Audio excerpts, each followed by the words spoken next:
Les Miserables, Victor Hugo, Part 13, For a Black Hunt, a Mute Pack, Chapter 1. The Zigzags of Strategy. An observation here becomes necessary, in view of the pages which the reader is about to peruse, and of others which will be met with further on.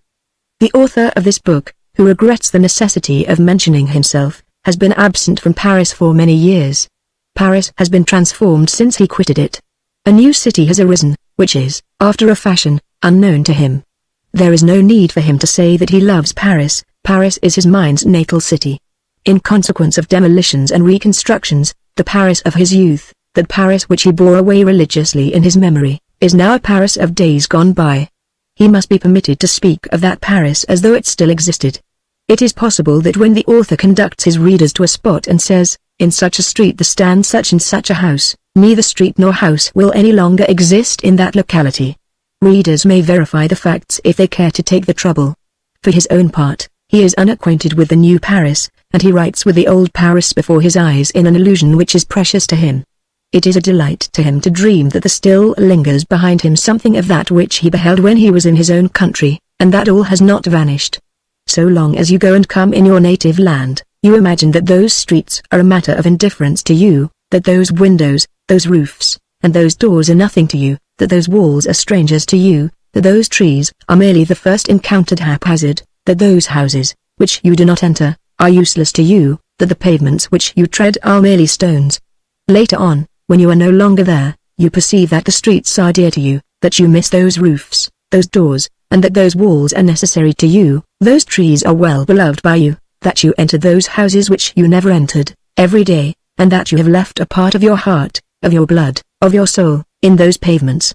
All those places which you no longer behold, which you may never behold again, perchance, and whose memory you have cherished, take on a melancholy charm, recur to your mind with the melancholy of an apparition, make the Holy Land visible to you, and are, so to speak, the very form of France, and you love them, and you call them up as they are, as they were, and you persist in this, and you will submit to no change, for you are attached to the figure of your fatherland as to the face of your mother. May we, then, be permitted to speak of the past in the present. That said, we beg the reader to take note of it, and we continue. Jean Valjean instantly quitted the boulevard and plunged into the streets, taking the most intricate lines which he could devise, returning on his track at times, to make sure that he was not being followed. This maneuver is peculiar to the hunted stag. On soil where an imprint of the track may be left, this maneuver possesses, among other advantages, that of deceiving the huntsman and the dogs, by throwing them on the wrong scent. In venery this is called false re-ambushment. The moon was full that night. Jean Valjean was not sorry for this. The moon, still very close to the horizon, cast great masses of light and shadow in the streets. Jean Valjean could glide along close to the houses on the dark side, and yet keep watch on the light side.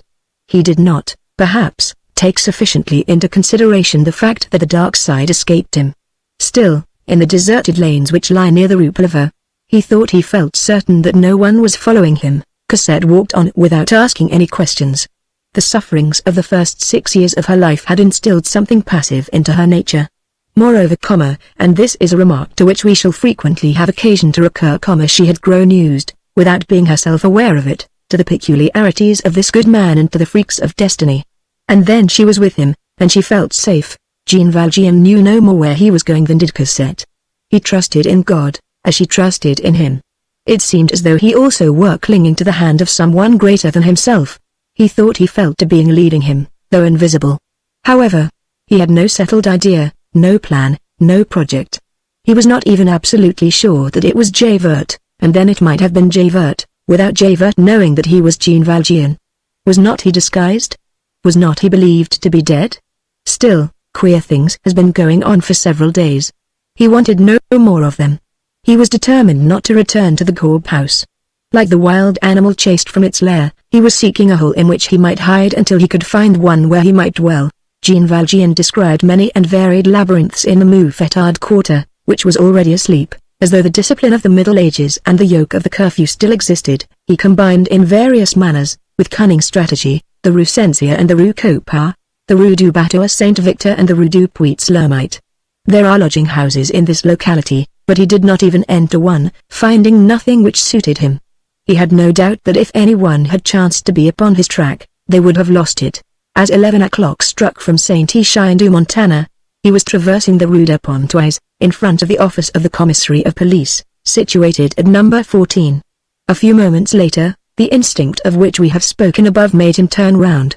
At that moment he saw distinctly, thanks to the commissary's lantern, which betrayed them, 3 men who were following him closely, pass, one after the other, under the lantern, on the dark side of the street. One of the 3 entered the alley leading to the commissary's house. The one who marched at their head struck him as decidedly suspicious. "Come, child," he said to Cosette, and he made haste to quit the Rue Pontoise.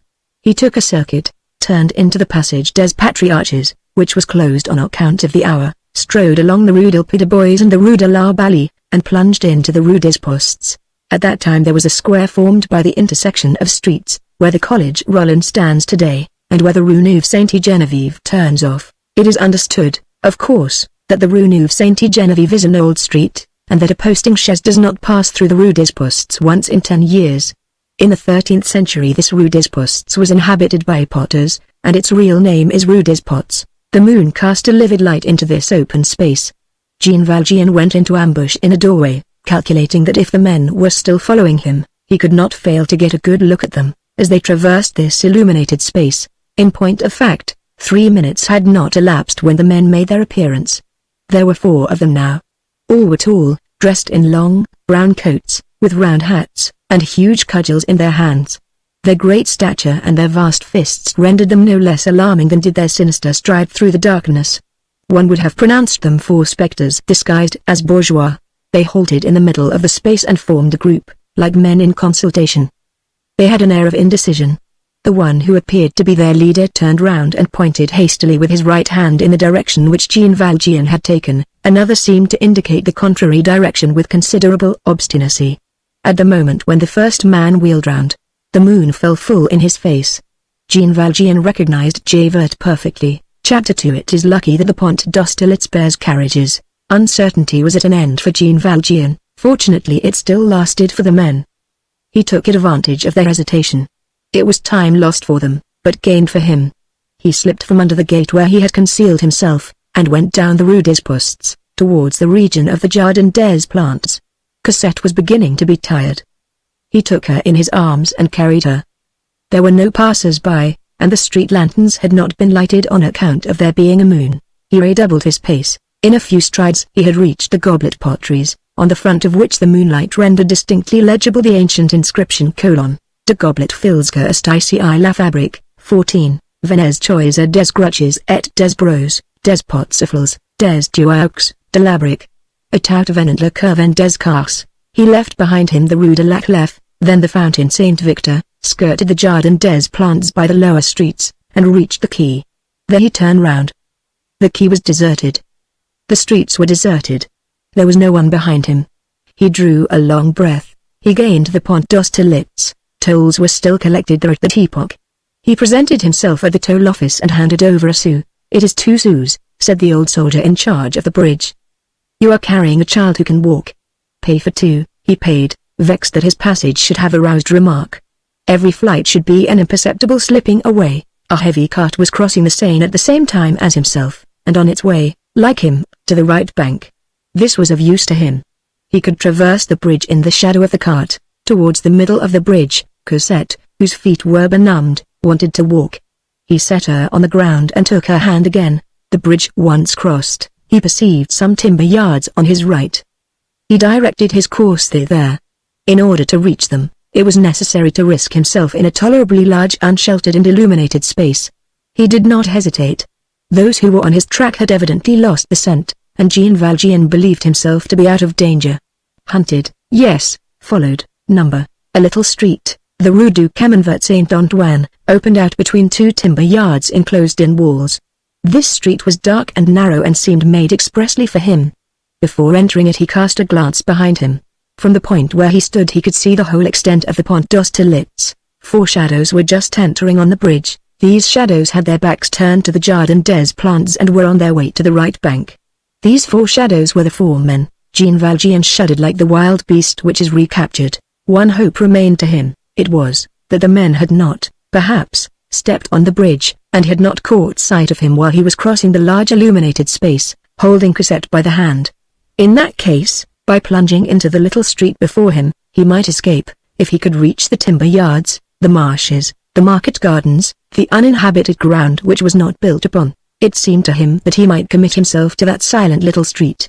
He entered it. Chapter 3, to wit, the plan of Paris in 1727. 300 paces further on, he arrived at a point where the street forked. It separated into two streets, which ran in a slanting line, one to the right, and the other to the left. Jean Valjean had before him what resembled the two branches of a Y. Which should he choose? He did not hesitate, but took the one on the right. Why? Because that to the left ran towards a suburb, that is to say, towards inhabited regions, and the right branch towards the open country, that is to say, towards deserted regions. However, they no longer walked very fast. Cosette's pace retarded Jean Valjean's. He took her up and carried her again. Cosette laid her head on the shoulder of the good man and said not a word. He turned round from time to time and looked behind him. He took care to keep always on the dark side of the street. The street was straight in his rear. The first 2 or 3 times that he turned round he saw nothing. The silence was profound, and he continued his march somewhat reassured. All at once, on turning round, he thought he perceived in the portion of the street which he had just passed through, far off in the obscurity, something which was moving. He rushed forward precipitately rather than walked, hoping to find some side street, to make his escape through it, and thus to break his scent once more. He arrived at a wall. This wall, however, did not absolutely prevent further progress. It was a wall which bordered a transverse street, in which the one he had taken ended. Here again, he was obliged to come to a decision. Should he go to the right or to the left? He glanced to the right. The fragmentary lane was prolonged between buildings which were either sheds or barns, then ended at a blind alley. The extremity of the cul-de-sac was distinctly visible, a lofty white wall. He glanced to the left. On that side the lane was open, and about 200 paces further on, ran into a street of which it was the effluent. On that side lay safety. At the moment when Jean Valjean was meditating a turn to the left, in an effort to reach the street which he saw at the end of the lane, he perceived a sort of motionless, black statue at the corner of the lane and the street towards which he was on a point of directing his steps. It was someone, a man, who had evidently just been posted there, and who was barring the passage and waiting. Jean Valjean recoiled. The point of Paris where Jean Valjean found himself, situated between the Faubourg Saint-Antoine and La Râpée, is one of those which recent improvements have transformed from top to bottom, resulting in disfigurement according to some, and in a transfiguration according to others. The market gardens, the timber yards, and the old buildings have been effaced. Today, there are brand new, wide streets, arenas, circuses, hippodromes, railway stations, and a prison. Mazes, there, progress, as the reader sees, with its antidote, half a century ago, in that ordinary, popular tongue, which is all compounded of traditions, which persists in calling the Institut l'École des Nations, and the Opera Comique feed. The precise spot where the Jean Valjean had arrived was called Le Petit Picpus. The Porte Saint-Jacques, the Porte Paris, the Barrière des Surgeons, the Porte Chérens, La Galiote, Les Celestins, Les Capucins, Le Mail, La Brebis, L'Arbre de Cracovie, La Petite Pologne. These are the names of old Paris which survive amid the new. The memory of the populace hovers over these relics of the past. Le Petit Picpus, which, moreover, hardly ever had any existence, and never was more than the outline of a quarter, have nearly the monkish aspect of a Spanish town. The roads were not much paved, the streets were not much built up. With the exception of the 2 or 3 streets, of which we shall presently speak, all was wall and solitude there. Not a shop, not a vehicle, hardly a candle lighted here and there in the windows, all lights extinguished after 10 o'clock. Gardens, convents, timber yards, marshes, occasional lowly dwellings and great walls as high as the houses. Such was this quarter in the last century. The Revolution snubbed it soundly. The Republican government demolished and cut through it. Rubbish chutes were established there. 30 years ago, this quarter was disappearing under the erasing process of new buildings. Today, it has been utterly blotted out.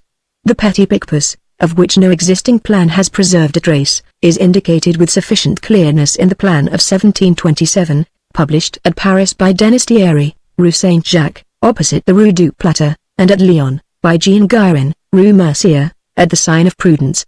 Petit Picpus had, as we have just mentioned, a wide streets, formed by the Rue du Chemin Vert Saint-Antoine, which spread out in 2 branches, taking on the left the name of Little Picpus Street, and on the right the name of the Rue Polence. The two limbs of the Y were connected at the apex as by a bar. This bar was called Drudoarma. The Rupulence ended there. Rupeti Picpus passed on, and ascended towards the Lenoia market. A person coming from the Seine reached the extremity of the Rupulence, and had on his right the Rue d'Armor, turning abruptly at a right angle, in front of him the wall of that street, and on his right a truncated prolongation of the Rue d'Armor, which had no issue and was called the cul-de-sac Genrot. It was here that Jean Valjean stood, as we have just said, on catching sight of that black silhouette standing on guard at the angle of the Rue d'Armor and the Rue Petit Picpus, he recoiled. There could be no doubt of it. That phantom was lying in wait for him. What was he to do? The time for retreating was past. That which he had perceived in movement an instant before, in the distant darkness, was Javert and his squad without a doubt. Javert was probably already at the commencement of the street at whose end Jean Valjean stood. Javert, to all appearances, was acquainted with this little labyrinth, and had taken his precautions by sending one of his men to guard the exit. These surmises, which so closely resembled proofs, whirled suddenly, like a handful of dust caught up by an unexpected gust of wind, through Jean Valjean's mournful brain. He examined the cul-de-sac Genrot. There he was cut off. He examined the Rue Petit Picpus. There stood a sentinel. He saw that black form standing out in relief against the white pavement, illuminated by the moon. To advance was to fall into this man's hands, to retreat was to fling himself into Javert's arms. Jean Valjean felt himself caught, as in a net, which was slowly contracting. He gazed heavenward in despair. Chapter 4 The Gropings of Flight. In order to understand what follows, it is requisite to form an exact idea of the Douarma lane, and, in particular, of the angle which one leaves on the left when one emerges from the Rupulence into this lane. Douarma lane was almost entirely bordered on the right, as far as the Rue Petit Picpus, by houses of mean aspect, on the left by a solitary building of severe outlines, composed of numerous parts which grew gradually higher by a story or two as they approached the Rue Petit Picpus side, so that this building, which was very lofty on the Rue Petit Picpus side, was tolerably low on the side adjoining the Rupulence. There, at the angle of which we have spoken, it descended to such a degree that it consisted of merely a wall. This wall did not abut directly on the street. It formed a deeply retreating niche, concealed by its two corners from two observers who might have been, one in the Rupulence, the other in the Rue d'Armor. Beginning with these angles of the niche, the wall extended along the Rupulence as far as a house which bore the number 49, and along the Rue d'Armor, where the fragment was much shorter, as far as the gloomy building which we have mentioned and whose gable it intersected, thus forming another retreating angle in the street. This gable was somber of aspect. Only one window was visible, or, to speak more correctly, two shutters covered with a sheet of zinc and kept constantly closed. The state of the places of which we are here giving a description is rigorously exact, and will certainly awaken a very precise memory in the mind of old inhabitants of the quarter. The niche was entirely filled by a thing which resembled a colossal and wretched door. It was a vast, formless assemblage of perpendicular planks, the upper ones being broader than the lower, bound together by long transverse strips of iron. At one side there was a carriage gate of the ordinary dimensions, and which had evidently not been cut more than 50 years previously. A linden tree showed its crest above the niche, and the wall was covered with ivy on the side of the Rupulence. In the imminent peril in which Jean Valjean found himself, this sombre building had about it a solitary and uninhabited look which tempted him. He ran his eyes rapidly over it. He said to himself, that if he could contrive to get inside it, he might save himself. First he conceived an idea, then a hope. In the central portion of the front of this building, on the Rue d'Armor side, there were at all the windows of the different stories ancient cistern pipes of lead. The various branches of the pipes which led from one central pipe to all these little basins sketched out a sort of tree on the front. These ramifications of pipes with their 100 elbows imitated those old leafless vine stalks which writhe over the fronts of old farmhouses. This odd espalier, with its branches of lead and iron, was the first thing that struck Jean Valjean. He seated Cosette with her back against a stone post, with an injunction to be silent, and ran to the spot where the conduit touched the pavement. Perhaps there was some way of climbing up by it and entering the house. But the pipe was dilapidated and past service, and hardly hung to its fastenings. Moreover, all the windows of this silent dwelling were grated with heavy iron bars, even the attic windows in the roof. And then, the moon fell full upon that facade, and the man who was watching at the corner of the street would have seen Jean Valjean in the act of climbing. And finally, what was to be done with Cosette? How was she to be drawn up to the top of a 3-story house? He gave up all idea of climbing by means of the drain pipe, and crawled along the wall to get back into the rupulence. When he reached the slant of the wall where he had left Cosette, he noticed that no one could see him there. As we have just explained, he was concealed from all eyes, no matter from which direction they were approaching. Besides this, he was in the shadow. Finally, there were two doors. Perhaps they might be forced. The wall above which he saw the linden tree and the ivy evidently abutted on a garden where he could, at least, hide himself, although there were as yet no leaves on the trees, and spend the remainder of the night. Time was passing.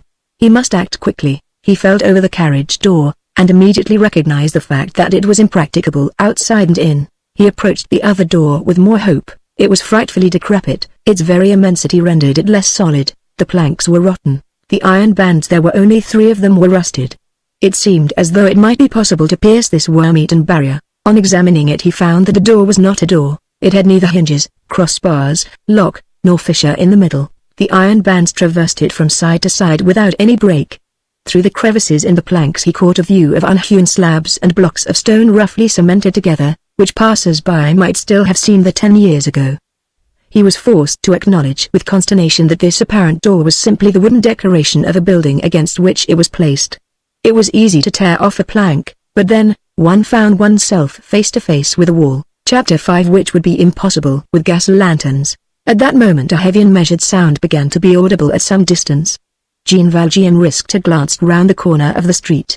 7 or 8 soldiers, drawn up in a platoon, had just debouched into the rupulence. He saw the gleam of their bayonets. They were advancing towards him. These soldiers, at whose head he distinguished Javert's tall figure, advanced slowly and cautiously. They halted frequently. It was plain that they were searching all the nooks of the walls and all the embrasures of the doors and alleys. This was some patrol that Javert had encountered. There could be no mistake as to this surmise and whose aid he had demanded. Javert's 2 acolytes were marching in their ranks. At the rate at which they were marching, and in consideration of the halts which they were making, it would take them about a quarter of an hour to reach the spot where Jean Valjean stood. It was a frightful moment. A few minutes only separated Jean Valjean from that terrible precipice which yawned before him for the 3rd time. And the galleys now meant not only the galleys, but Cosette lost to him forever, that is to say, a life resembling the interior of a tomb. There was but one thing which was possible. Jean Valjean had this peculiarity, that he carried, as one might say, 2 beggar's pouches. In one he kept his saintly thoughts, in the other the redoubtable talents of a convict. He rummaged in the one or the other, according to circumstances. Among his other resources, thanks to his numerous escapes from the prison at Toulon, he was, as it will be remembered, a past master in the incredible art of crawling up without ladder or climbing irons, by sheer muscular force, by leaning on the nape of his neck, his shoulders, his hips, and his knees, by helping himself on the rare projections of the stone, in the right angle of a wall, as high as the 6th story, if need be, an art which has rendered so celebrated and so alarming that corner of the wall of the Conciergerie of Paris by which Batamol, condemned to death, made his escape 20 years ago. Jean Valjean measured with his eyes the wall above which he espied the linden. It was about 18 feet in height. The angle which it formed with the gable of the large building was filled, at its lower extremity, by a mass of masonry of a triangular shape, probably intended to preserve the too convenient corner from the rubbish of those dirty creatures called the passers-by. This practice of filling up corners of the wall is much in use in Paris. This mass was about 5 feet in height. The space above the summit of this mass which it was necessary to climb was not more than 14 feet. The wall was surmounted by a flat stone without a coping. Cosette was the difficulty, for she did not know how to climb a wall. Should he abandon her? Jean Valjean did not once think of that. It was impossible to carry her. A man's whole strength is required to successfully carry out these singular ascents. The least burden would disturb his center of gravity and pull him downwards. A rope would have been required. Jean Valjean had none. Where was he to get a rope at midnight, in the rupulence? Certainly, if Jean Valjean had had a kingdom, he would have given it for a rope at that moment. All extreme situations have their lightning flashes which sometimes dazzle, sometimes illuminate us. Jean Valjean's despairing glance fell on the street lantern post of the blind alley Genrot. At that epoch there were no gas jets in the streets of Paris. At nightfall lanterns placed at regular distances were lighted.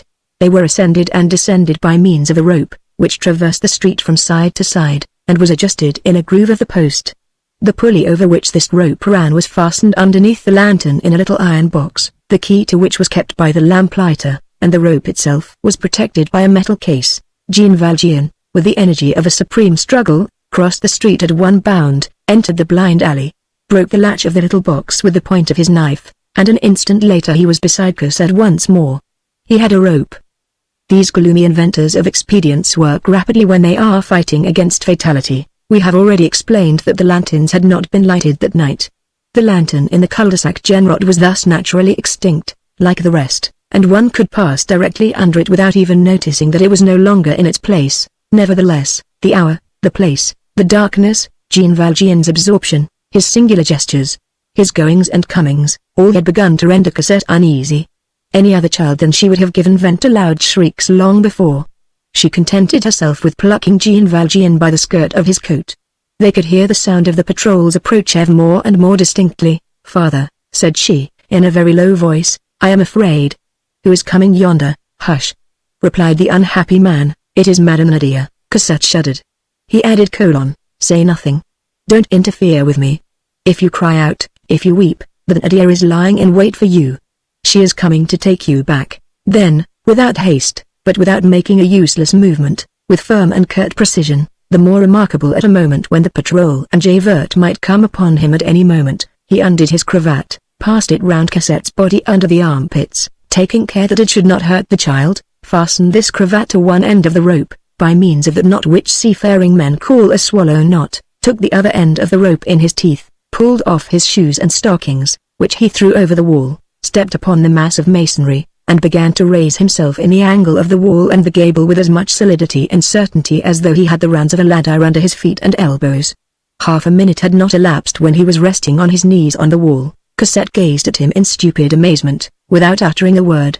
Jean Valjean's injunction, and the name of Madame Nadia, had chilled her blood. All at once she heard Jean Valjean's voice crying to her, though in a very low tone, "Put your back against the wall." She obeyed. "Don't say a word, and don't be alarmed," went on Jean Valjean, and she felt herself lifted from the ground. Before she had time to recover herself, she was on the top of the wall. Jean Valjean grasped her, put her on his back, took her two tiny hands in his large left hand, lay down flat on his stomach and crawled along on top of the wall as far as the cant. As he had guessed, there stood a building whose roof started from the top of the wooden barricade and descended to within a very short distance of the ground, with a gentle slope which grazed the linden tree. A lucky circumstance, for the wall was much higher on this side than on the street side. Jean Valjean could only see the ground at a great depth below him. He had just reached the slope of the roof, and had not yet left the crest of the wall, when a violent uproar announced the arrival of the patrol. The thundering voice of Javert was audible: "Search the blind alley. The Rue Douarnenez is guarded.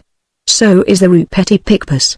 I'll answer for it that he is in the blind alley." The soldiers rushed into the Genrot alley. Jean Valjean allowed himself to slide down the roof, still holding fast to Cosette, reached the linden tree, and leapt to the ground.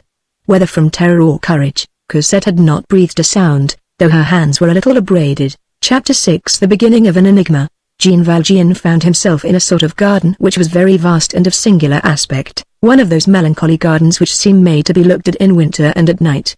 This garden was oblong in shape, with an alley of large poplars at the further end, tolerably tall forest trees in the corners, and an unshaded space in the center, where could be seen a very large, solitary tree, then several fruit trees, gnarled and bristling like bushes, beds of vegetables, a melon patch, whose glass frames sparkled in the moonlight, and an old well.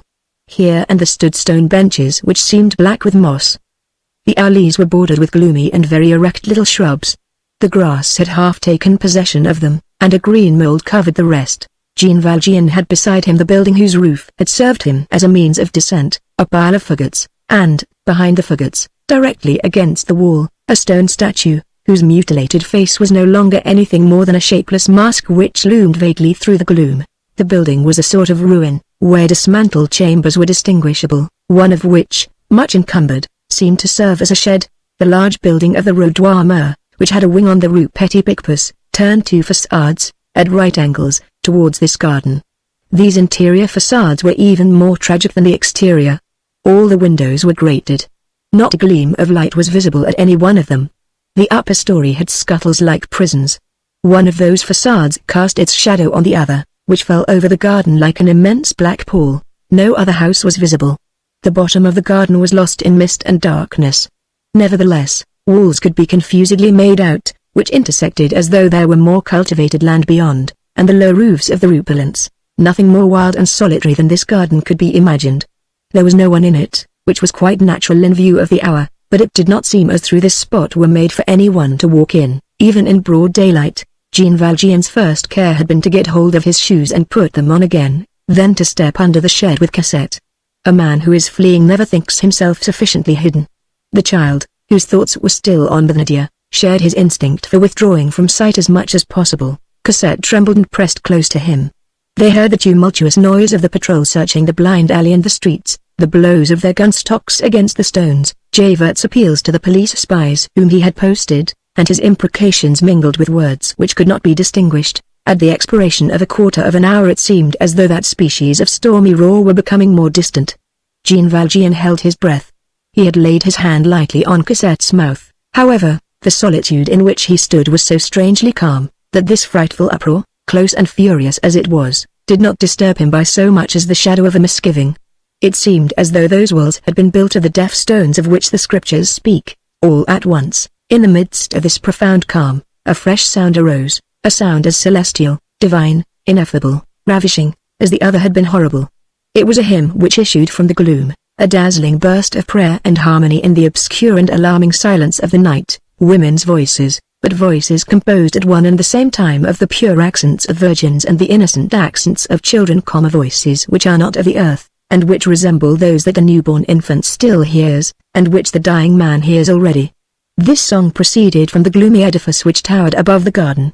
At the moment when the hubbub of demons retreated, one would have said that a choir of angels was approaching through the gloom. Cosette and Jean Valjean fell on their knees. They knew not what it was, they knew not where they were, but both of them, the man and the child, the penitent and the innocent, felt that they must kneel. These voices had this strange characteristic, that they did not prevent the building from seeming to be deserted. It was a supernatural chant in an uninhabited house. While these voices were singing, Jean Valjean thought of nothing. He no longer beheld the night, he beheld a blue sky. It seemed to him that he felt those wings which we all have within us, unfolding. The song died away. It may have lasted a long time. Jean Valjean could not have told. Hours of ecstasy are never more than a moment. All fell silent again. There was no longer anything in the street, there was nothing in the garden. That which had menaced, that which had reassured him, all had vanished. The breeze swayed a few dry weeds on the crest of the wall, and they gave out a faint, sweet, melancholy sound. Chapter 7 Continuation of the Enigma. The night wind had risen, which indicated that it must be between 1 and 2 o'clock in the morning. Poor Cosette said nothing. As she had seated herself beside him and leaned her head against him, Jean Valjean had fancied that she was asleep. He bent down and looked at her. Cosette's eyes were wide open, and her thoughtful air pained Jean Valjean. She was still trembling. "Are you sleepy?" said Jean Valjean. "I am very cold," she replied. A moment later she resumed: "Is she still there?" "Who?" said Jean Valjean. "Madame Nadia." Jean Valjean had already forgotten the means which he had employed to make Cosette keep silent. "Ah," said he, "she is gone. You need fear nothing further." The child sighed as though a load had been lifted from her breast. The ground was damp, the shed open on all sides, the breeze grew more keen every instant. The goodman took her off his coat and wrapped it round Cosette. "Are you less cold now?" said he. "Oh, yes, father." "Well, wait for me a moment. I will soon be back." He quitted the ruin and crept along the large building, seeking a better shelter. He came across doors, but they were closed. There were bars at all the windows of the ground floor. Just after he had turned the inner angle of the edifice, he observed that he was coming to some arched windows, where he perceived a light. He stood on tiptoe and peeped through one of these windows. They all opened on a tolerably vast hall, paved with large flagstones, cut up by arcades and pillars, where only a tiny light and great shadows were visible. The light came from a taper which was burning in one corner. The apartment was deserted, and nothing was stirring in it. Nevertheless, by dint of gazing intently he thought he perceived on the ground something which appeared to be covered with a winding sheet, and which resembled a human form. This form was lying face downward, flat on the pavement, with the arms extended in the form of a cross, in the immobility of death. One would have said, judging from a sort of serpent which undulated over the floor, that this sinister form had a rope round its neck. The whole chamber was bathed in that mist of places which are sparely illuminated, which adds to horror. Jean Valjean often said afterwards, that, Although many funereal specters had crossed his path in life, he had never beheld anything more blood-curdling and terrible than that enigmatical form accomplishing some inexplicable mystery in that gloomy place, and beheld thus at night. It was alarming to suppose that the thing was perhaps dead, and still more alarming to think that it was perhaps alive. He had the courage to plaster his face to the glass, and to watch whether the thing would move. In spite of his remaining thus what seemed to him a very long time, the outstretched form made no movement. All at once he felt himself overpowered by an inexpressible terror, and he fled. He began to run towards the shed, not daring to look behind him. It seemed to him that if he turned his head, he should see that form following him with great strides and waving its arms. He reached the ruin all out of breath. His knees were giving way beneath him, the perspiration was pouring from him. Where was he? Who could ever have imagined anything like that sort of sepulchre in the midst of Paris? What was this strange house? An edifice full of nocturnal mystery, calling to souls through the darkness with the voice of angels, and when they came, offering them abruptly that terrible vision, promising to open the radiant portals of heaven, and then opening the horrible gates of the tomb. And it actually was an edifice, a house, which bore a number on the street. It was not a dream. He had to touch the stones to convince himself that such was the fact. Cold, anxiety, uneasiness, the emotions of the night, had given him a genuine fever, and all these ideas were clashing together in his brain. He stepped up to Cosette. She was asleep. Chapter 8. The enigma becomes doubly mysterious. The child had laid her head on a stone and fallen asleep. He sat down beside her and began to think. Little by little, as he gazed at her, he grew calm and regained possession of his freedom of mind. He clearly perceived this truth, the foundation of his life henceforth, that so long as she was there, so long as he had her near him, he should need nothing except for her, he should fear nothing except for her. He was not even conscious that he was very cold, since he had taken off his coat to cover her. Nevertheless, athwart this reverie into which he had fallen he had heard for some time a peculiar noise. It was like the tinkling of a bell. This sound proceeded from the garden. It could be heard distinctly though faintly. It resembled the faint, vague music produced by the bells of cattle at night in the pastures. This noise made Valjean turn round. He looked and saw that there was someone in the garden. A being resembling a man was walking amid the bell glasses of the melon beds, rising, stooping, halting, with regular movements, as though he were dragging or spreading out something on the ground. This person appeared to limp. Jean Valjean shuddered with the continual tremor of the unhappy. For them everything is hostile and suspicious. They distrust the day because it enables people to see them, and the night because it aids in surprising them. A little while before he had shivered because the garden was deserted, and now he shivered because there was someone there. He fell back from chimerical terrors to real terrors. He said to himself that Javert and the spies had, perhaps, not taken their departure, that they had, no doubt, left people on the watch in the street, that if this man should discover him in the garden, he would cry out for help against thieves and deliver him up. He took the sleeping Cosette gently in his arms and carried her behind a heap of old furniture, which was out of use, in the most remote corner of the shed. Cosette did not stir. From that point he scrutinized the appearance of the being in the melon patch. The strange thing about it was, that the sound of the bell followed each of this man's movements. When the man approached, the sound approached. When the man retreated, the sound retreated. If he made any hasty gesture, a tremolo accompanied the gesture. When he halted, the sound ceased. It appeared evident that the bell was attached to that man, but what could that signify? Who was this man who had a bell suspended about him like a ram or an ox? As he put these questions to himself, he touched Cosette's hands. They were icy cold. "Ah! Good God!" he cried. He spoke to her in a low voice. Cosette. She did not open her eyes. He shook her vigorously. She did not wake. "Is she dead?" he said to himself, and sprang to his feet, quivering from head to foot. The most frightful thoughts rushed pell-mell through his mind. There are moments when hideous surmises assail us like a cohort of furies, and violently force the partitions of our brains. When those we love are in question, our prudence invents every sort of madness. He remembered that sleep in the open air on a cold night may be fatal. Cosette was pale, and had fallen at full length on the ground at his feet, without a movement. He listened to her breathing. She still breathed, but with a respiration which seemed to him weak and on the point of extinction. How was he to warm her back to life? How was he to rouse her? All that was not connected with this vanished from his thoughts. He rushed wildly from the ruin. It was absolutely necessary that Cosette should be in bed and beside a fire in less than a quarter of an hour. Chapter 9. The Man with the Bell. He walked straight up to the man whom he saw in the garden. He had taken in his hand the roll of silver which was in the pocket of his waistcoat. The man's head was bent down, and he did not see him approaching. In a few strides Jean Valjean stood beside him. Jean Valjean accosted him with the cry: 100 francs. The man gave a start and raised his eyes. You can earn 100 francs, went on Jean Valjean, if you will grant me shelter for this night. The moon shone full upon Jean Valjean's terrified countenance. What? So it is you, Father Madeleine, said the man. That name, thus pronounced, at that obscure hour, in that unknown spot, by that strange man, made Jean Valjean start back. He had expected anything but that. The person who thus addressed him was a bent and lame old man, dressed almost like a peasant, who wore on his left knee a leather kneecap, whence hung a moderately large bell. His face, which was in the shadow, was not distinguishable. However, the goodman had removed his cap, and exclaimed, trembling all over: Ah, good God! How come you here, Father Madeleine? Where did you enter? Dear Jesus! Did you fall from heaven? There is no trouble about that. If ever you do fall, it will be from there. And what a state you are in!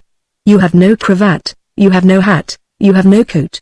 Do you know, you would have frightened anyone who did not know you? No coat. Lord God! Are the saints going mad nowadays? But how did you get in here? His words tumbled over each other. The goodman talked with a rustic volubility, in which there was nothing alarming. All this was uttered with a mixture of stupefaction and naive kindliness. Who are you? And what house is this? Demanded Jean Valjean. Ah! Pardy, this is too much! Exclaimed the old man. I am the person for whom you got the place here, and this house is the one where you had me placed. What? You don't recognize me? No, said Jean Valjean. And how happens it that you know me? You saved my life, said the man. He turned. A ray of moonlight outlined his profile, and Jean Valjean recognized old Fauchelevent. Ah! said Jean Valjean, so it is you?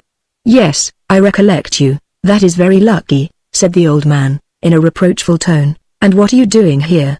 Resumed Jean Valjean. Why, I am covering my melons, of course. In fact, at the moment when Jean Valjean accosted him, old Fauchelevent held in his hand the end of a straw mat which he was occupied in spreading over the melon bed. During the hour or thereabouts that he had been in the garden he had already spread out a number of them. It was this operation which had caused him to execute the peculiar movements observed from the shed by Jean Valjean. He continued: I said to myself, the moon is bright, it is going to freeze. What if I were to put my melons into their greatcoats? And, he added, looking at Jean Valjean with a broad smile, Pardy, you ought to have done the same. But how do you come here? Jean Valjean, finding himself known to this man, at least only under the name of Madeleine, thenceforth advanced only with caution. He multiplied his questions. Strange to say, their roles seemed to be reversed. It was he, the intruder, who interrogated, and what is this bell which you wear on your knee? This, replied Fauchelevent, is so that I may be avoided. What? So that you may be avoided? Old Fauchelevent winked with an indescribable air. Ah, goodness! There are only women in this house, many young girls. It appears that I should be a dangerous person to meet. The bell gives them warning. When I come, they go. What house is this? Come, you know well enough. But I do not. Not when you got me the place here as gardener. Answer me as though I knew nothing. Well, then, this is the Petit Picpus convent. Memories recurred to Jean Valjean. Chance, that is to say, Providence, had cast him into precisely that convent in the Quartier Saint-Antoine where old Fauchelevent, crippled by the fall from his cart, has been admitted on his recommendation 2 years previously.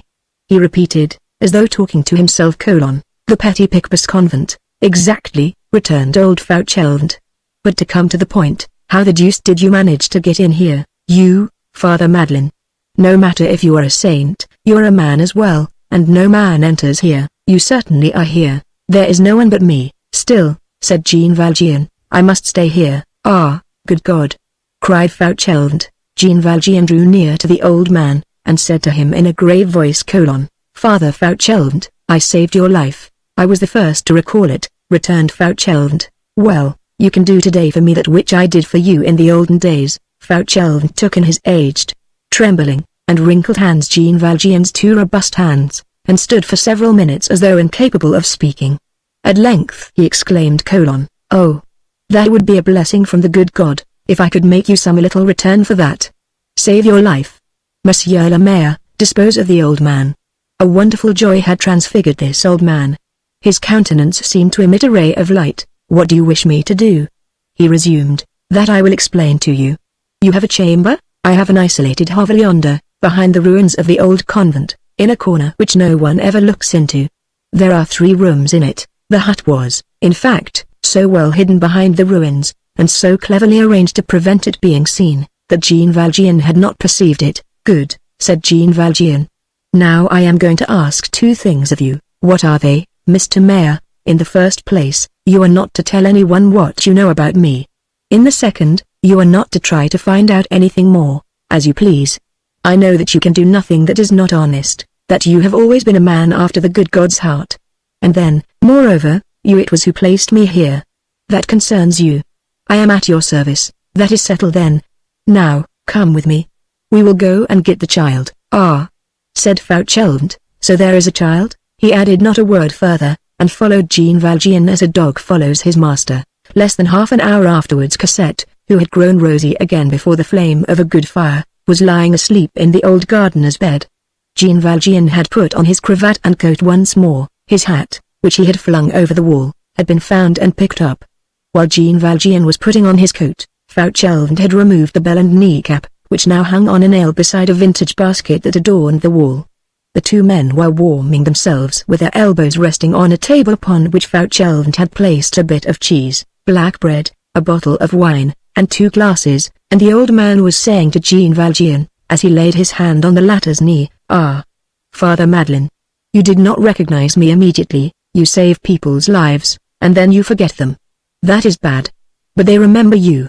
You are an ingrate." Chapter 10, which explains how Javert got on the scent, the events of which we have just beheld. The reverse side, so to speak, had come about in the simplest possible manner, when Jean Valjean, on the evening of the very day when Javert had arrested him beside Fantine's deathbed, had escaped from the town jail of M. Sur M. The police had supposed that he had betaken himself to Paris. Paris is a maelstrom where everything is lost, and everything disappears in this belly of the world, as in the belly of the sea. No forest hides a man as does that crowd. Fugitives of every sort know this. They go to Paris as to an abyss. There are gulfs which save. The police know it also, and it is in Paris that they seek what they have lost elsewhere. They sought the ex-mayor of M. Sur M. Javert was summoned to Paris to throw light on their researches. Javert had, in fact, rendered powerful assistance in the recapture of Jean Valjean. Javert's zeal and intelligence on that occasion had been remarked by M. Chabulet, secretary of the prefecture under Comtangles. M. Chabulet, who had, moreover, already been Javert's patron, had the inspector of M. Sur M. attached to the police force of Paris. The Javert rendered himself useful in divers and, though the word may seem strange for such services, honorable manners. He no longer thought of Jean Valjean, the wolf of today causes these dogs who are always on the chase to forget the wolf of yesterday, when, in December, 1823, he read a newspaper. He who never read newspapers, but Javert, a monarchical man, had a desire to know the particulars of the triumphal entry of the Prince Generalissimo into Bayonne. Just as he was finishing the article, which interested him, the name of Jean Valjean, attracted his attention at the bottom of a page. The paper announced that the convict Jean Valjean was dead, and published the fact in such formal terms that Javert did not doubt it. He confined himself to the remark, "That's a good entry." Then he threw aside the paper, and thought no more about it. Some time afterwards, it chanced that a police report was transmitted from the prefecture of the Seine-et-Oise to the prefecture of police in Paris, concerning the abduction of a child, which had taken place, under peculiar circumstances, as it was said, in the commune of Montfermeil. A little girl of 7 or 8 years of age, the report said, who had been entrusted by her mother to an innkeeper of that neighborhood, had been stolen by a stranger. This child answered to the name of Cosette, and was the daughter of a girl named Fantine, who had died in the hospital. It was not known where or when. This report came under Javert's eye and set him to thinking. The name of Fantine was well known to him. He remembered that Jean Valjean had made him. Javert burst into laughter, by asking him for a respite of 3 days, for the purpose of going to fetch the creature's child. He recalled the fact that Jean Valjean had been arrested in Paris at the very moment when he was stepping into the coach for Montfermeil. Some signs had made him suspect at the time that this was the second occasion of his entering that coach, and that he had already, on the previous day, made an excursion to the neighborhood of that village. for he had not been seen in the village itself. What had he been intending to do in that region of Montfermeil? It could not even be surmised. Javert understood it now. Fantine's daughter was there. Jean Valjean was going there in search of her. And now this child had been stolen by a stranger. Who could that stranger be? Could it be Jean Valjean? But Jean Valjean was dead. Javert, without saying anything to anybody, took the coach from the Pewter Platter, cul-de-sac de la Planchette, and made a trip to Montfermeil. He expected to find a great deal of light on the subject there. He found a great deal of obscurity. For the first few days the Thénardiers had chattered in their rage. The disappearance of the lark had created a sensation in the village. He immediately obtained numerous versions of the story, which ended in the abduction of a child. Hence the police report. But their first vexation having passed off, Thénardier, with his wonderful instinct, had very quickly comprehended that it is never advisable to stir up the prosecutor of the crown, and that his complaints with regard to the abduction of Cosette would have as their first result to fix upon himself, and upon many dark affairs which he had on hand, the glittering eye of justice. The last thing that owls desire is to have a candle brought to them. And in the first place, how explain the 1,500 francs which he had received? He turned squarely round, put a gag on his wife's mouth, and feigned astonishment when the stolen child was mentioned to him. He understood nothing about it. No doubt he had grumbled for a while at having that dear little creature taken from him so hastily. He should have liked to keep her 2 or 3 days longer, out of tenderness, but her grandfather had come for her in the most natural way in the world. He added the grandfather, which produced a good effect. This was the story that Javert hit upon when he arrived at Montfermeil. The grandfather caused Jean Valjean to vanish. Nevertheless, Javert dropped a few questions, like plummets, into Thénardier's history. Who was that grandfather? And what was his name? Thénardier replied with simplicity. He is a wealthy farmer. I saw his passport. I think his name was M. Guillaume Lambert. Lambert is a respectable and extremely reassuring name. Thereupon Javert returned to Paris. Jean Valjean is certainly dead, said he, and I am a ninny. He had again begun to forget this history, when, in the course of March, 1824, he heard of a singular personage who dwelt in the parish of Saint Médard and who had been surnamed the mendicant who gives alms. This person, the story ran, was a man of means, whose name no one knew exactly, and who lived alone with a little girl of 8 years, who knew nothing about herself, save that she had come from Montfermeil. Montfermeil. That name was always coming up, and it made Javert prick up his ears. An old beggar police spy, an ex-beadle, to whom this person had given alms, added a few more details. This gentleman of property was very shy, never coming out except in the evening, speaking to no one, except, occasionally to the poor, and never allowing anyone to approach him. He wore a horrible old yellow frock coat, which was worth many millions, being all wadded with bank bills. This piqued Javert's curiosity in a decided manner. In order to get a close look at this fantastic gentleman without alarming him, he borrowed the beadle's outfit for a day, and the place where the old spy was in the habit of crouching every evening, whining orisons through his nose, and playing the spy under cover of prayer. The suspected individual did indeed approach Javert thus disguised, and bestow alms on him. At that moment Javert raised his head, and the shock which Jean Valjean received on recognizing Javert was equal to the one received by Javert when he thought he recognized Jean Valjean. However, the darkness might have misled him. Jean Valjean's death was official. Javert cherished very grave doubts, and when in doubt, Javert, the man of scruples, never laid a finger on anyone's collar. He followed his man to the gob house, and got the old woman to talking, which was no difficult matter. The old woman confirmed the fact regarding the coat lined with millions, and narrated to him the episode of the 1,000-franc bill. She had seen it. She had handled it. Javert hired a room. That evening he installed himself in it. He came and listened at the mysterious lodger's door, hoping to catch the sound of his voice, but Jean Valjean saw his candle through the keyhole, and foiled the spy by keeping silent. On the following day Jean Valjean decamped, but the noise made by the fall of the 5-franc piece was noticed by the old woman, who, hearing the rattling of coin, suspected that he might be intending to leave, and made haste to warn Javert. At night, when Jean Valjean came out, Javert was waiting for him behind the trees of the boulevard with 2 men. Javert had demanded assistance at the prefecture, but he had not mentioned the name of the individual whom he hoped to seize. That was his secret, and he had kept it for 3 reasons. In the first place, because the slightest indiscretion might put Jean Valjean on the alert. Next, because, to lay hands on an ex-convict who had made his escape and was reputed dead, on a criminal whom justice had formerly classed forever as among malefactors of the most dangerous sort, was a magnificent success which the old members of the Parisian police would assuredly not leave to a newcomer like Javert, and he was afraid of being deprived of his convict, and lastly, because Javert, being an artist, had a taste for the unforeseen. He hated those well-heralded successes which are talked of long in advance and have had the bloom brushed off. He preferred to elaborate his masterpieces in the dark and to unveil them suddenly at the last. Javert had followed Jean Valjean from tree to tree, then from corner to corner of the street, and had not lost sight of him for a single instant, even at the moments when Jean Valjean believed himself to be the most secure. Javert's eye had been on him. Why had not Javert arrested Jean Valjean? Because he was still in doubt. It must be remembered that at that epoch the police was not precisely at its ease, the free press embarrassed it, several arbitrary arrests denounced by the newspapers, had echoed even as far as the chambers, and had rendered the prefecture timid. Interference with individual liberty was a grave matter. The police agents were afraid of making a mistake. The prefect laid the blame on them. A mistake meant dismissal. The reader can imagine the effect which this brief paragraph, reproduced by 20 newspapers, would have caused in Paris. Yesterday, an aged grandfather, with white hair, a respectable and well-to-do gentleman, who was walking with his grandchild, aged 8, was arrested and conducted to the agency of the prefecture as an escaped convict. Let us repeat in addition that Javert had scruples of his own. Injunctions of his conscience were added to the injunctions of the prefect. He was really in doubt. Jean Valjean turned his back on him and walked in the dark. Sadness, uneasiness, anxiety, depression, this fresh misfortune of being forced to flee by night, to seek a chance refuge in Paris for Cosette and himself.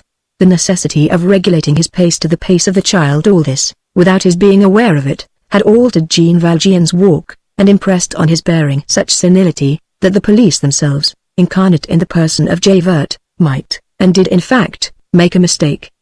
The impossibility of approaching too close, his costume of an émigré preceptor, the declaration of the video which made a grandfather of him, and, finally, the belief in his death in prison, added still further to the uncertainty which gathered thick in Javert's mind.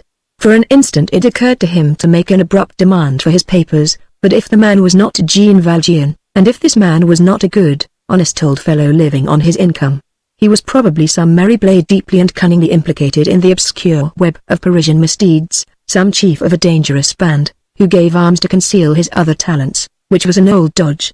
He had trusty fellows, accomplices, retreats in case of emergencies, in which he would, no doubt, take refuge. All these turns which he was making through the streets seemed to indicate that he was not a simple and honest man. To arrest him too hastily would be to kill the hen that laid the golden eggs. Where was the inconvenience in waiting? Javert was very sure that he would not escape. Thus he proceeded in a tolerably perplexed state of mind, putting to himself 100 questions about this enigmatical personage. It was only quite late in the Rue de Pontoise, that, thanks to the brilliant light thrown from a dram shop, he decidedly recognized Jean Valjean. There are in this world two beings who give a profound start, the mother who recovers her child and the tiger who recovers his prey. Javert gave that profound start, as soon as he had positively recognized Jean Valjean. The formidable convict, he perceived that there were only 3 of them, and he asked for reinforcements at the police station of the Rue de Pontoise. One puts on gloves before grasping a thorn cudgel. This delay and the halt at the Gare for Rollin to consult with his agents came near causing him to lose the trail. He speedily divined, however, that Jean Valjean would want to put the river between his pursuers and himself. He bent his head and reflected like a bloodhound who puts his nose to the ground to make sure that he is on the right scent. Javert, with his powerful rectitude of instinct, went straight to the bridge of Austerlitz. A word with the toll-keeper furnished him with the information which he required. "Have you seen a man with a little girl?" "I made him pay 2 sous, replied the toll-keeper. Javert reached the bridge in season to see Jean Valjean traverse the small illuminated spot on the other side of the water, leading Cosette by the hand. He saw him enter the Rue du Chemin Saint-Antoine. He remembered the cul-de-sac Genrot arranged like a trap, and of the sole exit of the Rue du Armeur into the Rue Petit-Picpus. He made sure of his back burrows, as huntsmen say. He hastily dispatched one of his agents, by a roundabout way, to guard that issue. A patrol which was returning to the arsenal post having passed him, he made a requisition on it, and caused it to accompany him. In such games soldiers are aces.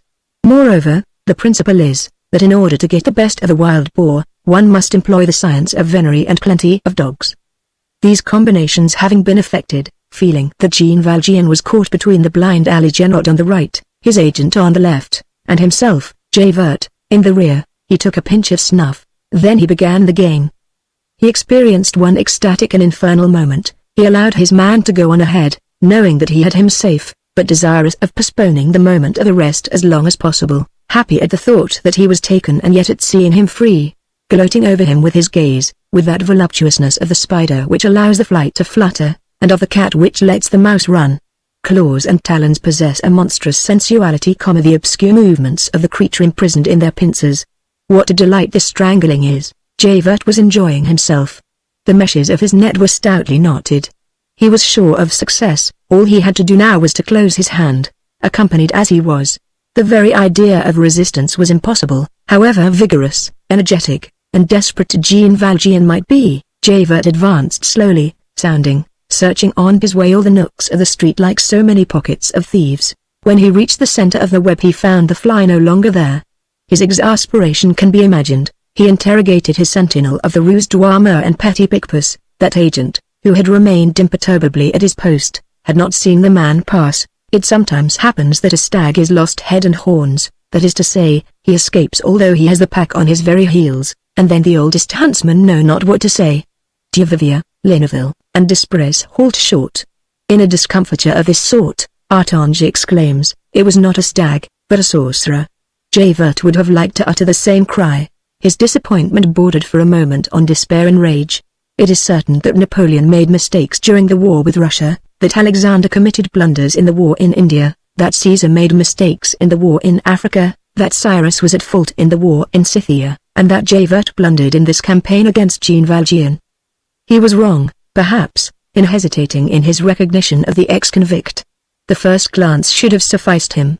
He was wrong in not arresting him purely and simply in the old building. He was wrong in not arresting him when he positively recognized him in the Rue de Pontoise. He was wrong in taking counsel with his auxiliaries in the full light of the moon in the Carré Rollin. Advice is certainly useful. It is a good thing to know and to interrogate those of the dogs who deserve confidence, but the hunter cannot be too cautious when he is chasing uneasy animals like the wolf and the convict. Javert, by taking too much thought as to how he should set the bloodhounds of the pack on the trail, alarmed the beast by giving him wind of the dart, and so made him run.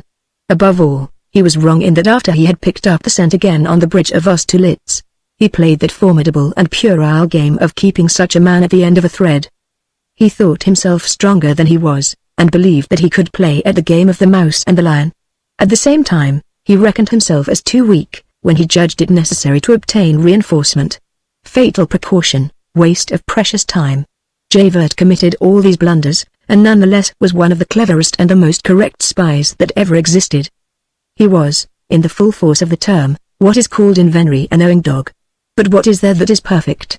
Great strategists have their eclipses. The greatest follies are often composed, like the largest ropes, of a multitude of strands.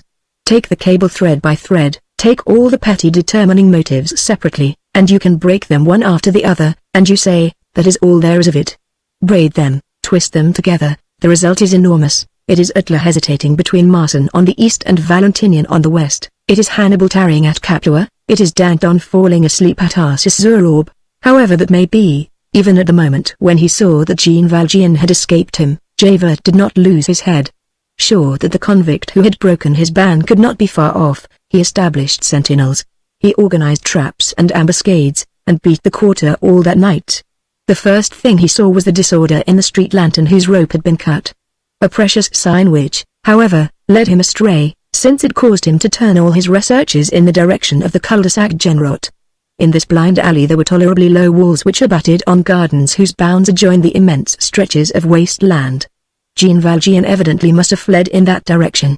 The fact is, that had he penetrated a little further in the cul-de-sac Genrot, he would probably have done so and have been lost. Javert explored these gardens and these waste stretches as though he had been hunting for a needle. At daybreak he left 2 intelligent men on the outlook, and returned to the prefecture of police, as much ashamed as a police spy who had been captured by a robber might have been. Part 14, Le Petit Picpus, Chapter 1, Number 62 Rue Petit Picpus. Nothing, half a century ago, more resembled every other carriage gate than the carriage gate of Number 62 Rue Petit Picpus. This entrance, which usually stood ajar in the most inviting fashion, permitted a view of two things, neither of which have anything very funereal about them, a courtyard surrounded by walls hung with vines, and the face of a lounging porter. Above the wall, at the bottom of the court, tall trees were visible. When a ray of sunlight enlivened the courtyard, when a glass of wine cheered up the porter, it was difficult to pass number 62 Little Picpus Street without carrying away a smiling impression of it. Nevertheless, it was a somber place of which one had had a glimpse. The threshold smiled, the house prayed and wept. If one succeeded in passing the porter, which was not easy, which was even nearly impossible for everyone, for there was an open sesame, which it was necessary to know, if the porter once passed, one entered a little vestibule on the right, on which opened a staircase shut in between two walls and so narrow that only one person could ascend it at a time, if one did not allow oneself to be alarmed by a daubing of canary yellow, with a dado of chocolate which clothed this staircase. If one ventured to ascend it, one crossed a first landing, then a second, and arrived on the first story at a corridor where the yellow wash and the chocolate-hued plinth pursued one with a peaceable persistency. Staircase and corridor were lighted by two beautiful windows. The corridor took a turn and became dark. If one doubled this gap, one arrived a few paces further on, in front of a door which was all the more mysterious because it was not fastened. If one opened it, one found oneself in a little chamber about 6 feet square, tiled, well scrubbed, clean, cold, and hung with nankin paper with green flowers, at 15 sous the roll. A white, dull light fell from a large window, with tiny panes, on the left, which usurped the whole width of the room. One gazed about, but saw no one. One listened, one heard neither a footstep nor a human murmur. The walls were bare, the chamber was not furnished, there was not even a chair. One looked again, and beheld on the wall facing the door a quadrangular hole, about a foot square, with a grating of interlacing iron bars, black, knotted, solid, which formed squares, I had almost said meshes, of less than 1.5 inches in diagonal length.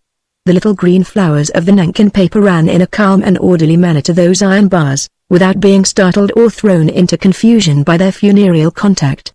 Supposing that a living being had been so wonderfully thin as to essay an entrance or an exit through the square hole, this grating would have prevented it. It did not allow the passage of the body, but it did allow the passage of the eyes, that is to say, of the mind. This seems to have occurred to them, for it had been reinforced by a sheet of tin inserted in the wall a little in the rear, and pierced with 1,000 holes more microscopic than the holes of a strainer. At the bottom of this plate, an aperture had been pierced exactly similar to the orifice of a letter box. A bit of tape attached to a bell wire hung at the right of the grated opening. If the tape was pulled, a bell rang, and one heard a voice very near at hand, which made one start. "Who is there?" The voice demanded. It was a woman's voice, a gentle voice, so gentle that it was mournful. Here, again, there was a magical word which it was necessary to know. If one did not know it, the voice ceased, the wall became silent once more, as though the terrified obscurity of the sepulchre had been on the other side of it. If one knew the password, the voice resumed, "Enter on the right." One then perceived on the right, facing the window, a glass door surmounted by a frame glazed and painted grey. On raising the latch and crossing the threshold, one experienced precisely the same impression as when one enters at the theatre into a grated baignoire, before the grating is lowered and the chandelier is lighted. One was, in fact, in a sort of theatre box, narrow, furnished with 2 old chairs, and a much frayed straw matting, sparely illuminated by the vague light from the glass door, a regular box, with its front just of a height to lean upon, bearing a doublet of black wood. This box was grated, only the grating of it was not of gilded wood, as at the opera. It was a monstrous lattice of iron bars, hideously interlaced and riveted to the wall by enormous fastenings which resembled clenched fists. The first minutes passed. When one's eyes began to grow used to this cellar-like half-twilight, one tried to pass the grating, but got no further than 6 inches beyond it. There he encountered a barrier of black shutters, reinforced and fortified with transverse beams of wood painted a gingerbread yellow. These shutters were divided into long, narrow slats, and they masked the entire length of the grating. They were always closed. At the expiration of a few moments one heard a voice proceeding from behind these shutters, and saying, "I am here. What do you wish with me?" It was a beloved, sometimes an adored, voice. No one was visible. Hardly the sound of a breath was audible. It seemed as though it were a spirit which had been evoked, that was speaking to you across the walls of the tomb. If one chanced to be within certain prescribed and very rare conditions, the slat of one of the shutters opened opposite you, the evoked spirit became an apparition. Behind the grating, behind the shutter, one perceived so far as the grating permitted sight, a head, of which only the mouth and the chin were visible, the rest was covered with a black veil. One caught a glimpse of a black imp, and a form that was barely defined, covered with a black shroud.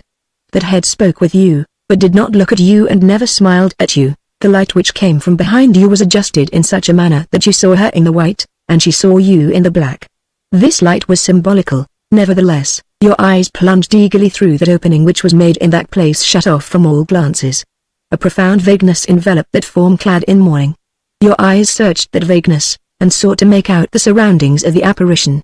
At the expiration of a very short time you discovered that you could see nothing. What you beheld was night, emptiness, shadows, a wintry mist mingled with a vapor from the tomb, a sort of terrible peace, a silence from which you could gather nothing, not even sighs, a gloom in which you could distinguish nothing, not even phantoms. What you beheld was the interior of a cloister. It was the interior of that severe and gloomy edifice which was called the Convent of the Bernardines of the Perpetual Adoration. The box in which you stood was the parlor. The first voice which had addressed you was that of the portress who always sat motionless and silent, on the other side of the wall, near the square opening, screened by the iron grating and the plate with its 1,000 holes, as by a double visor. The obscurity which bathed the grated box arose from the fact that the parlor, which had a window on the side of the world, had none on the side of the convent. Profane eyes must see nothing of that sacred place. Nevertheless, there was something beyond that shadow, there was a light, there was life in the midst of that death. Although this was the most strictly walled of all convents, we shall endeavor to make our way into it, and to take the reader in, and to say, without transgressing the proper bounds, things which storytellers have never seen, and have, therefore, never described. Chapter 2 The Obedience of Martin Verga. This convent, which in 1824 had already existed for many a long year in the Rue Petit Picpus, was a community of Bernardines of the Obedience of Martin Verga. These Bernardines were attached, in consequence, not to Clairvaux, like the Bernardine monks, but to Citeaux, like the Benedictine monks.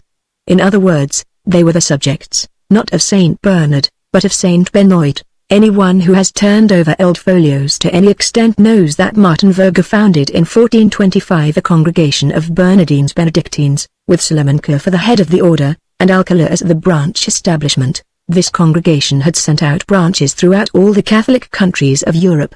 There is nothing unusual in the Latin Church in these grafts of one order on another. To mention only a single order of Saint Benoit, which is here in question, there are attached to this order, without counting the obedience of Martin Verga, 4 congregations, 2 in Italy, Montana Cassin and Saint Augustine of Padua, 2 in France, Cluny and Saint Maur, and 9 orders, Vallombrosa, Gramont, the Celestines, the Camodules, the Carthusians, the Humilies, the Olivators, the Silvestrines, and lastly, Citeaux. For Citeaux itself, a trunk for other orders, is only an offshoot of Saint Benoit. Citeaux dates from Saint Robert, Abbé de Milsem, in the Diocese of Langres, in 1098. Now it was in 529 that the devil, having retired to the desert of Subiaca, he was old, had he turned hermit? Was chased from the ancient temple of Apollo, where he dwelt, by Saint Benoit, then aged 17. After the rule of the Carmelites, who go barefoot, wear a bit of willow on their throats, and never sit down, the harshest rule is that of the Bernardines Benedictines of Martin Verga. They are clothed in black, with a gimp, which, in accordance with the express command of Saint Benoit, mounts to the chin. A robe of serge with large sleeves, a large woolen veil, the gimp which mounts to the chin cut square on the breast, the band which descends over their brow to their eyes, this is their dress. All is black except the band, which is white. The novices wear the same habit, but all in white. The professed nuns also wear a rosary at their side. The Bernardines Benedictines of Martin Verga practice the perpetual adoration, like the Benedictines called Ladies of the Holy Sacrament, who, at the beginning of this century, had 2 houses in Paris, one at the Temple, the other in the Rue Neuve Sainte-Geneviève. However, the Bernardines Benedictines of the Petit Picpus, of whom we are speaking, were a totally different order from the Ladies of the Holy Sacrament, cloistered in the Rue Neuve Sainte-Geneviève and at the Temple. There were numerous differences in their rule, there were some in their costume. The Bernardines Benedictines of the Petit Picpus wore the black gimp, and the Benedictines of the Holy Sacrament and of the Rue Neuve Sainte-Geneviève wore a white one, and had, besides, on their breasts, a Holy Sacrament about 3 inches long, in silver gilt or gilded copper. The nuns of the Petit Picpus did not wear this Holy Sacrament. The perpetual adoration, which was common to the house of the petty Picpus and to the house of the temple, leaves those two orders perfectly distinct. Their only resemblance lies in this practice of the Ladies of the Holy Sacrament and the Bernardines of Martinverge, just as there existed a similarity in the study and the glorification of all the mysteries relating to the infancy, the life, and death of Jesus Christ and the Virgin, between the two orders, which were, nevertheless, widely separated, and on occasion even hostile. The Oratory of Italy, established at Florence by Philip de Neri, and the Oratory of France, established by Pierre de Bérulle. The Oratory of France claimed the precedence, since Philip de Neri was only a saint, while Bérulle was a cardinal. Let us return to the harsh Spanish rule of Martinverge. The Bernardines Benedictines of this obedience fast all the year round, abstain from meat, fast in Lent and on many other days which are peculiar to them, rise from their first sleep, from 1 to 3 o'clock in the morning, to read their breviary and chant matins, sleep in all seasons between serge sheets and on straw, make no use of the bath, never light a fire, scourge themselves every Friday, observe the rule of silence, speak to each other only during the recreation hours, which are very brief, and wear drugget chemises for 6 months in the year, from September 14th, which is the exaltation of the Holy Cross, until Easter. These 6 months are a modification, the rule says all the year, but this drugget chemise, intolerable in the heat of summer, produced fevers and nervous spasms. The use of it had to be restricted. Even with this palliation, when the nuns put on this chemise on the 14th of September, they suffer from fever for 3 or 4 days. Obedience, poverty, chastity, perseverance in their seclusion, these are their vows, which the rule greatly aggravates. The prioress is elected for 3 years by the mothers, who are called mères vocales because they have a voice in the chapter. A prioress can only be re-elected twice, which fixes the longest possible reign of a prioress at 9 years. They never see the officiating priest, who is always hidden from them by a serge curtain 9 feet in height. During the sermon, when the preacher is in the chapel, they drop their veils over their faces. They must always speak low, walk with their eyes on the ground and their heads bowed. One man only is allowed to enter the convent, the archbishop of the diocese. There is really one other, the gardener. But he is always an old man, and, in order that he may always be alone in the garden, and that the nuns may be warned to avoid him, a bell is attached to his knee. Their submission to the prioress is absolute and passive. It is the canonical subjection in the full force of its abnegation. As at the voice of Christ, ut vici Christi, at a gesture, at the first sign, ad nutum, ad primum signum, immediately, with cheerfulness, with perseverance, with a certain blind obedience, prompt, hilariter, perseverantur et quodam obedientia, as the file in the hand of the workman, quasi limam in manibus fabri, without power to read or to write without express permission, legivel scribia non addicerat sign expressa superioris licentia. Each one of them in turn makes what they call reparation. The reparation is the prayer for all the sins, for all the faults, for all the dissensions, for all the violations, for all the iniquities, for all the crimes committed on earth.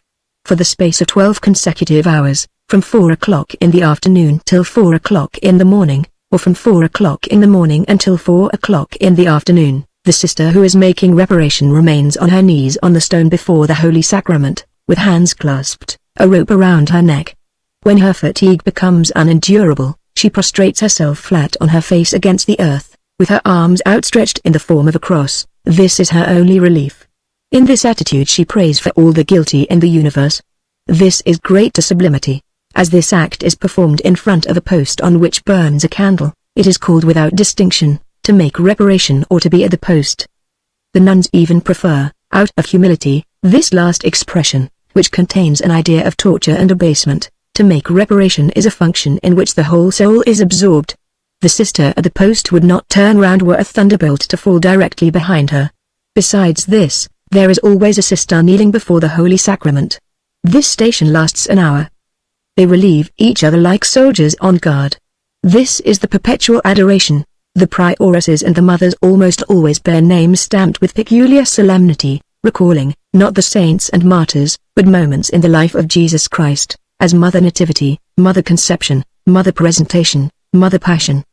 But the names of saints are not interdicted. When one sees them, one never sees anything but their mouths. All their teeth are yellow. No toothbrush ever entered that convent. Brushing one's teeth is at the top of a ladder at whose bottom is the loss of one's soul. They never say my. They possess nothing of their own, and they must not attach themselves to anything. They call everything our, Thus, our veil, our chaplet, if they were speaking of their chemise, they would say our chemise. Sometimes they grow attached to some petty object, to a book of hours, a relic, a medal that has been blessed. As soon as they become aware that they are growing attached to this object, they must give it up. They recall the words of Saint Therese, to whom a great lady said, as she was on the point of entering her order, "Permit me, mother, to send for a Bible to which I am greatly attached."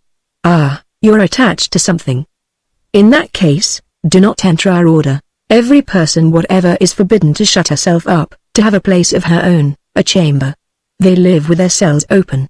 When they meet, one says, "Blessed and adored be the most holy sacrament of the altar." The other responds, "Forever."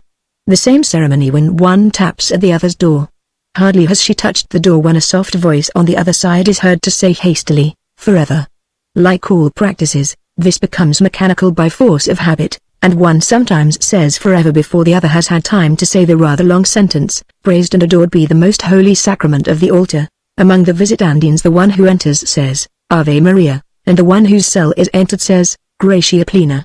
It is their way of saying good day, which is in fact full of grace. At each hour of the day 3 supplementary strokes sound from the church bell of the convent. At this signal prioress, vocal mothers, professed nuns, lay sisters, novices, postulants, interrupt what they are saying, what they are doing, or what they are thinking, and all say in unison if it is 5 o'clock, for instance, at 5 o'clock and at all hours praised and adored be the most holy sacrament of the altar. If it is 8 o'clock, at 8 o'clock and at all hours. And so on, according to the hour. This custom, the object of which is to break the thread of thought and to lead it back constantly to God, exists in many communities. The formula alone varies. Thus at the infant Jesus they say, "At this hour and at every hour may the love of Jesus kindle my heart." The Bernardines Benedictines of Martin Verga, cloistered 50 years ago at Petit Picpus, chant the offices to a solemn psalmody, a pure Gregorian chant, and always with full voice during the whole course of the office. Everywhere in the missal where an asterisk occurs they pause, and say in a low voice, "Jesus Marie Joseph." For the office of the dead they adopt a tone so low that the voices of women can hardly descend to such a depth. The effect produced is striking and tragic. The nuns of the Petit Picpus had made a vault under their grand altar for the burial of their community. The government, as they say, does not permit this vault to receive coffins, so they leave the convent when they die. This is an affliction to them, and causes them consternation as an infraction of the rules. They had obtained a mediocre consolation at best, permission to be interred at a special hour and in a special corner in the ancient Vaugirard cemetery, which was made of land which had formerly belonged to their community. On Fridays the nuns hear High Mass, Vespers, and all the offices, as on Sunday. They scrupulously observe in addition all the little festivals unknown to people of the world, of which the Church of France was so prodigal in the olden days, and of which it is still prodigal in Spain and Italy. Their stations in the chapel are interminable. As for the number and duration of their prayers we can convey no better idea of them than by quoting the ingenuous remark of one of them. The prayers of the postulants are frightful. The prayers of the novices are still worse, and the prayers of the professed nuns are still worse. Once a week the chapter assembles, the prioress presides, the vocal mothers assist. Each sister kneels in turn on the stones, and confesses aloud, in the presence of all, the faults and sins which she has committed during the week. The vocal mothers consult after each confession and inflict the penance aloud. Besides this confession in a loud tone, for which all faults in the least serious are reserved, they have for their venial offences what they call the culp. To make one's culp means to prostrate oneself flat on one's face during the office in front of the prioress until the latter, who is never called anything but our mother, notifies the culprit by a slight tap of her foot against the wood of her stool that she can rise. The culp or peccavi is made for a very small matter: a broken glass, a torn veil, an involuntary delay of a few seconds at an office, a false note in church, etc. This suffices, and the culp is made. The culp is entirely spontaneous. It is the culpable person herself, the word is etymologically in its place here, who judges herself and inflicts it on herself. On festival days and Sundays 4 mother precentors intone the offices before a large reading desk with 4 places. One day one of the mother precentors intoned a psalm beginning with Ecce, and instead of Ecce she uttered aloud the 3 notes Do Si Sol. For this piece of absent-mindedness she underwent a culp which lasted during the whole service. What rendered the fault enormous was the fact that the chapter had laughed. When a nun is summoned to the parlor, even were it the prioress herself, she drops her veil, as will be remembered, so that only her mouth is visible. The prioress alone can hold communication with strangers. The others can see only their immediate family, and that very rarely. If, by chance, an outsider presents herself to see a nun, or one whom she has known and loved in the outer world, a regular series of negotiations is required. If it is a woman, the authorization may sometimes be granted. The nun comes, and they talk to her through the shutters, which are opened only for a mother or sister. It is unnecessary to say that permission is always refused to men, such is the rule of Saint Benoit, aggravated by Martin Verga. These nuns are not gay, rosy, and fresh, as the daughters of other orders often are.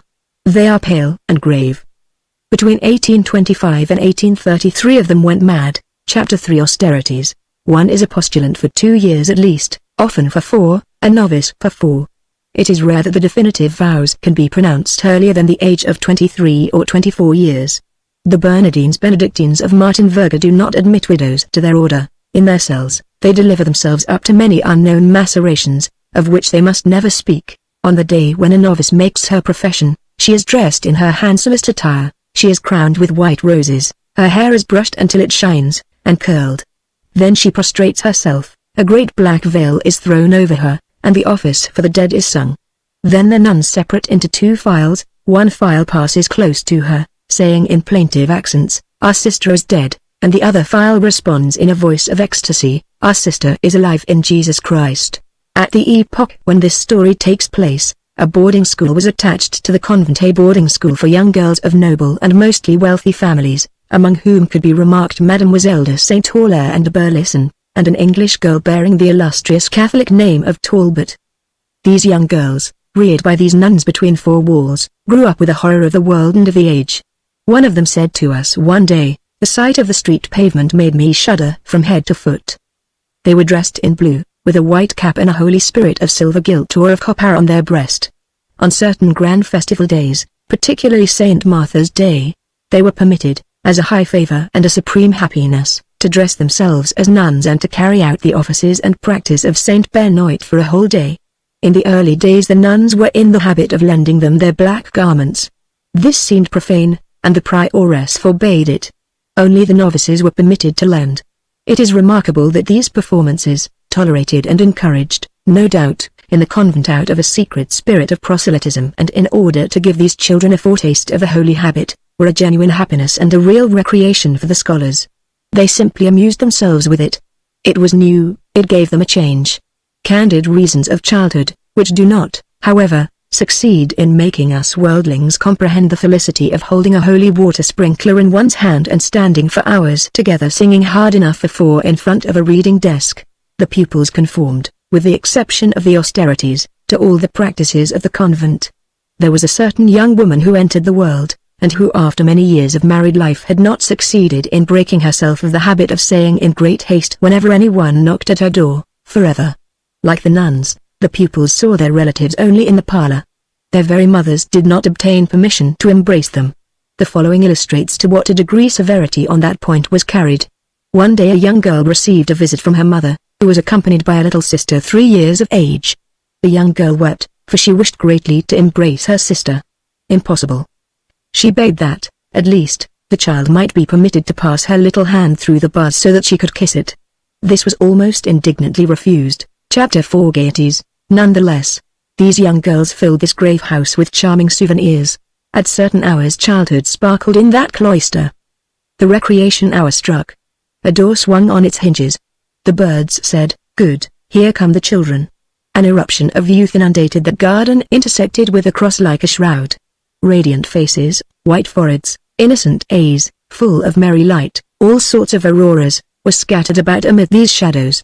After the psalmodies, the bells, the peals, and knells and offices, the sound of these little girls burst forth on a sudden more sweetly than the noise of bees. The hive of joy was opened, and each one brought her honey. They played, they called to each other, they formed into groups, they ran about, pretty little white teeth chattered in the corners, the veils superintended the laughs from a distance, shades kept watch of the sunbeams, but what mattered it? Still they beamed and laughed. Those 4 lugubrious walls had their moment of dazzling brilliancy. They looked on, vaguely blanched with the reflection of so much joy at this sweet swarming of the hives. It was like a shower of roses falling athwart this house of mourning. The young girls frolicked beneath the eyes of the nuns, The gaze of impeccability does not embarrass innocence. Thanks to these children, there was, among so many austere hours, 1 hour of ingenuousness. The little ones skipped about, the elder ones danced. In this cloister play was mingled with heaven. Nothing is so delightful and so august as all these fresh, expanding young souls. Homer would have come thither to laugh with Perrault, and there was in that black garden, youth, health, noise, cries, giddiness, pleasure, happiness enough to smooth out the wrinkles of all their ancestresses, those of the epic as well as those of the fairy tale, those of the throne as well as those of the thatched cottage from Hecuba to La Mere Grande. In that house more than anywhere else, perhaps, arise those children's sayings which are so graceful and which evoke a smile that is full of thoughtfulness. It was between those 4 gloomy walls that a child of 5 years exclaimed one day, "Mother, one of the big girls has just told me that I have only 9 years and 10 months longer to remain here." What happiness! It was here, too, that this memorable dialogue took place: a vocal mother. "Why are you weeping, my child?" The child, aged 6. "I told Alex that I knew my French history. She says that I do not know it, but I do." Alex, the big girl, aged 9. "No, she does not know it." The mother. "How is that, my child?" Alex. "She told me to open the book at random and to ask her any question in the book, and she would answer it." "Well, she did not answer it. Let us see about it." "What did you ask her?" "I opened the book at random, as she proposed, and I put the first question that I came across." "And what was the question?" "It was, what happened after that?" It was there that profound remark was made anent a rather greedy perroquet which belonged to a lady boarder: "How well bred. It eats the top of the slice of bread and butter just like a person." It was on one of the flagstones of this cloister that there was once picked up a confession which had been written out in advance, in order that she might not forget it, by a sinner of 7 years: "Father, I accuse myself of having been avaricious. Father, I accuse myself of having been an adulteress. Father, I accuse myself of having raised my eyes to the gentleman." It was on one of the turf benches of this garden that a rosy-mouthed 6 years of age improvised the following tale, which was listened to by Blue Eyes aged 4 and 5 years: "There were 3 little cocks who owned a country where there were a great many flowers. They plucked the flowers and put them in their pockets. After that they plucked the leaves and put them in their playthings. There was a wolf in that country, there was a great deal of forest, and the wolf was in the forest, and he ate the little cocks." And this other poem: "There came a blow with a stick. It was Punchinello who bestowed it on the cat. It was not good for her, it hurt her. Then a lady put Punchinello in prison. It was there that a little abandoned child, a foundling whom the convent was bringing up out of charity, uttered this sweet and heartbreaking saying. She heard the others talking of their mothers, and she murmured in her corner: "As for me, my mother was not there when I was born."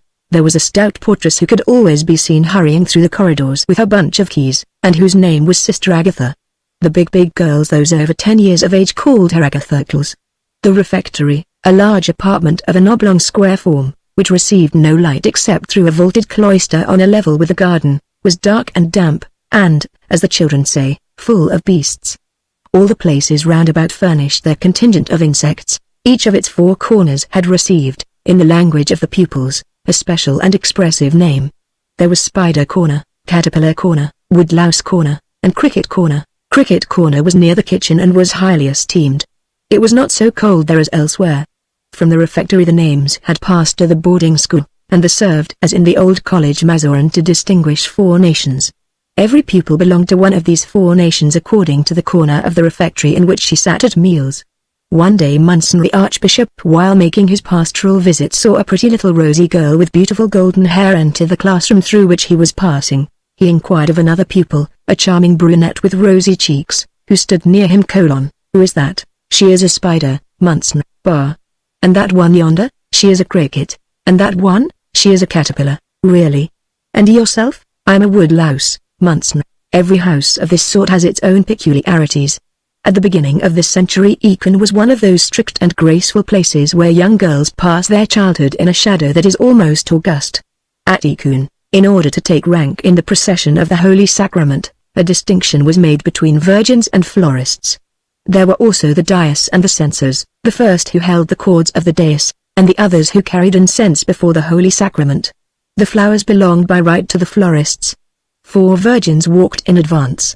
On the morning of that great day it was no rare thing to hear the question put in the dormitory: "Who is a virgin?" Madame Campan used to quote this saying of a little one of 7 years, to a big girl of 16, who took the head of the procession, while she, the little one, remained at the rear. You are a virgin, but I am not. Chapter 5 Distractions. Above the door of the refectory this prayer, which was called the White Paternoster, and which possessed the property of bearing people straight to paradise, was inscribed in large black letters: Little White Paternoster, which God made, which God said, which God placed in paradise. In the evening, when I went to bed, I found 3 angels sitting on my bed, 1 at the foot, 2 at the head, the good Virgin Mary in the middle, who told me to lie down without hesitation. The good God is my Father, the good Virgin is my mother, the 3 apostles are my brothers, the 3 virgins are my sisters. The shirt in which God was born envelopes my body, St. Margaret's cross is written on my breast. Madame the Virgin was walking through the meadows, weeping for God, when she met M. St. John. Monsieur St. John, whence come you?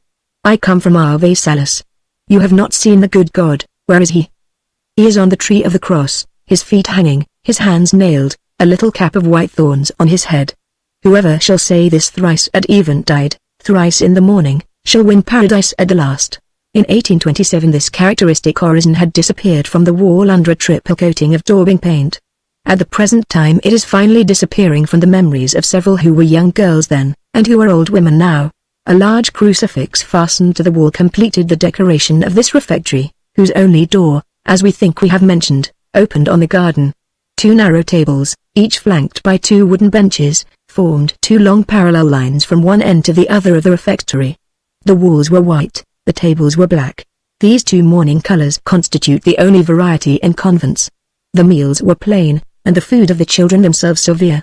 A single dish of meat and vegetables combined, or salt fish, such was their luxury. This meager fare, which was reserved for the pupils alone, was, nevertheless, an exception. The children ate in silence, under the eye of the mother whose turn it was, who, if a fly took a notion to fly or to hum against the rule, opened and shut a wooden book from time to time. This silence was seasoned with the lives of the saints, read aloud from a little pulpit with a desk, which was situated at the foot of the crucifix. The reader was one of the big girls, in weekly turn. At regular distances, on the bare tables, there were large, varnished bowls in which the pupils washed their own silver cups and knives and forks, and into which they sometimes threw some scrap of tough meat or spoiled fish. This was punished. These bowls were called ronds-d'eau. The child who broke the silence made a cross with her tongue. Where? On the ground. She licked the pavement. The dust, that end of all joys, was charged with the chastisement of those poor little rose leaves which had been guilty of chirping. There was in the convent a book which has never been printed except as a unique copy, and which it is forbidden to read. It is the Rule of Saint Benoit, an arcanum which no profane eye must penetrate. Nemo regulars, sec institutionis nostras, externes communicabit. The pupils one day succeeded in getting possession of this book, and set to reading it with avidity, a reading which was often interrupted by the fear of being caught, which caused them to close the volume precipitately. From the great danger thus incurred they derived but a very moderate amount of pleasure.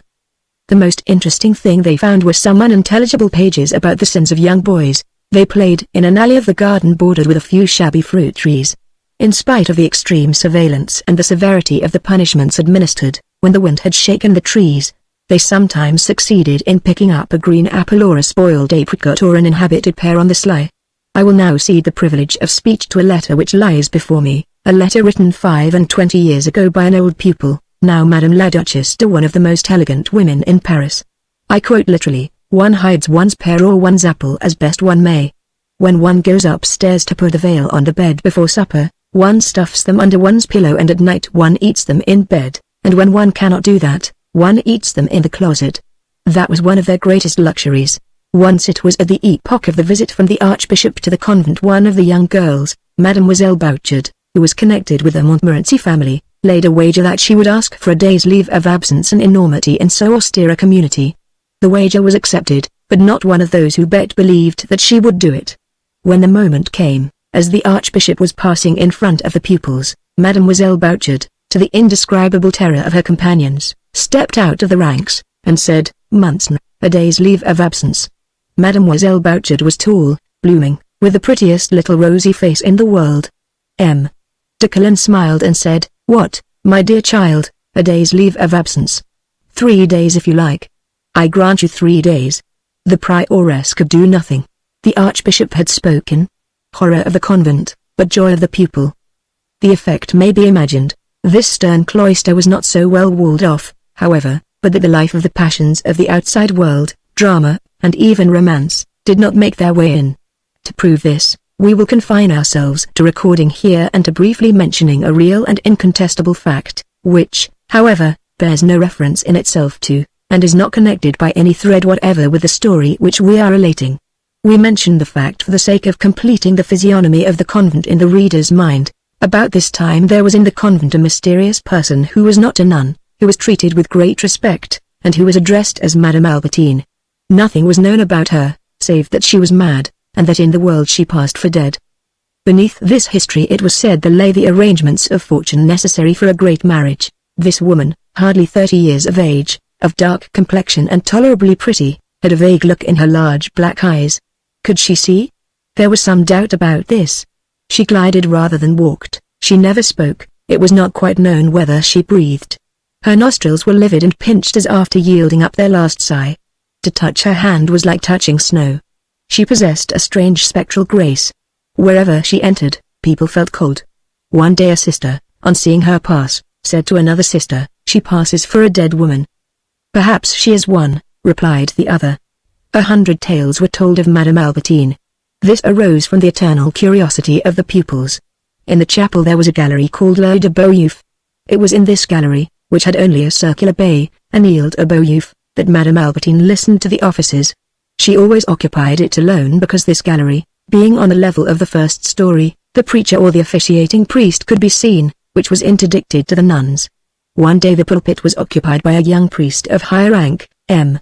Le Duc de Rohan, peer of France, officer of the Red Musketeers in 1815 when he was Prince de Leon, and who died afterward, in 1830, as Cardinal and Archbishop of Besançon. It was the first time that M. de Rohan had preached at the Petit Picpus convent. Madame Albertine usually preserved perfect calmness and complete immobility during the sermons and services. That day, as soon as she caught sight of M.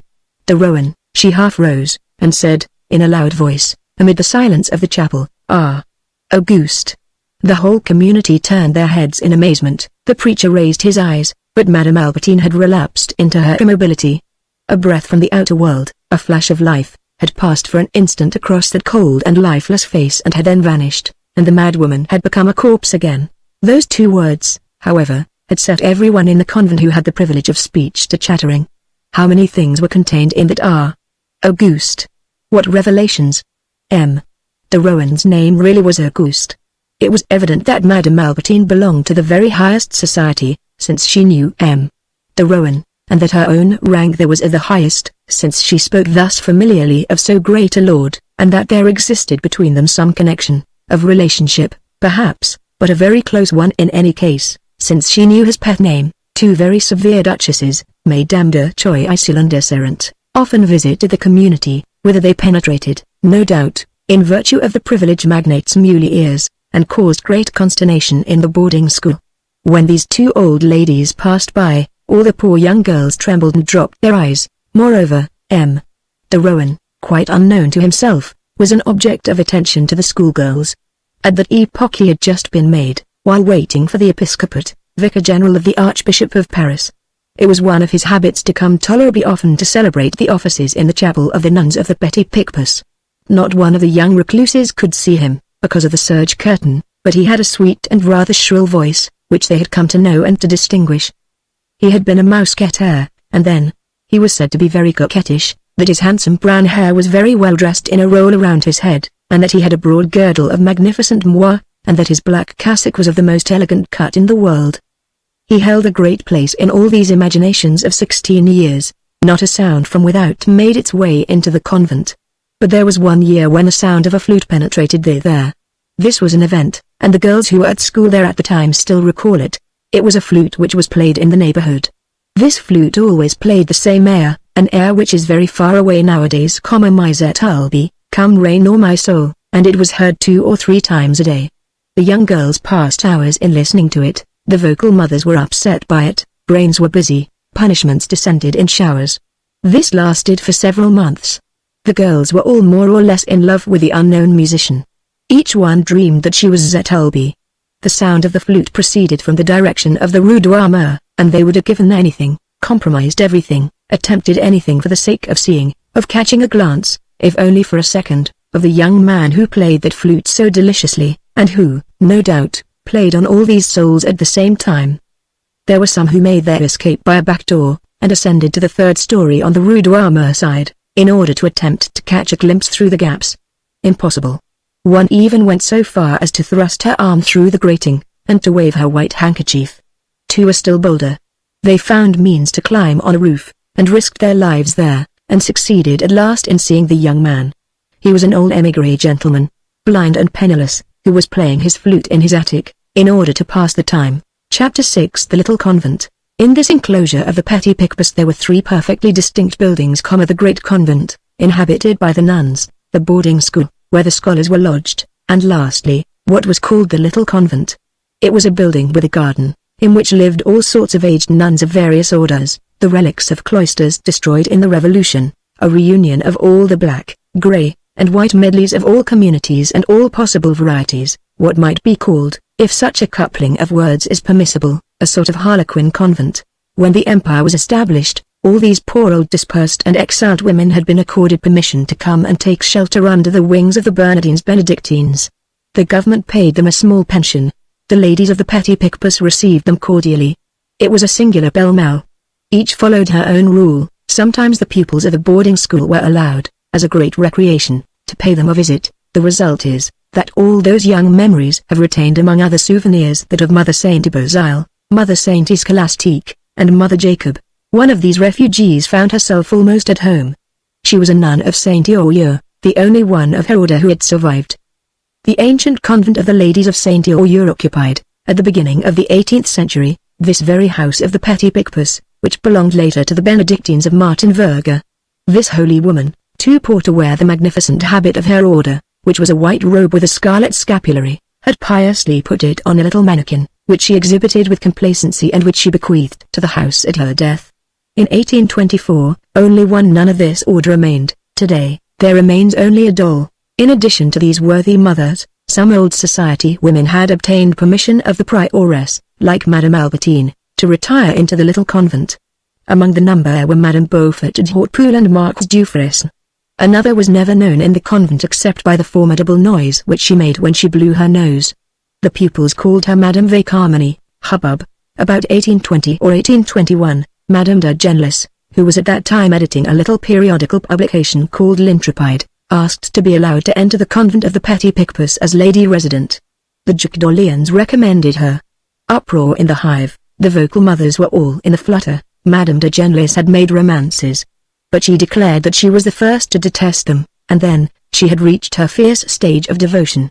With the aid of God, and of the prince, she entered. She departed at the end of 6 or 8 months, alleging as a reason, that there was no shade in the garden. The nuns were delighted. Although very old, she still played the harp, and did it very well. When she went away she left her mark in her cell. Madame de Genlis was superstitious and a Latinist. These two words furnish a tolerably good profile of her. A few years ago, there was still to be seen, pasted in the inside of a little cupboard in her cell in which she locked up her silverware and her jewels, these 5 lines in Latin, written with her own hand in red ink on yellow paper, and which, in her opinion, possessed the property of frightening away robbers. Imparibus meritus pendent tria corpora remis, 15, dismas et gesmas, medius divina pitstas, alter pati dismas, inflix, infima, gesmas, nos et res nostras conservit summa pitstas. Hos versus stickers, nita furto to apertas. These verses in 6th century Latin raise the question whether the 2 thieves of Calvary were named, as is commonly believed, Dismas and Gestas, or Dismas and Gesmas. This orthography might have confounded the pretensions put forward in the last century by the Vicomte de Gestas, of a descent from the wicked thief. However, the useful virtue attached to these verses forms an article of faith in the order of the Hospitars. The church of the house, constructed in such a manner as to separate the great convent from the boarding school like a veritable entrenchment, was, of course, common to the boarding school, the great convent, and the little convent. The public was even admitted by a sort of lazaretto entrance on the street. But all was so arranged, that none of the inhabitants of the cloister could see a face from the outside world. Suppose a church whose choir is grasped in a gigantic hand, and folded in such a manner as to form, not, as in ordinary churches, a prolongation behind the altar, but a sort of hall, or obscure cellar, to the right of the officiating priest. Suppose this hall to be shut off by a curtain 7 feet in height, of which we have already spoken. In the shadow of that curtain, pile up on wooden stools the nuns in the choir on the left, the schoolgirls on the right, the lay sisters and the novices at the bottom, and you will have some idea of the nuns of the petty picpus assisting at divine service. That cavern, which was called the choir, communicated with the cloister by a lobby. The church was lighted from the garden. When the nuns were present at services where their rule enjoined silence, the public was warned of their presence only by the folding seats of the stalls noisily rising and falling. Chapter 7. Some silhouettes of this darkness. During the 6 years which separate 1819 from 1825, the prioress of the petty picpus was Mademoiselle de Blamire, whose name, in religion, was Mother Innocenti. She came of the family of Marguerite de Blamire, author of Lives of the Saints of the Order of Saint Benoit. She had been re-elected. She was a woman about 60 years of age, short, thick, singing like a cracked pot, says the letter which we have already quoted, an excellent woman, moreover, and the only merry one in the whole convent, and for that reason adored. She was learned, erudite, wise, competent, curiously proficient in history, crammed with Latin, stuffed with Greek, full of Hebrew, and more of a Benedictine monk than a Benedictine nun. The sub-prioress was an old Spanish nun, Mother Seniers, who was almost blind. The most esteemed among the vocal mothers were Mother Saint Honorine, the treasurer, Mother Saint Gertrude, the chief mistress of the novices, Mother Saint Ange, the assistant mistress, Mother Annunciation, the sacristan, Mother Saint Augustine, the nurse, the only one in the convent who was malicious, then Mother Saint Mechtilde, Mademoiselle Gourvain, very young and with a beautiful voice, Mother des Anges, Mademoiselle Druit, who had been in the convent of the Fils Dieu, and in the convent du Trésor, between Gisors and Magny, Mother Saint Joseph, Mademoiselle de Cogaludo, Mother Saint Adelaide, Mademoiselle d'Auvigny, Mother Miséricorde, Mademoiselle de Cifuentes, who could not resist austerities, Mother Compassion, Mademoiselle de la Meltiere, received at the age of 60 in defiance of the rule, and very wealthy, Mother Providence, Mademoiselle de Laudonnière, Mother Presentation, Mademoiselle de Siguenza, who was prioress in 1847, and finally, Mother Saint Iseline, sister of the sculptor Siroki, who went mad, Mother Saint Chantal, Mademoiselle de Cesne, who went mad. There was also, among the prettiest of them, a charming girl of 23, who was from the Isle de Bourbon, a descendant of the Chevalier Rose, whose name had been Mademoiselle Rose, and who was called Mother Assumption. Mother Saint Mechtilde, entrusted with the singing and the choir, was fond of making use of the pupils in this quarter. She usually took a complete scale of them, that is to say, 7, from 10 to 16 years of age, inclusive, of assorted voices and sizes, whom she made sing standing, drawn up in a line, side by side, according to age, from the smallest to the largest. This presented to the eye, something in the nature of a reed pipe of young girls, a sort of living panpipe made of angels. Those of the lay sisters whom the scholars loved most were Sister Euphrasie, Sister Saint Marguerite, Sister Saint Martha, who was in her dotage, and Sister Saint Michel, whose long nose made them laugh. All these women were gentle with the children. The nuns were severe only towards themselves. No fire was lighted except in the school, and the food was choice compared to that in the convent. Moreover, they lavished 1,000 cares on their scholars. Only, when a child passed near a nun and addressed her, the nun never replied. This rule of silence had had this effect, that throughout the whole convent, speech had been withdrawn from human creatures, and bestowed on inanimate objects. Now it was the church bell which spoke. Now it was the gardener's bell. A very sonorous bell, placed beside the portress, and which was audible throughout the house, indicated by its varied peals, which formed a sort of acoustic telegraph, all the actions of material life which were to be performed, and summoned to the parlor, in case of need, such or such an inhabitant of the house. Each person and each thing had its own peal. The prioress had 1 and 1, the sub-prioress 1 and 2. 6-5 announced lessons, so that the pupils never said to go to lessons, but to go to 6-5. 4-4 was Madame de Genlis's signal. It was very often heard. Cursed le diable equate to commoits, the very deuce said the uncharitable.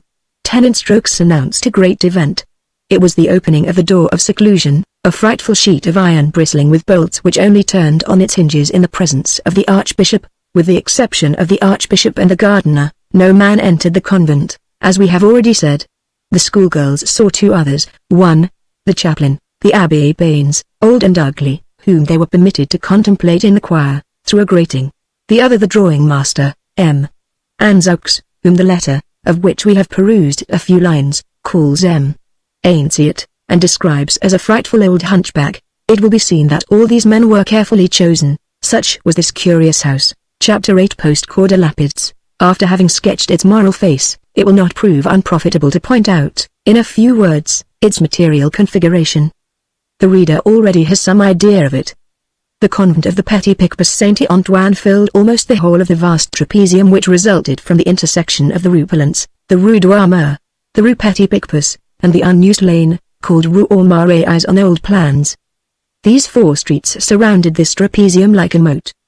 The convent was composed of several buildings and a garden.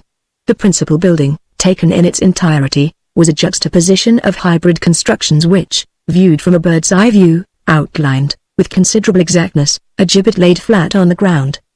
The main arm of the gibbet occupied the whole of the fragment of the Rue Douarnenez comprised between the Rue Petit Picpus and the Rue Polence. The lesser arm was a lofty, grey, severe grated façade which faced the Rue Petit Picpus. The carriage entrance number 62 marked its extremity.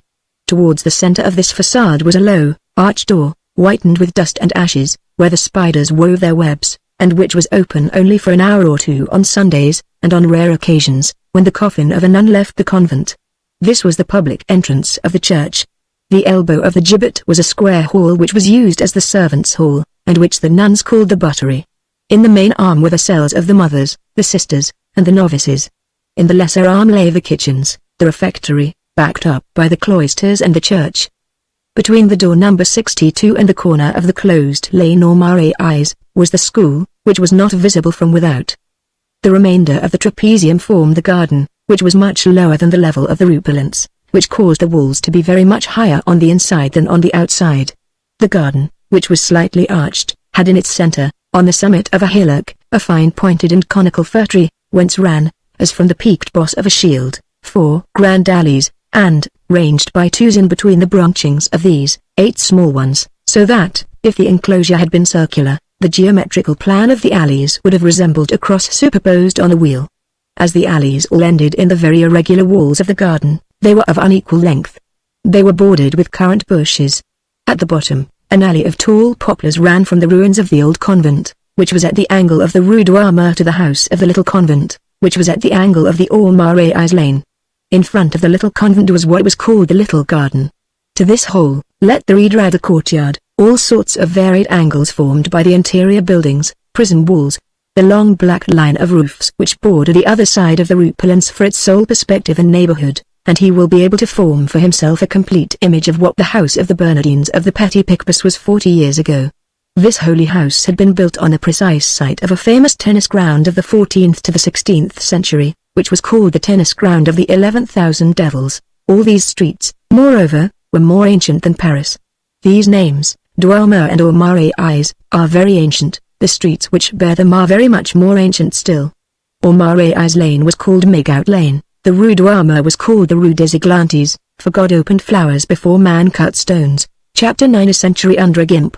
Since we are engaged in giving details as to what the convent of the Petit Picpus was in former times, and since we have ventured to open a window on that discreet retreat, the reader will permit us one other little digression, utterly foreign to this book, but characteristic and useful, since it shows that the cloister even has its original figures. In the little convent there was a centenarian who came from the Abbey of Fontevrault. She had even been in society before the Revolution. She talked a great deal of M. de Miromesnil, keeper of the seals under Louis XVI, and of a Presidentess Duplat, with whom she had been very intimate. It was her pleasure and her vanity to drag in these names on every pretext. She told wonders of the Abbey of Fontevrault, that it was like a city, and that there were streets in the monastery. She talked with a Picard accent which amused the pupils. Every year, she solemnly renewed her vows, and at the moment of taking the oath, she said to the priest, Monseigneur Saint Francois gave it to Monseigneur Saint Julian, Monseigneur Saint Julian gave it to Monseigneur Saint Eusebius, Monseigneur Saint Eusebius gave it to Monseigneur Saint Procopius, etc., etc., and thus I give it to you, Father. And the schoolgirls would begin to laugh, not in their sleeves, but under their veils, charming little stifled laughs which made the vocal mothers frown. On another occasion, the centenarian was telling stories. She said that in her youth the Bernardine monks were every whit as good as the Mousquetaires. It was a century which spoke through her, but it was the 18th century. She told about the custom of the four wines, which existed before the revolution in Champagne and Bourgogne. When a great personage, a marshal of France, a prince, a duke, and a peer, traversed a town in Burgundy or Champagne, the city fathers came out to harangue him and presented him with 4 silver gondolas into which they had poured 4 different sorts of wine.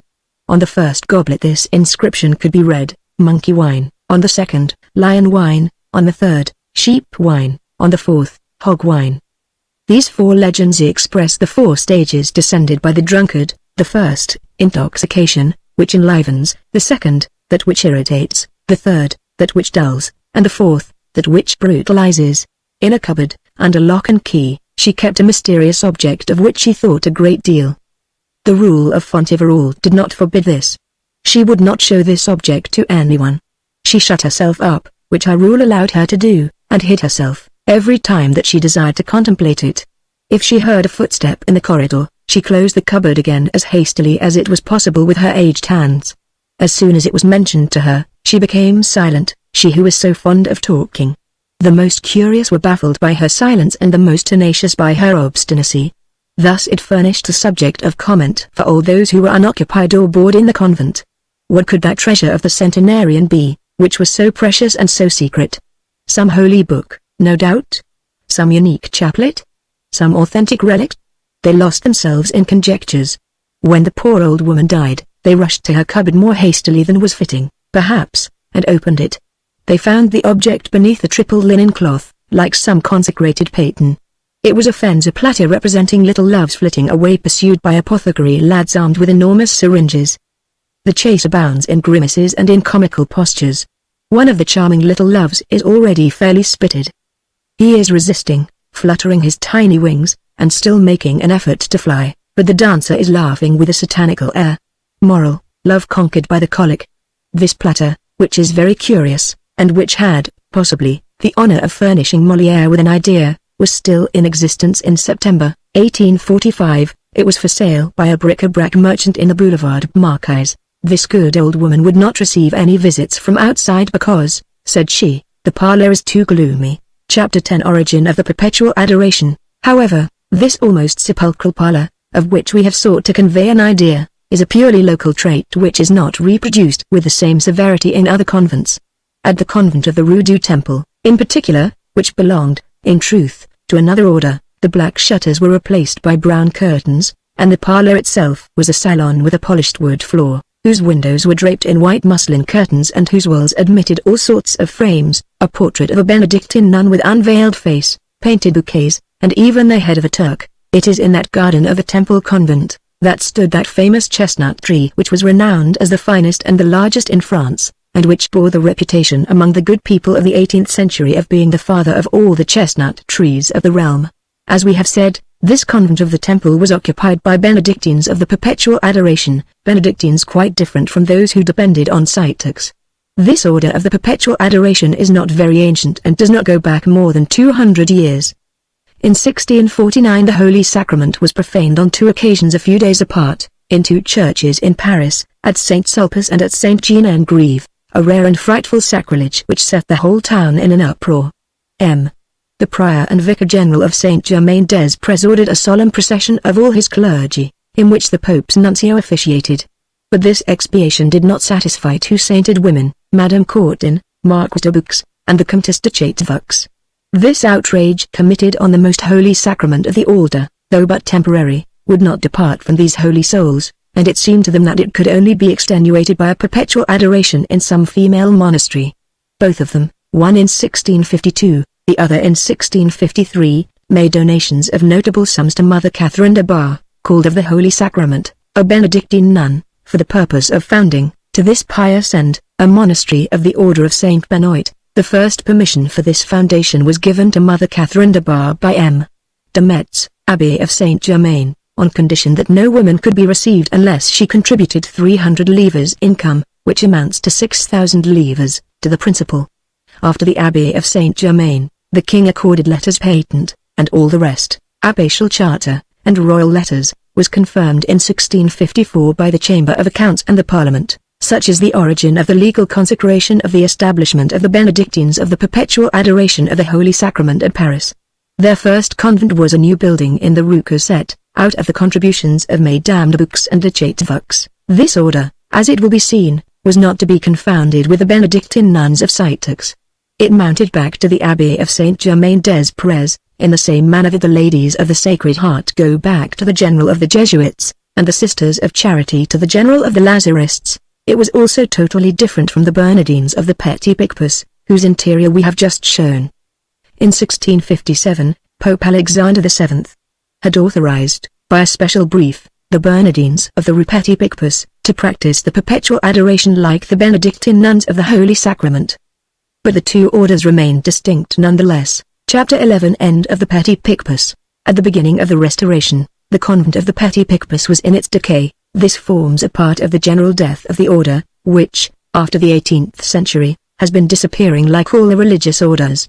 Contemplation is, like prayer, one of humanity's needs, but, like everything which the Revolution touched, it will be transformed, and from being hostile to social progress, it will become favorable to it. The house of the Petit Picpus was becoming rapidly depopulated. In 1840, the little convent had disappeared, the school had disappeared. There were no longer any old women, nor young girls, the first were dead. The latter had taken their departure. Volevunt.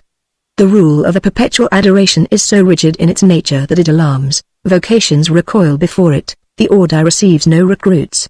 In 1845, it still obtained lay sisters here and there, but of professed nuns, none at all.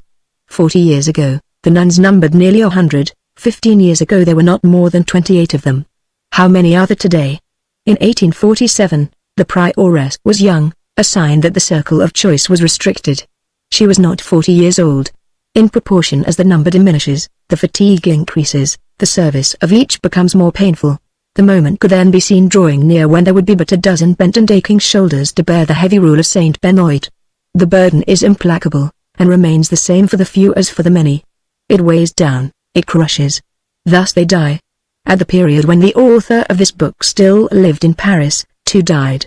One was 25 years old, the other 23. This latter can say, like Julia Alpinula, hic jaceo. Vixi nos viginti et tres. It is in consequence of this decay that the convent gave up the education of girls.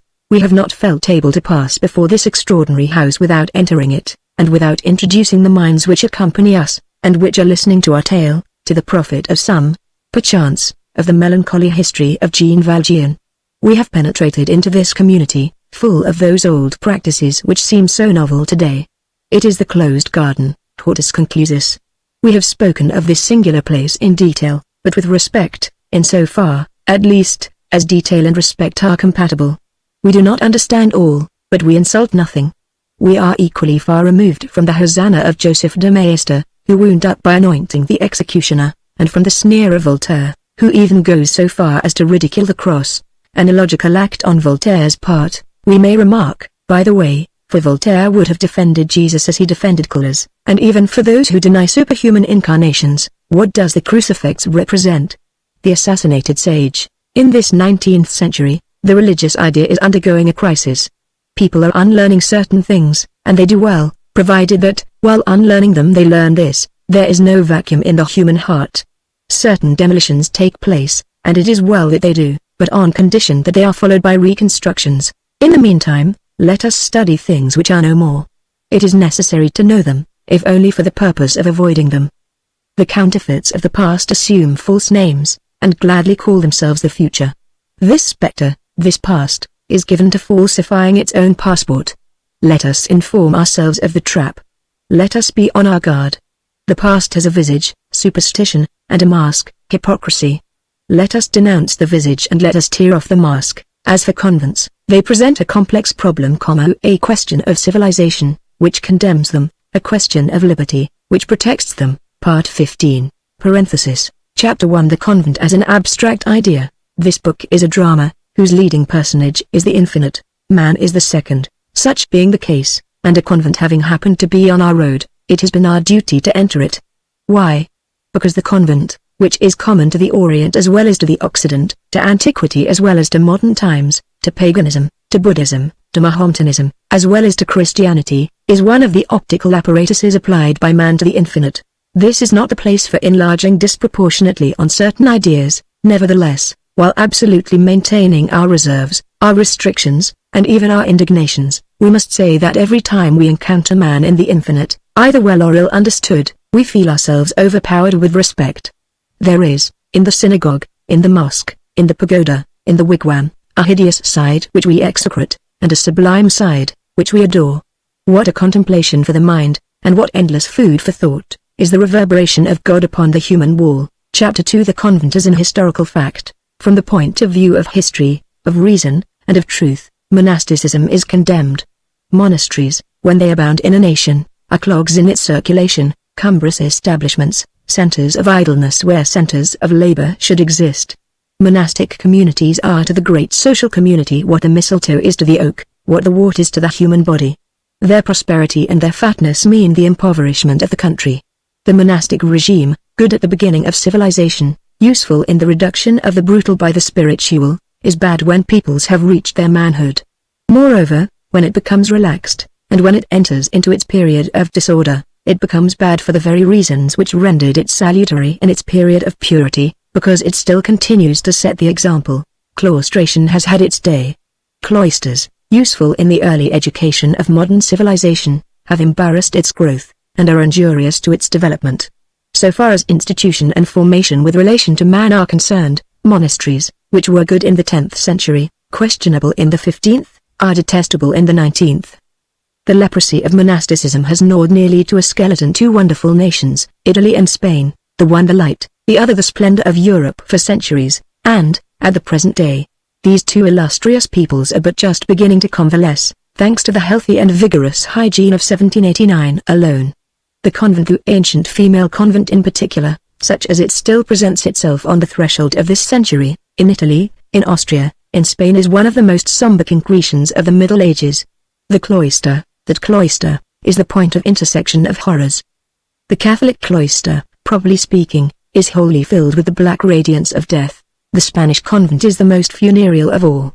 There rise, in obscurity, beneath vaults filled with gloom, beneath domes vague with shadow, massive altars of Babel, as high as cathedrals, their immense white crucifixes hang from chains in the dark. There are extended, all nude on the ebony, great crests of ivory, more than bleeding, bloody, hideous and magnificent, with their elbows displaying the bones, their knee-pans showing their integuments, their wounds showing their flesh, crowned with silver thorns, nailed with nails of gold, with blood drops of rubies on their brows, and diamond tears in their eyes. The diamonds and rubies seem wet, and make veiled beings in the shadow below weep. Their sides bruised with the hair shirt and their iron-tipped scourges, their breasts crushed with wicker hurdles, their knees excoriated with prayer, women who think themselves wives, specters who think themselves seraphim. Do these women think? No. Have they any will? No. Do they love? No. Do they live? No. Their nerves have turned to bone, their bones have turned to stone. Their veil is of woven night. Their breath under their veil resembles the indescribably tragic respiration of death. The abbess, a spectre, sanctifies them and terrifies them. The Immaculate One is there, and very fierce. Such are the ancient monasteries of Spain. Liars of terrible devotion, caverns of virgins, ferocious places. Catholic Spain is more Roman than Rome herself. The Spanish convent was, above all others, the Catholic convent. There was a flavor of the Orient about it. The Archbishop, the Kislaraga of heaven, locked up and kept watch over this seraglio of souls reserved for God. The nun was the odalisque. The priest was the eunuch. The fervent were chosen in dreams and possessed Christ. At night, the beautiful, nude young man descended from the cross and became the ecstasy of the cloistered one. Lofty walls guarded the mystic sultana, who had the crucified for her sultan, from all living distraction. A glance on the outer world was infidelity. The in-pace replaced the leather sack. That which was cast into the sea in the east was thrown into the ground in the west. In both quarters, women wrung their hands. The waves for the first, the grave for the last, here the drowned, there the buried. Monstrous parallel. Today the upholders of the past, unable to deny these things, have adopted the expedient of smiling at them. There has come into fashion a strange and easy manner of suppressing the revelations of history, of invalidating the commentaries of philosophy, of eliding all embarrassing facts and all gloomy questions. A matter for declamations, say the clever. Declamations, repeat the foolish. Jean-Jacques declaimer, Diderot declaimer, Voltaire oncolers, Labar, and Cervin, declaimers. I know not who has recently discovered that Tacitus was a declaimer, that Nero was a victim, and that pity is decidedly due to that poor Holofernes. Facts, however, are awkward things to disconcert, and they are obstinate.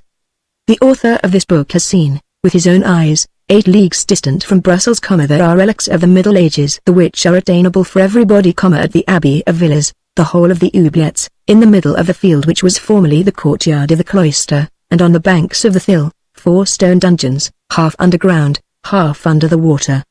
They were in pace. Each of these dungeons has the remains of an iron door, a vault, and a grated opening which, on the outside, is 2 feet above the level of the river, and on the inside, 6 feet above the level of the ground. 4 feet of river flow past along the outside wall. The ground is always soaked. The occupant of the inn pays of this wet soil for his bed. In one of these dungeons, there is a fragment of an iron necklet riveted to the wall. In another, there can be seen a square box made of 4 slabs of granite, too short for a person to lie down in, too low for him to stand upright in. A human being was put inside, with a coverlid of stone on top. This exists. It can be seen. It can be touched. These in pace, these dungeons, these iron hinges, these necklets, that lofty peephole on a level with the river's current, that box or stone closed with a lid of granite like a tomb, with this difference, that the dead man here was a living being, that soil which is but mud, that vault hole, those oozing walls, what declaimers. Chapter 3 on what conditions one can respect the past. Monasticism, such as it existed in Spain, and such as it still exists in Tibet, is a sort of thesis for civilization. It stops life short. It simply depopulates. Claustration, castration. It has been the scourge of Europe. Add to this the violence so often done to the conscience, the forced vocations, feudalism bolstered up by the cloister, the right of the firstborn pouring the excess of the family into monasticism, the ferocities of which we have just spoken, the in-pace, the closed mouths, the walled-up brains, so many unfortunate minds placed in the dungeon of eternal vows, the taking of the habit, the interment of living souls. Add individual tortures to national degradations, and, whoever you may be, you will shudder before the frock and the veil, those 2 winding sheets of human devising. Nevertheless, at certain points and in certain places, in spite of philosophy, in spite of progress, the spirit of the cloister persists in the midst of the 19th century, and a singular ascetic recrudescence is, at this moment, astonishing the civilized world. The obstinacy of antiquated institutions in perpetuating themselves resembles the stubbornness of the rancid perfume which should claim our hair, the pretensions of the spoiled fish which should persist in being eaten, the persecution of the child's garment which should insist on clothing the man, the tenderness of corpses which should return to embrace the living. Ingrates. Says the garment, I protected you in inclement weather. Why will you have nothing to do with me? I have just come from the deep sea, says the fish. I have been a rose, says the perfume. I have loved you, says the corpse. I have civilized you, says the convent. To this there is but one reply: in former days, to dream of the indefinite prolongation of defunct things, and of the government of men by embalming, to restore dogmas in a bad condition, to rebuild shrines, to patch up cloisters, to reblast reliquaries, to refurnish superstitions, to revictual fanaticisms, to put new handles on holy water brushes and militarism, to reconstitute monasticism and militarism, to believe in the salvation of society by the multiplication of parasites, to force the past on the present. This seems strange. Still, there are theorists who hold such theories. These theorists, who are in other respects people of intelligence, have a very simple process. They apply to the past a glazing which they call social order, divine right, morality, family, the respect of elders, antique authority, sacred tradition, legitimacy, religion, and they go about shouting, look. Take this, honest people. This logic was known to the ancients. The soothsayers practice it.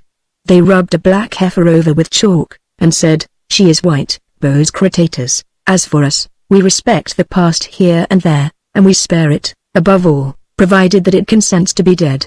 If it insists on being alive, we attack it, and we try to kill it. Superstitions, bigotries, affected devotion, prejudices, those forms, all forms as they are tenacious of life. They have teeth and nails in their smoke, and they must be clasped close, body to body, and war must be made on them. And that without truce, for it is one of the fatalities of humanity to be condemned to eternal combat with phantoms. It is difficult to seize darkness by the throat, and to hurl it to the earth. A convent in France, in the broad daylight of the 19th century, is a college of owls facing the light. A cloister, caught in the very act of asceticism, in the very heart of the city of '89 and of 1830 and of 1848, Rome blossoming out in Paris, is an anachronism. In ordinary times, in order to dissolve an anachronism and to cause it to vanish, one has only to make it spell out the date. But we are not in ordinary times. Let us fight, but let us make a distinction. The peculiar property of truth is never to commit excesses. What need has it of exaggeration? There is that which it is necessary to destroy, and there is that which it is simply necessary to elucidate and examine. What a force is kindly and serious examination.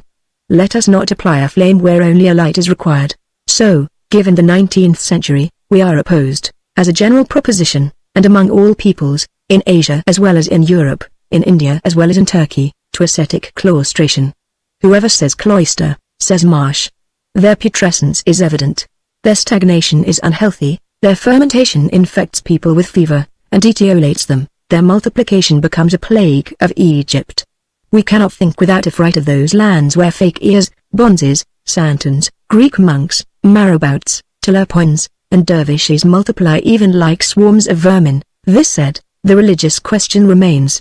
This question has certain mysterious, almost formidable sides. May we be permitted to look at it fixedly? Chapter 4. The convent from the point of view of principles. Men unite themselves and dwell in communities. By virtue of what right? By virtue of the right of association, they shut themselves up at home. By virtue of what right? By virtue of the right which every man has to open or shut his door, they do not come forth. By virtue of what right? By virtue of the right to go and come, which implies the right to remain at home. There, at home, what do? They speak in low tones, they drop their eyes, they toil.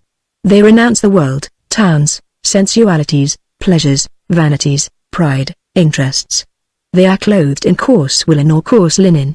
Not one of them possesses in his own right anything whatever. On entering there, each one who is rich makes himself poor. What he has, he gives to all. He who is what is called noble, a gentleman and a lord, is the equal of him who was a peasant. The cell is identical for all. All undergo the same tonsure, wear the same frock, eat the same black bread, sleep on the same straw, die on the same ashes. The same sack on their backs, the same rope around their loins. If the decision has been to go barefoot, all go barefoot.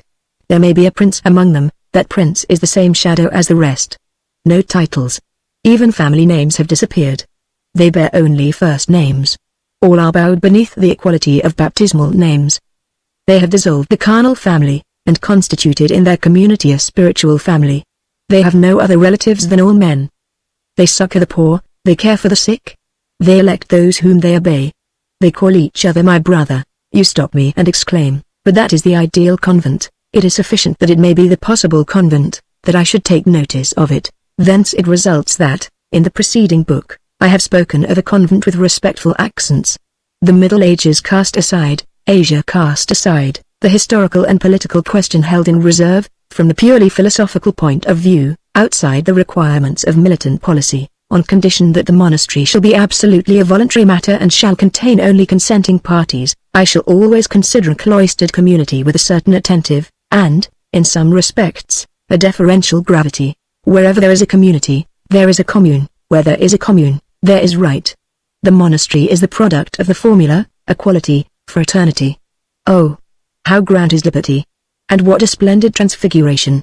Liberty suffices to transform the monastery into a republic. Let us continue. But these men, or these women who are behind these four walls, they dress themselves in coarse woolen, they are equals, they call each other brothers, that is well, but they do something else. Yes, what? They gaze on the darkness, they kneel, and they clasp their hands. What does this signify? Chapter 5. Prayer.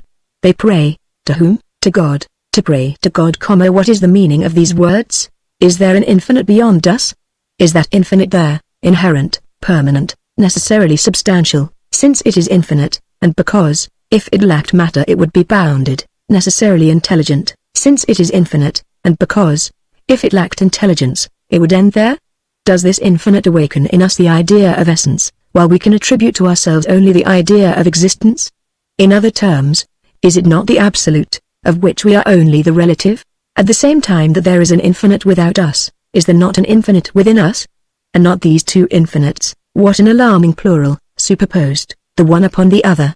Is not this second infinite, so to speak, subjacent to the first? Is it not the latter's mirror, reflection, echo, an abyss which is concentric with another abyss? Is this second infinity intelligent also? Does it think? Does it love? Does it will? If these two infinities are intelligent, each of them has a will principle, and there is an I in the upper infinity as there is an I in the lower infinity. The I below is the soul, the I on high is God. To place the infinity here below in contact, by the medium of thought, with the infinity on high, is called praying. Let us take nothing from the human mind. To suppress is bad. We must reform and transform. Certain faculties in man are directed towards the unknown: thought, reverie, prayer. The unknown is an ocean. What is conscience? It is the compass of the unknown. Thought, reverie, prayer, these are great and mysterious radiations. Let us respect them. Whither go these majestic irradiations of the soul? Into the shadow, that is to say, to the light. The grandeur of democracy is to disown nothing and to deny nothing of humanity. Close to the right of the man, beside it, at the least, there exists the right of the soul, to crush fanaticism and to venerate the infinite, such is the law.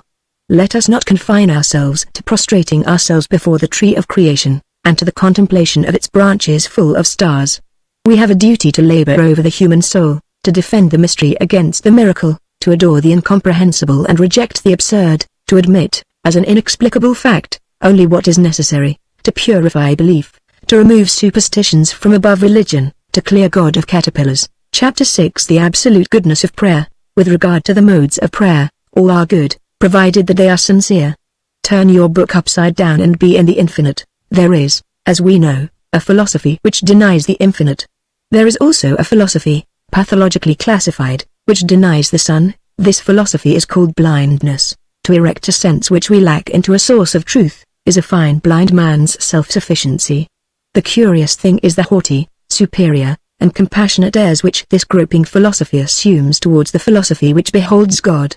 One fancies he hears a mole crying, "I pity them with their sun." There are, as we know, powerful and illustrious atheists. At bottom, led back to the truth by their very force, they are not absolutely sure that they are atheists. It is with them only a question of definition, and in any case, if they do not believe in God, being great minds, they prove God. We salute them as philosophers, while inexorably denouncing their philosophy. Let us go on. The remarkable thing about it is, also, their facility in paying themselves off with words. A metaphysical school of the North, impregnated to some extent with fog, has fancied that it has worked a revolution in human understanding by replacing the word force with the word will, to say, the plant wills, instead of, the plant grows. This would be fecund in results, indeed, if we were to add, the universe wills. Why? Because it would come to this: the plant wills, therefore it has an I underscore, the universe wills, therefore it has a God. As for us, who, however, in contradistinction to this school, reject nothing a priori, a will in the plant, accepted by this school, appears to us more difficult to admit than a will in the universe denied by it. To deny the will of the infinite, that is to say, God, is impossible on any other conditions than a denial of the infinite. We have demonstrated this. The negation of the infinite leads straight to nihilism. Everything becomes a mental conception. With nihilism, no discussion is possible, for the nihilist logic doubts the existence of its interlocutor, and is not quite sure that it exists itself. From its point of view, it is possible that it may be for itself, only a mental conception, only, it does not perceive that all which it has denied it admits in the lump, simply by the utterance of the word, mind. In short, no way is open to the thought by a philosophy which makes all end in the monosyllable, number. To know there is only one reply: yes, nihilism has no point. There is no such thing as nothingness. Zero does not exist. Everything is something. Nothing is nothing. Man lives by affirmation even more than by bread. Even to see and to show does not suffice. Philosophy should be an energy. It should offer effort and effect to ameliorate the condition of man. Socrates should enter into Adam and produce Marcus Aurelius. In other words, the man of wisdom should be made to emerge from the man of felicity. Eden should be changed into Elysium. Science should be a cordial. To enjoy, what a sad aim, and what a paltry ambition. The brute enjoys. To offer thought to the thirst of men, to give them all is an elixir the notion of God, to make conscience and science fraternize in them, to render them just by this mysterious confrontation, Such is the function of real philosophy. Morality is a blossoming out of truths. Contemplation leads to action. The absolute should be practicable. It is necessary that the ideal should be breathable, drinkable, and eatable to the human mind. It is the ideal which has the right to say, "Take, this is my body, this is my blood." Wisdom is a holy communion. It is on this condition that it ceases to be a sterile love of science and becomes the one and sovereign mode of human rallying, and that philosophy herself is promoted to religion. Philosophy should not be a corbel erected on mystery to gaze upon it till it cease, without any other result than that of being convenient to curiosity. For our part, adjourning the development of our thought to another occasion, we will confine ourselves to saying that we neither understand man as a point of departure nor progress as an end. Without those two forces which are their two motors, faith and love, progress is the goal. The ideal is the type. What is this ideal? It is God, ideal, absolute, perfection, infinity, identical words. Chapter 7 Precautions to be observed in blame. History and philosophy have eternal duties, which are, at the same time, simple duties, to combat Kfaz the high priest, Draco the lawgiver, Trimalcion the legislator, Tiberius the emperor. This is clear, direct, and limpid, and offers no obscurity. But the right to live apart, even with its inconveniences and its abuses, insists on being stated and taken into account. Cenobitism is a human problem. When one speaks of convents, those abodes of error, but of innocence, of aberration but of goodwill, of ignorance but of devotion, of torture but of martyrdom, it always becomes necessary to say either yes or number. A convent is a contradiction. Its object, salvation; its means thereto, sacrifice. The convent is supreme egoism having for its result supreme abnegation. To abdicate with the object of reigning seems to be the device of monasticism. In the cloister, one suffers in order to enjoy. One draws a bill of exchange on death. One discounts in terrestrial gloom celestial light. In the cloister, hell is accepted in advance as a postobit on paradise. The taking of the veil or the frock is a suicide paid for with eternity. It does not seem to us that on such a subject mockery is permissible. All about it is serious, the good as well as the bad. The just man frowns, but never smiles with a malicious sneer. We understand wrath, but not malice. Chapter 8 Faith, Law. A few words more. We blame the church when she is saturated with intrigues. We despise the spiritual which is harsh toward the temporal, but we everywhere honor the thoughtful man. We salute the man who kneels. A faith, this is a necessity for man. Woe to him who believes nothing. One is not unoccupied because one is absorbed. There is visible labor and invisible labor. To contemplate is to labor, to think is to act. Folded arms toil, clasped hands work. A gaze fixed on heaven is a work. Thales remained motionless for 4 years. He founded philosophy. In our opinion, cenobites are not lazy men, and recluses are not idlers. To meditate on the shadow is a serious thing. Without invalidating anything that we have just said, we believe that a perpetual memory of the tomb is proper for the living. On this point, the priest and the philosopher agree. We must die. The Abbé de la Trappe replies to Horace, to mingle with one's life a certain presence of the sepulchre, this is the law of the sage, and it is the law of the ascetic. In this respect, the ascetic and the sage converge. There is a material growth, we admit it. There is a moral grandeur, we hold to that. Thoughtless and vivacious spirits say: what is the good of those motionless figures on the side of mystery? What purpose do they serve? What do they do, alas? In the presence of the darkness which environs us, and which awaits us, in our ignorance of what the immense dispersion will make of us, we reply, there is probably no work more divine than that performed by these souls. And we add, there is probably no work which is more useful. There certainly must be some who pray constantly for those who never pray at all. In our opinion the whole question lies in the amount of thought that is mingled with prayer. Leibniz praying is grand, Voltaire adoring is fine. Deo erxit Voltaire. We are for religion as against religions. We are of the number who believe in the wretchedness of orisons, and the sublimity or prayer. Moreover, at this minute which we are now traversing, a minute which will not, fortunately, leave its impress on the 19th century, at this hour, when so many men have low brows and souls but little elevated, among so many mortals whose morality consists in enjoyment, and who are busied with the brief and misshapen things of matter, whoever exiles himself seems worthy of veneration to us. The monastery is a renunciation. Sacrifice wrongly directed is still sacrifice. To mistake a grave error for a duty has a grandeur of its own, taken by itself, and ideally, and in order to examine the truth on all sides until all aspects have been impartially exhausted. The monastery, The female convent in particular, for in our century it is woman who suffers the most, and in this exile of the cloister there is something of protestation, the female convent has incontestably a certain majesty. This cloistered existence which is so austere, so depressing, a few of whose features we have just traced, is not life, for it is not liberty, it is not the tomb, for it is not plenitude, it is the strange place whence one beholds, as from the crest of a lofty mountain, on one side the abyss where we are, on the other, the abyss whither we shall go. It is the narrow and misty frontier separating two worlds, illuminated and obscured by both at the same time, where the ray of life which has become enfeebled is mingled with the vague ray of death. It is the half-obscurity of the tomb. We, who do not believe what these women believe, but who, like them, live by faith, we have never been able to think without a sort of tender and religious terror, without a sort of pity, that is full of envy, of those devoted, trembling and trusting creatures, of these humble and august souls, who dare to dwell on the very brink of the mystery, waiting between the world which is closed and heaven which is not yet open, turn towards the light which one cannot see, possessing the sole happiness of thinking that they know where it is, aspiring towards the gulf, and the unknown, their eyes fixed motionless on the darkness, kneeling, bewildered, stupefied, shuddering, half lifted, at times, by the deep breaths of eternity. Part 16. Cemeteries take that which has committed them. Chapter 1, which treats of the manner of entering a convent. It was into this house that Jean Valjean had, as Fauchelevent expressed it, fallen from the sky. He had scaled the wall of the garden which formed the angle of the Rue Polence. That hymn of the angels which he had heard in the middle of the night, was the nuns chanting matins. That hall, of which he had caught a glimpse in the gloom, was the chapel.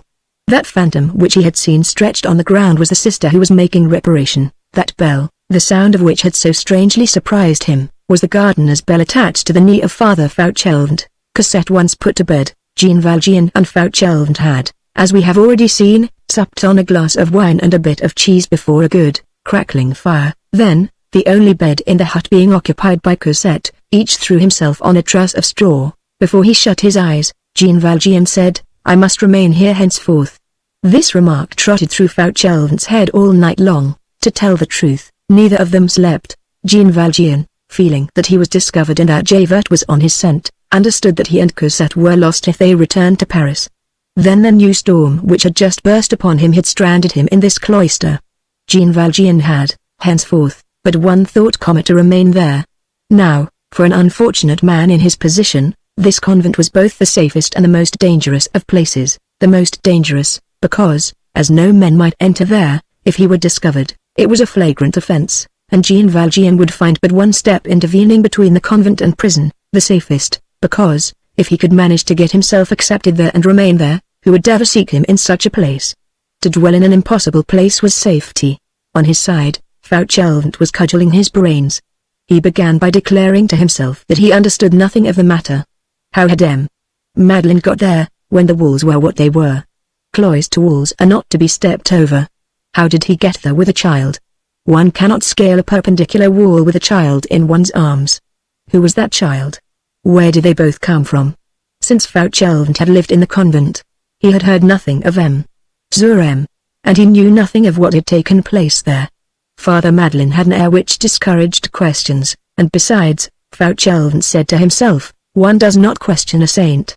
Madeleine had preserved all his prestige in Fauchelevent's eyes. Only, from some words which Jean Valjean had let fall, the gardener thought he could draw the inference that Madeleine had probably become bankrupt through the hard times, and that he was pursued by his creditors, or that he had compromised himself in some political affair, and was in hiding, which last did not displease Fauchelevent, who, like many of our peasants of the north, had an old fund of Bonapartism about him. While in hiding, Madeleine had selected the convent as a refuge, and it was quite simple that he should wish to remain there. But the inexplicable point, to which Fauchelevent returned constantly and over which he wearied his brain, was that Madeleine should be there, and that he should have that little girl with him. Fauchelevent saw them, touched them, spoke to them, and still did not believe it possible. The incomprehensible had just made its entrance into Fauchelevent's hut. Fauchelevent groped about amid conjectures, and could see nothing clearly but this: Madeleine saved my life. This certainty alone was sufficient and decided his course. He said to himself, it is my turn now. He added in his conscience, Madeleine did not stop to deliberate when it was a question of thrusting himself under the cart for the purpose of dragging me out. he made up his mind to save Madeline. Nevertheless, he put many questions to himself and made himself divers replies. After what he did for me, would I save him if he were a thief? Just the same. If he were an assassin, would I save him? Just the same. Since he is a saint, shall I save him? Just the same. But what a problem it was to manage to have him remain in the convent. Fauchelevent did not recoil in the face of this almost chimerical undertaking. This poor peasant of Picardy, without any other ladder than his self-devotion, his goodwill, and a little of that old rustic cunning, on this occasion enlisted in the service of a generous enterprise, undertook to scale the difficulties of the cloister, and the steep escarpments of the rule of Saint Benoit. Father Fauchelevent was an old man who had been an egoist all his life, and who, towards the end of his days, halt, infirm, with no interest left to him in the world, found it sweet to be grateful, and perceiving a generous action to be performed, flung himself upon it like a man, who at the moment when he is dying, should find close to his hand a glass of good wine which he had never tasted, and should swallow it with avidity.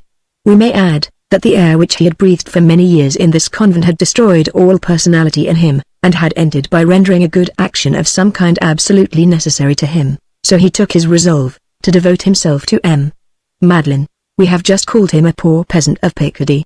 The description is just, but incomplete. At the point of this story which we have now reached, a little of Father Fauchelevent's physiology becomes useful. He was a peasant, but he had been a notary, which added trickery to his cunning, and penetration to his ingenuousness. Having, through various causes, failed in his business, he had descended to the calling of a carter and a labourer. But, in spite of oaths and lashings, which horses seemed to require, something of the notary had lingered in him. He had some natural wit. He talked good grammar, he conversed, which is a rare thing in a village, and the other peasants said of him, he talks almost like a gentleman with a hat. Fauchelevent belonged, in fact, to that species, which the impertinent and flippant vocabulary of the last century qualified as demi-bourgeois, demi-lout, and which the metaphors showered by the chateau upon the thatched cottage ticketed in the pigeonhole of the plebeian, rather rustic, rather citified, pepper and salt. Fauchelevent, though sorely tried and harshly used by fate, worn out, a sort of poor, threadbare old soul, was, nevertheless, an impulsive man, and extremely spontaneous in his actions, a precious quality which prevents one from ever being wicked. His defects and his vices, for he had some, were all superficial. In short, his physiognomy was of the kind which succeeds with an observer. His aged face had none of those disagreeable wrinkles at the top of the forehead, which signify malice or stupidity. At daybreak, Father Fauchelevent opened his eyes, after having done an enormous deal of thinking, and beheld Madeline seated on his truss of straw, and watching Cosette's slumbers. Fauchelevent sat up and said, "Now that you are here, how are you going to contrive to enter?" This remark summed up the situation and aroused Jean Valjean from his reverie. The two men took counsel together. "In the first place," said Fauchelevent, "you will begin by not setting foot outside of this chamber, either you or the child. One step in the garden and we are done for." "That is true, Monsieur Madeleine," resumed Fauchelevent. "You have arrived at a very auspicious moment, I mean to say a very inauspicious moment. One of the ladies is very ill. This will prevent them from looking much in our direction. It seems that she is dying. The prayers of the 40 hours are being said. The whole community is in confusion. That occupies them. The one who is on the point of departure is a saint. In fact, we are all saints here. All the difference between them and me is that they say our cell, and that I say my cabin. The prayers for the dying are to be said, and then the prayers for the dead. We shall be at peace here for today, but I will not answer for tomorrow." "Still," observed Jean Valjean, "this cottage is in the niche of the wall, it is hidden by a sort of ruin, there are trees, it is not visible from the convent, and I add that the nuns never come near it." "Well?" said Jean Valjean. The interrogation mark which accentuated this well signified, "It seems to me that one may remain concealed here." It was to this interrogation point that Fauchelevent responded: "There are the little girls." "What little girls?" asked Jean Valjean. Just as Fauchelevent opened his mouth to explain the words which he had uttered, a bell emitted one stroke. "The nun is dead," said he. "There is the knell," and he made a sign to Jean Valjean to listen. The bell struck a second time. "It is the knell, Monsieur Madeleine.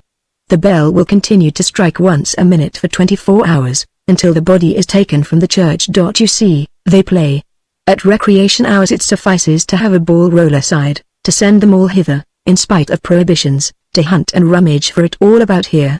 Those cherubs are devils, who asked Jean Valjean. "The little girls. You would be very quickly discovered. They would shriek, 'Oh! A man!' There is no danger today. There will be no recreation hour. The day will be entirely devoted to prayers. You hear the bell? As I told you, a stroke each minute. It is the death knell. I understand, Father Fauchelevent. There are pupils," and Jean Valjean thought to himself: "Here is Cosette's education already provided." Fauchelevent exclaimed: "Pardine. There are little girls indeed. And they would bawl around you. And they would rush off. To be a man here is to have the plague.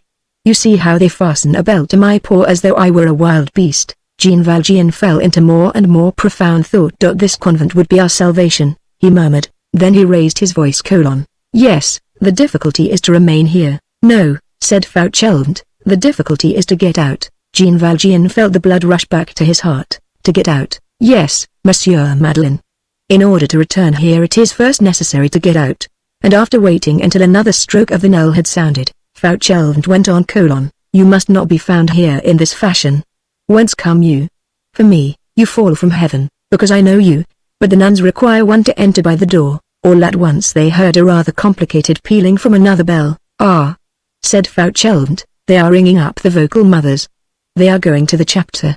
They always hold a chapter when anyone dies. She died at daybreak. People generally do die at daybreak. But cannot you get out by the way in which you entered? Come, I do not ask for the sake of questioning you, but how did you get in?" Jean Valjean turned pale. The very thought of descending again into the terrible street made him shudder. You make your way out of a forest filled with tigers, and once out of it, imagine a friendly council that shall advise you to return thither. Jean Valjean pictured to himself the whole police force still engaged in swarming in that quarter, agents on the watch, sentinels everywhere, frightful fists extended towards his collar. Javert at the corner of the intersection of the streets perhaps. "Impossible," said he. "Father Fauchelevent, say that I fell from the sky." "But I believe it, retorted Fauchelevent. "You have no need to tell me that. The good God must have taken you in his hand for the purpose of getting a good look at you close to, and then dropped you. Only, he meant to place you in a man's convent. He made a mistake. Come, there goes another peal. That is to order the porter to go and inform the municipality that the dead doctor is to come here and view a corpse. All that is the ceremony of dying. These good ladies are not at all fond of that visit. A doctor is a man who does not believe in anything. He lifts the veil. Sometimes he lifts something else too. How quickly they have had the doctor summoned this time. What is the matter? Your little one is still asleep. What is her name, Cosette? She is your daughter? You are her grandfather, that is? Yes. It will be easy enough for her to get out of here. I have my service door which opens on the courtyard. I knock. The porter opens. I have my vintage basket on my back. The child is in it. I go out. Father Fauchelevent goes out with his basket. That is perfectly natural. You will tell the child to keep very quiet. She will be under the cover. I will leave her for whatever time is required with a good old friend, a fruit seller whom I know in the Rue Camenvert, who is deaf, and who has a little bed. I will shout in the fruit seller's ear, that she is a niece of mine, and that she is to keep her for me until tomorrow.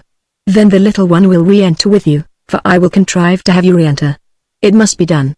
But how will you manage to get out? Jean Valjean shook his head. No one must see me, the whole point lies there, Father Fauchelevent. Find some means of getting me out in a basket, under cover, like Cosette. Fauchelevent scratched the lobe of his ear with the middle finger of his left hand, a sign of serious embarrassment. A third peal created a diversion. That is the dead doctor taking his departure, said Fauchelevent. He has taken a look and said, she is dead, that is well. When the doctor has signed the passport for paradise, the undertaker's company sends a coffin. If it is a mother, the mothers lay her out. If she is a sister, the sisters lay her out. After which, I nail her up. That forms a part of my gardener's duty. A gardener is a bit of a grave digger. She is placed in a lower hall of the church which communicates with a street, and into which no man may enter save the doctor of the dead. I don't count the undertaker's men and myself as men. It is in that hall that I nail up the coffin.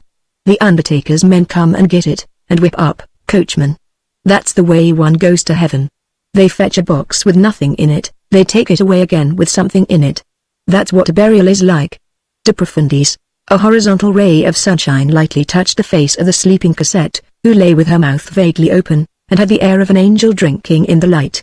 Jean Valjean had fallen to gazing at her. He was no longer listening to Fouchelvent. That one is not listened to is no reason for preserving silence. The good old gardener went on tranquilly with his babble. The grave is dug in the Vageirard cemetery. They declare that they are going to suppress that Vageirard cemetery. It is an ancient cemetery which is outside the regulations, which has no uniform, and which is going to retire. It is a shame, for it is convenient. I have a friend there, Father Maschine, the gravedigger. The nuns here possess one privilege, it is to be taken to that cemetery at nightfall. There is a special permission from the prefecture on their behalf. But how many events have happened since yesterday? Mother Crucifixion is dead, and Father Madeleine is buried, said Jean Valjean, smiling sadly. Fouchelvent caught the word, goodness. If you were here for good, it would be a real burial. A fourth peal burst out. Fouchelvent hastily detached the belled kneecap from its nail and buckled it on his knee again. This time it is for me. The Mother Prioress wants me. Good, now I am pricking myself on the tongue of my buckle. Monsieur Madeleine, don't stir from here, and wait for me. Something new has come up. If you are hungry, there is wine, bread and cheese. And he hastened out of the hut, crying, coming. Coming. Jean Valjean watched him hurrying across the garden as fast as his crooked leg would permit, casting a sidelong glance by the way on his melon patch. Less than 10 minutes later, Father Fouchelvent, whose bell put the nuns in his road to flight, tapped gently at a door, and a gentle voice replied, forever. Forever. That is to say, enter. The door was the one leading to the parlor reserved for seeing the gardener on business. This parlor adjoined the chapter hall. The prioress, seated on the only chair in the parlor, was waiting for Fouchelvent. Chapter 2. Fouchelvent in the presence of a difficulty. It is the peculiarity of certain persons and certain professions, notably priests and nuns, to wear a grave and agitated air on critical occasions. At the moment when Fouchelvent entered, this double form of preoccupation was imprinted on the countenance of the prioress, who was that wise and charming Mademoiselle de Blamire, Mother Innocente, who was ordinarily cheerful. The gardener made a timid bow, and remained at the door of the cell. The prioress, who was telling her beads, raised her eyes and said, "Ah, it is you, Father Fauvent." This abbreviation had been adopted in the convent. Fouchelvent bowed again. "Father Fauvent, I have sent for you." "Here I am, Reverend Mother. I have something to say to you." "And so have I," said Fouchelvent with a boldness which caused him inward terror. "I have something to say to the very Reverend Mother." The prioress stared at him. "Ah. You have a communication to make to me, a request. Very well, speak." Goodman Fouchelvent, the ex-notary, belonged to the category of peasants who have assurance. A certain clever ignorance constitutes a force. You do not distrust it, and you are caught by it. Fouchelvent had been a success during the something more than 2 years which he had passed in the convent. Always solitary and busied about his gardening, he had nothing else to do than to indulge his curiosity. As he was at a distance from all those veiled women passing to and fro, he saw before him only an agitation of shadows. By dint of attention and sharpness he had succeeded in clothing all those phantoms with flesh, and those corpses were alive for him. He was like a deaf man whose sight grows keener, and like a blind man whose hearing becomes more acute. He had applied himself to riddling out the significance of the different peals, and he had succeeded, so that this taciturn and enigmatical cloister possessed no secrets for him. The Sphinx babbled all her secrets in his ear. Fouchelvent knew all and concealed all, that constituted his art. The whole convent thought him stupid. A great merit in religion. The vocal mothers made much of Fouchelvent. He was a curious mute. He inspired confidence. Moreover, he was regular, and never went out except for well-demonstrated requirements of the orchard and vegetable garden. This discretion of conduct had inured to his credit. Nonetheless, he had set 2 men to chattering, the porter, in the convent, and he knew the singularities of their parlor, and the gravedigger, at the cemetery, and he was acquainted with the peculiarities of their sepulture. In this way, he possessed a double light on the subject of these nuns, one as to their life, the other as to their death. But he did not abuse his knowledge. The congregation thought a great deal of him. Old, lame, blind to everything, probably a little deaf into the bargain. What qualities? They would have found it difficult to replace him. The goodman, with the assurance of a person who feels that he is appreciated, entered into a rather diffuse and very deep rustic harangue to the Reverend Prioress. He talked a long time about his age, his infirmities, the surcharge of years counting double for him henceforth, of the increasing demands of his work, of the great size of the garden, of nights which must be passed, like the last, For instance, when he had been obliged to put straw mats over the melon beds, because of the moon, and he wound up as follows, that he had a brother. The prioress made a movement, a brother no longer young, a second movement on the part of the prioress, but one expressive of reassurance, that, if he might be permitted, this brother would come and live with him and help him, that he was an excellent gardener, that the community would receive from him good service, better than his own, that, otherwise, if his brother were not admitted, as he, the elder, felt that his health was broken and that he was insufficient for the work, he should be obliged, greatly to his regret, to go away, and that his brother had a little daughter whom he would bring with him, who might be reared for God in the house, and who might, who knows, become a nun some day. When he had finished speaking, the prioress stayed the slipping of her rosary between her fingers, and said to him: "Could you procure a stout iron bar between now and this evening? For what purpose? To serve as a lever." "Yes, Reverend Mother," replied Fauchelevent. The prioress, without adding a word, rose and entered the adjoining room, which was the hall of the chapter, and where the vocal mothers were probably assembled. Fauchelevent was left alone. Chapter 3. Mother Innocenti. About a quarter of an hour elapsed. The prioress returned and seated herself once more on her chair. The two interlocutors seemed preoccupied. We will present a stenographic report of the dialogue which then ensued, to the best of our ability. Father Fauvent: Reverend Mother, do you know the chapel? I have a little cage there, where I hear the mass and the offices.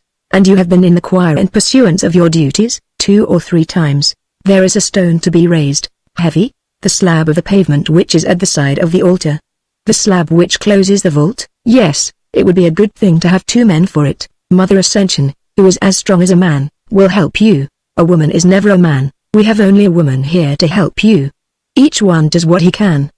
Because Dom Mabilon gives 417 epistles of Saint Bernard, while Merlonus Horstius only gives 367, I do not despise Merlonus Horstius, neither do I. Merit consists in working according to one's strength.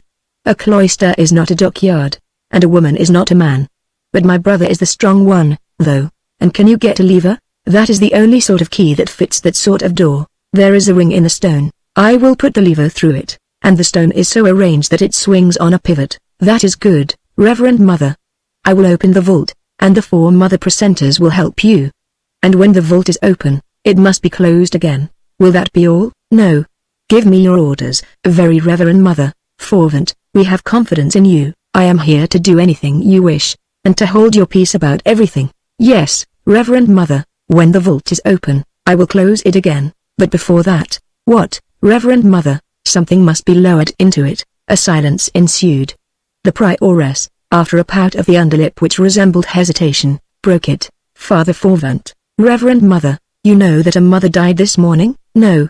Did you not hear the bell? Nothing can be heard at the bottom of the garden. Really? I can hardly distinguish my own signal. She died at daybreak. And then, the wind is not blowing in my direction this morning. It was Mother Crucifixion. A blessed woman. The prioress paused, moved her lips, as though in mental prayer, and resumed: 3 years ago, Madame de Bethune, a Jansenist, turned Orthodox, merely from having seen Mother Crucifixion at prayer. Ah. Yes, now I hear the knell, Reverend Mother.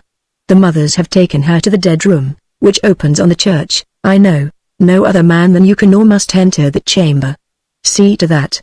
A fine sight it would be, to see a man enter the dead room, more often, hey, more often. What do you say? I say more often. More often than what? Reverend Mother, I did not say more often than what. I said more often. I don't understand you.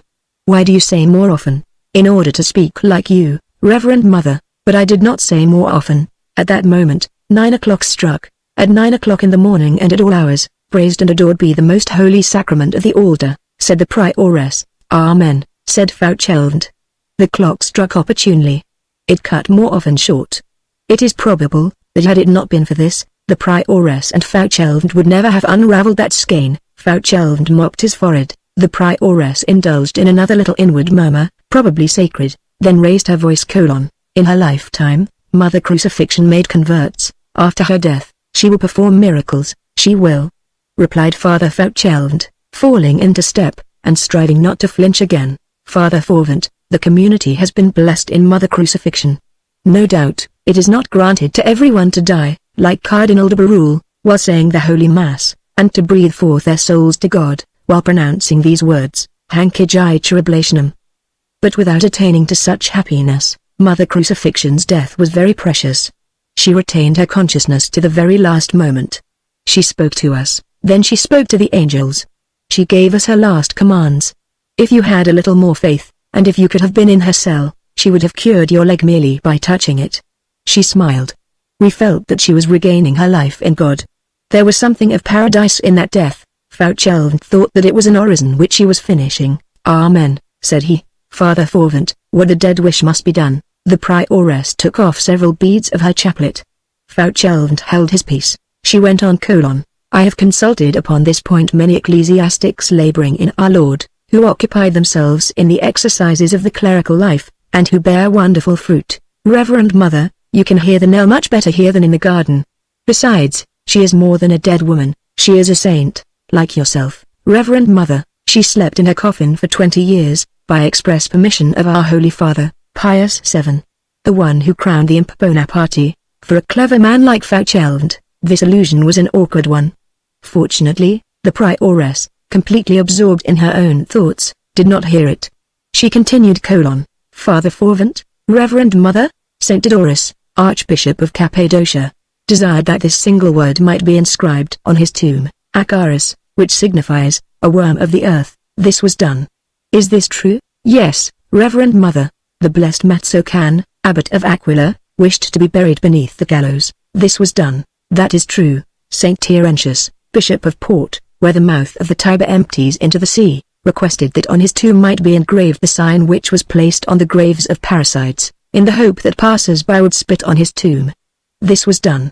The dead must be obeyed, so be it. The body of Bernard Gidneys, born in France near Rochelle, was, as he had ordered, and in spite of the King of Castile, born to the Church of the Dominicans in Limoges, although Bernard Gidneys was Bishop of Tuy in Spain. Can the contrary be affirmed? For that matter, no, Reverend Mother. The fact is attested by Plantavit de la Fosse. Several beads of the chaplet were told off, still in silence. The prioress resumed: Father Fauvent, Mother Crucifixion will be interred in the coffin in which she has slept for the last 20 years. That is just. It is a continuation of her slumber, so I shall have to nail up that coffin? Yes, and we are to reject the undertaker's coffin? Precisely. I am at the orders of the very reverend community. The 4 mother precentors will assist you, in nailing up the coffin? I do not need them, no. In lowering the coffin, where? Into the vault. What vault? Under the altar, Fauchelevent started. The vault under the altar? Under the altar, but, you will have an iron bar. Yes, but, you will raise the stone with the bar by means of the ring, but, the dead must be obeyed.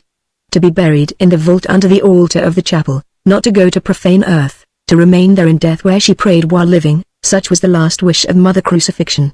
She asked it of us, that is to say, commanded us.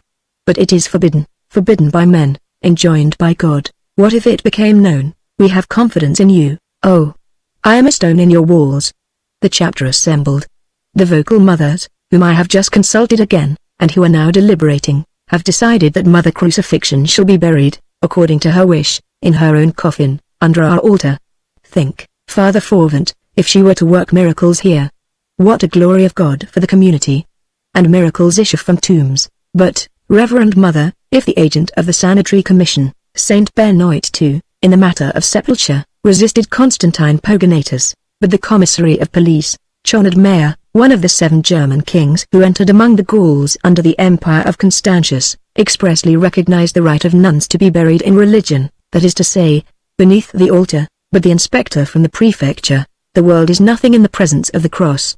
Martin, the 11th general of the Carthusians, gave to his order this device, Stat cruxtum volvitur orbis, Amen, said Fauchelevent, who imperturbably extricated himself in this manner from the dilemma, whenever he heard Latin. Any audience suffices for a person who has held his peace too long. On the day when the rhetorician Gymnostoras left his prison, bearing in his body many dilemmas and numerous syllogisms which had struck in, he halted in front of the first tree which he came to, harangued it and made very great efforts to convince it. The prioress, who was usually subjected to the barrier of silence, and whose reservoir was overfull, rose and exclaimed with the loquacity of a dam which has broken away: I have on my right Benoit and on my left Bernard. Who was Bernard? The first abbot of Clairvaux. Fontaines in Burgundy is a country that is blessed because it gave him birth. His father was named Teslin, and his mother alive. He began at Citeaux, to end in Clairvaux. He was ordained abbot by the Bishop of Chalon-sur-Saône, Guillaume de Champix. He had 700 novices, and founded 160 monasteries. He overthrew Abelard at the Council of Sens in 1140, and Pierre de Brézé and Henry his disciple, and another sort of erring spirits who were called the Apostolics. He confounded Arnauld de Brescia, darted lightning at the monk Raoul, the murderer of the Jews, dominated the Council of Reims in 1148, caused the condemnation of Gilbert de Porra, Bishop of Poitiers, caused the condemnation of Ian de l'Etoile, arranged the disputes of princes, enlightened King Louis the Young, advised Pope Eugene III, regulated the temple, preached the crusade, performed 250 miracles during his lifetime, and as many as 39 in one day. Who was Benoit? He was the patriarch of Montana-Cassin. He was the second founder of the Saint-Ete Claustral. He was the Basil of the West. His order has produced 40 popes, 200 cardinals, 50 patriarchs, 1,600 archbishops, 4,600 bishops, 4 emperors, 12 empresses, 46 kings, 41 queens, 3,600 canonized saints, and has been in existence for 1,400 years. On one side Saint Bernard, on the other the agent of the sanitary department. On one side Saint Benoit, on the other the inspector of public ways. The state, the road commissioners, the public undertaker, regulations, the administration. What do we know of all that? There is not a chance passerby who would not be indignant to see how we are treated. We have not even the right to give our dust to Jesus Christ. Your sanitary department is a revolutionary invention. God subordinated to the commissary of police, such is the age. Silence, Fauvent. Fauchelevent was but ill at ease under this shower bath. The prioress continued : No one doubts the right of the monastery to sepulture. Only fanatics and those in error deny it. We live in times of terrible confusion. We do not know that which it is necessary to know, and we know that which we should ignore. We are ignorant and impious. In this age there exist people who do not distinguish between the very great Saint Bernard and the Saint Bernard denominated of the poor Catholics, a certain good ecclesiastic who lived in the 13th century. Others are so blasphemous as to compare the scaffold of Louis XVI to the cross of Jesus Christ. Louis XVI was merely a king. Let us beware of God. There is no longer just nor unjust. The name of Voltaire is known, but not the name of Caesar de Bus. Nevertheless, Caesar de Bus is a man of blessed memory, and Voltaire one of unblessed memory. The last archbishop, the Cardinal de Périgord, did not even know that Charles de Gondren succeeded to Berulle, and François Bourgoin to Gondren, and Jean-François Senault to Bourgoin, and Father Saint-Imar to Jean-François Senault. The name of Father Coton is known, not because he was one of the three who urged the foundation of the oratory, but because he furnished Henri IV, the Huguenot king, with the material for an oath. That which pleases people of the world in Saint François de Sales, is that he cheated at play. And then, religion is attacked. Why? Because there have been bad priests, because Sagittaire, Bishop of Gap, was the brother of Salone, Bishop of Embrun, and because both of them followed Momol. What has that to do with the question? Does that prevent Martin de Tours from being a saint, and giving half of his cloak to a beggar? They persecute the saints. They shut their eyes to the truth. Darkness is the rule. The most ferocious beasts are beasts which are blind. No one thinks of hell as a reality. Oh, how wicked people are. By order of the king signifies today, by order of the revolution. One no longer knows what is due to the living or to the dead. A holy death is prohibited. Burial is a civil matter. This is horrible. Saint Leo II wrote 2 special letters, one to Pierre Notaire, the other to the king of the Visigoths, for the purpose of combating and rejecting, in questions touching the dead, the authority of the exarch and the supremacy of the emperor. Gautier, Bishop of Chillons, held his own in this matter against Otto, Duke of Burgundy. The ancient magistracy agreed with him. In former times we had voices in the chapter, even on matters of the day. The abbot of Citeaux, the general of the order, was councillor by right of birth to the Parliament of Burgundy. We do what we please with our dead. Is not the body of Saint Benoit himself in France, in the Abbey of Fleury, called Saint Benoit sur Loire, although he died in Italy at Montana-Cassin, on Saturday, the 21st of the month of March, of the year 543? All this is incontestable. I abhor psalm singers, I hate priors, I execrate heretics, but I should detest yet more anyone who should maintain the contrary. One has only to read Arnoul Wyan, Gabriel Pslin, Trithimus, Morolix, and Dom Luc Dacary, The prioress took breath, then turned to Fouchelvent. Is it settled, Father Forvent? It is settled, Reverend Mother. We may depend on you. I will obey. That is well. I am entirely devoted to the convent. That is understood. You will close the coffin. The sisters will carry it to the chapel. The office for the dead will then be said. Then we shall return to the cloister. Between 11 o'clock and the midnight, you will come with your iron bar. All will be done in the most profound secrecy. There will be in the chapel only the 4 mother precentors, Mother Ascension and yourself, and the sister at the post. She will not turn round, but she will hear, she will not listen. Besides, what the cloister knows the world learns not. A pause ensued. The prioress went on: You will remove your bell. It is not necessary that the sister at the post should perceive your presence. Reverend Mother? What, Father Forvent? Has the doctor for the dead paid his visit? He will pay it at 4 o'clock today. The peal which orders the doctor for the dead to be summoned has already been rung. But you do not understand any of the peals? I pay no attention to any but my own. That is well, Father Forvent. Reverend Mother, a lever at least 6 feet long will be required. Where will you obtain it? Where gratings are not lacking, iron bars are not lacking. I have my heap of old iron at the bottom of the garden, about 3/4 of an hour before midnight. Do not forget, Reverend Mother. What, if you were ever to have any other jobs of this sort, my brother is the strong man for you. A perfect Turk. You will do it as speedily as possible. I cannot work very fast. I'm infirm, that is why I require an assistant. I limp. To limp is no sin, and perhaps it is a blessing. The Emperor Henry II, who combated Antipope Gregory and re-established Benoit VIII, has 2 surnames, the Saint and the Lame. 2 cities are a good thing, murmured Fouchelvent, who really was a little hard of hearing. Now that I think of it, Father Forvent, let us give a whole hour to it. That is not too much. Be near the principal altar, with your iron bar, at 11 o'clock. The office begins at midnight. Everything must have been completed a good quarter of an hour before that. I will do anything to prove my zeal towards the community. These are my orders. I am to nail up the coffin. At 11 o'clock exactly, I am to be in the chapel. The mother precentors will be there. Mother Ascension will be there. 2 men would be better. However, never mind. I shall have my lever. We will open the vault, we will lower the coffin, and we will close the vault again. After which, there will be no trace of anything. The government will have no suspicion. Thus all has been arranged, Reverend Mother. No, what else remains? The empty coffin remains. This produced a pause.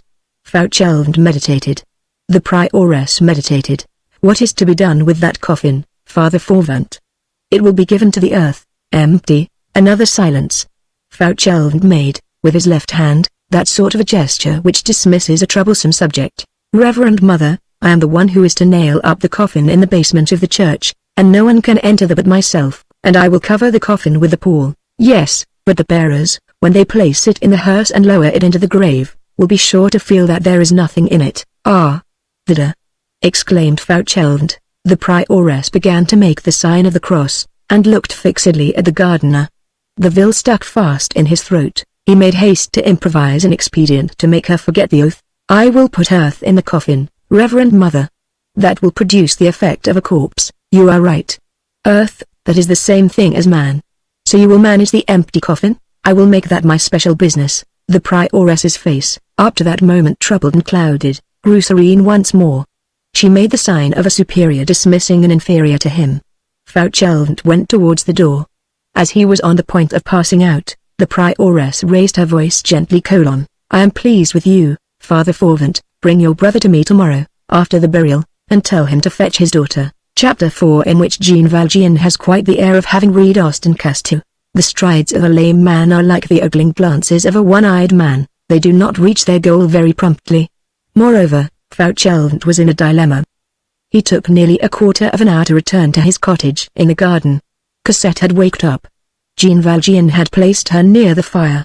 At the moment when Fouchelvent entered, Jean Valjean was pointing out to her the vintner's basket on the wall, and saying to her, Listen attentively to me, my little Cosette. We must go away from this house, but we shall return to it, and we shall be very happy here. The good man who lives here is going to carry you off on his back in that. You will wait for me at a lady's house. I shall come to fetch you.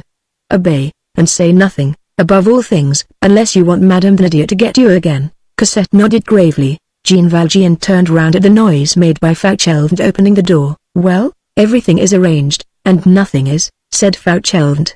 "I have permission to bring you in. But before bringing you in you must be got out. That's where the difficulty lies. It is easy enough with the child. You will carry her out, and she will hold her tongue, I answer for that. But you, Father Madeleine," and, after a silence, fraught with anxiety, Fauchelevent exclaimed: "Why, get out as you came in." Jean Valjean, as in the first instance, contented himself with saying, "Impossible." Fauchelevent grumbled, more to himself than to Jean Valjean: "There is another thing which bothers me. I have said that I would put earth in it. When I come to think it over, the earth instead of the corpse will not seem like the real thing. It won't do, it will get displaced, it will move about. The men will bear it. You understand, Father Madeleine, the government will notice it." Jean Valjean stared him straight in the eye and thought that he was raving. Fauchelevent went on: "How the deuce are you going to get out? It must all be done by tomorrow morning. It is tomorrow that I am to bring you in. The prioress expects you." Then he explained to Jean Valjean that this was his recompense for a service which he, Fauchelevent, was to render to the community. That it fell among his duties to take part in their burials, that he nailed up the coffins and helped the gravedigger at the cemetery. That the nun who had died that morning had requested to be buried in the coffin which had served her for a bed, and interred in the vault under the altar of the chapel. That the police regulations forbade this, but that she was one of those dead to whom nothing is refused. That the prioress and the vocal mothers intended to fulfill the wish of the deceased. That it was so much the worse for the government. That he, Fauchelevent, was to nail up the coffin in the cell, raise the stone in the chapel, and lower the corpse into the vault. And that, by way of thanks, the prioress was to admit his brother to the house as a gardener, and his niece as a pupil. That his brother was Madeleine, and that his niece was Cosette. That the prioress had told him to bring his brother on the following evening, after the counterfeit interment in the cemetery. But that he could not bring Madeleine in from the outside if Madeleine was not outside. That was the first problem. And then, that there was another. The empty coffin. "What is that empty coffin?" asked Jean Valjean. Fauchelevent replied: "The coffin of the administration." "What coffin? What administration?" "A nun dies. The municipal doctor comes and says, a nun has died. The government sends a coffin. The next day it sends a hearse and undertaker's men to get the coffin and carry it to the cemetery. The undertaker's men will come and lift the coffin. There will be nothing in it. Put something in it. A corpse. I have none. No. What then? A living person." "What person?" "Me," said Jean Valjean. Fauchelevent, who was seated, sprang up as though a bomb had burst under his chair. "You, why not?" Jean Valjean gave way to one of those rare smiles which lighted up his face like a flash from heaven in the winter. "You know, Fauchelevent, what you have said, Mother Crucifixion is dead. And I add, and further Madeleine is buried." "Ah. Good, you can laugh. You are not speaking seriously." "Very seriously. I must get out of this place." "Certainly. I'll have told you to find a basket, and a cover for me also." "Well, the basket will be of pine, and the cover a black cloth. In the first place, it will be a white cloth.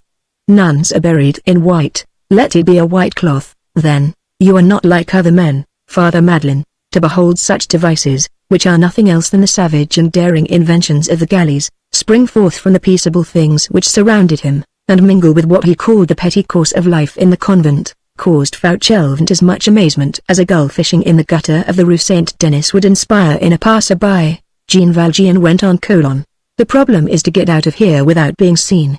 This offers the means. But give me some information. In the first place, how is it managed? Where is this coffin?" "The empty one?" "Yes, downstairs, in what is called the dead room. It stands on 2 trestles, under the pall." "How long is the coffin?" 6 feet. "What is this dead room?" "It is a chamber on the ground floor which has a grated window opening on the garden, which is closed on the outside by a shutter, and 2 doors. One leads into the convent, the other into the church." "What church?" "The church in the street. The church which anyone can enter." "Have you the keys to those 2 doors?" "No, I have the key to the door which communicates with the convent. The porter has the key to the door which communicates with the church." "When does the porter open the door?" "Only to allow the undertaker's men to enter, when they come to get the coffin. When the coffin has been taken out, the door is closed again." "Who nails up the coffin?" "I do." "Who spreads the pall over it?" "I do." "Are you alone?" "Not another man, except the police doctor." can enter the dead room. That is even written on the wall. Could you hide me in that room tonight when everyone is asleep? No. But I could hide you in a small, dark nook which opens on the dead room, where I keep my tools to use for burials, and of which I have the key. At what time will the hearse come for the coffin tomorrow? About 3 o'clock in the afternoon. The burial will take place at the Vageirard cemetery a little before nightfall. It is not very near. I will remain concealed in your tool closet all night and all the morning. And how about food? I shall be hungry. I will bring you something. You can come and nail me up in the coffin at 2 o'clock. Fauchelevent recoiled and cracked his finger joints. But that is impossible, Bar. Impossible to take a hammer and drive some nails in a plank? What seemed unprecedented to Fauchelevent was, we repeat, a simple matter to Jean Valjean. Jean Valjean had been in worse straits than this. Any man who has been a prisoner understands how to contract himself to fit the diameter of the escape. The prisoner is subject to flight as the sick man is subject to a crisis which saves or kills him. An escape is a cure. What does not a man undergo for the sake of a cure?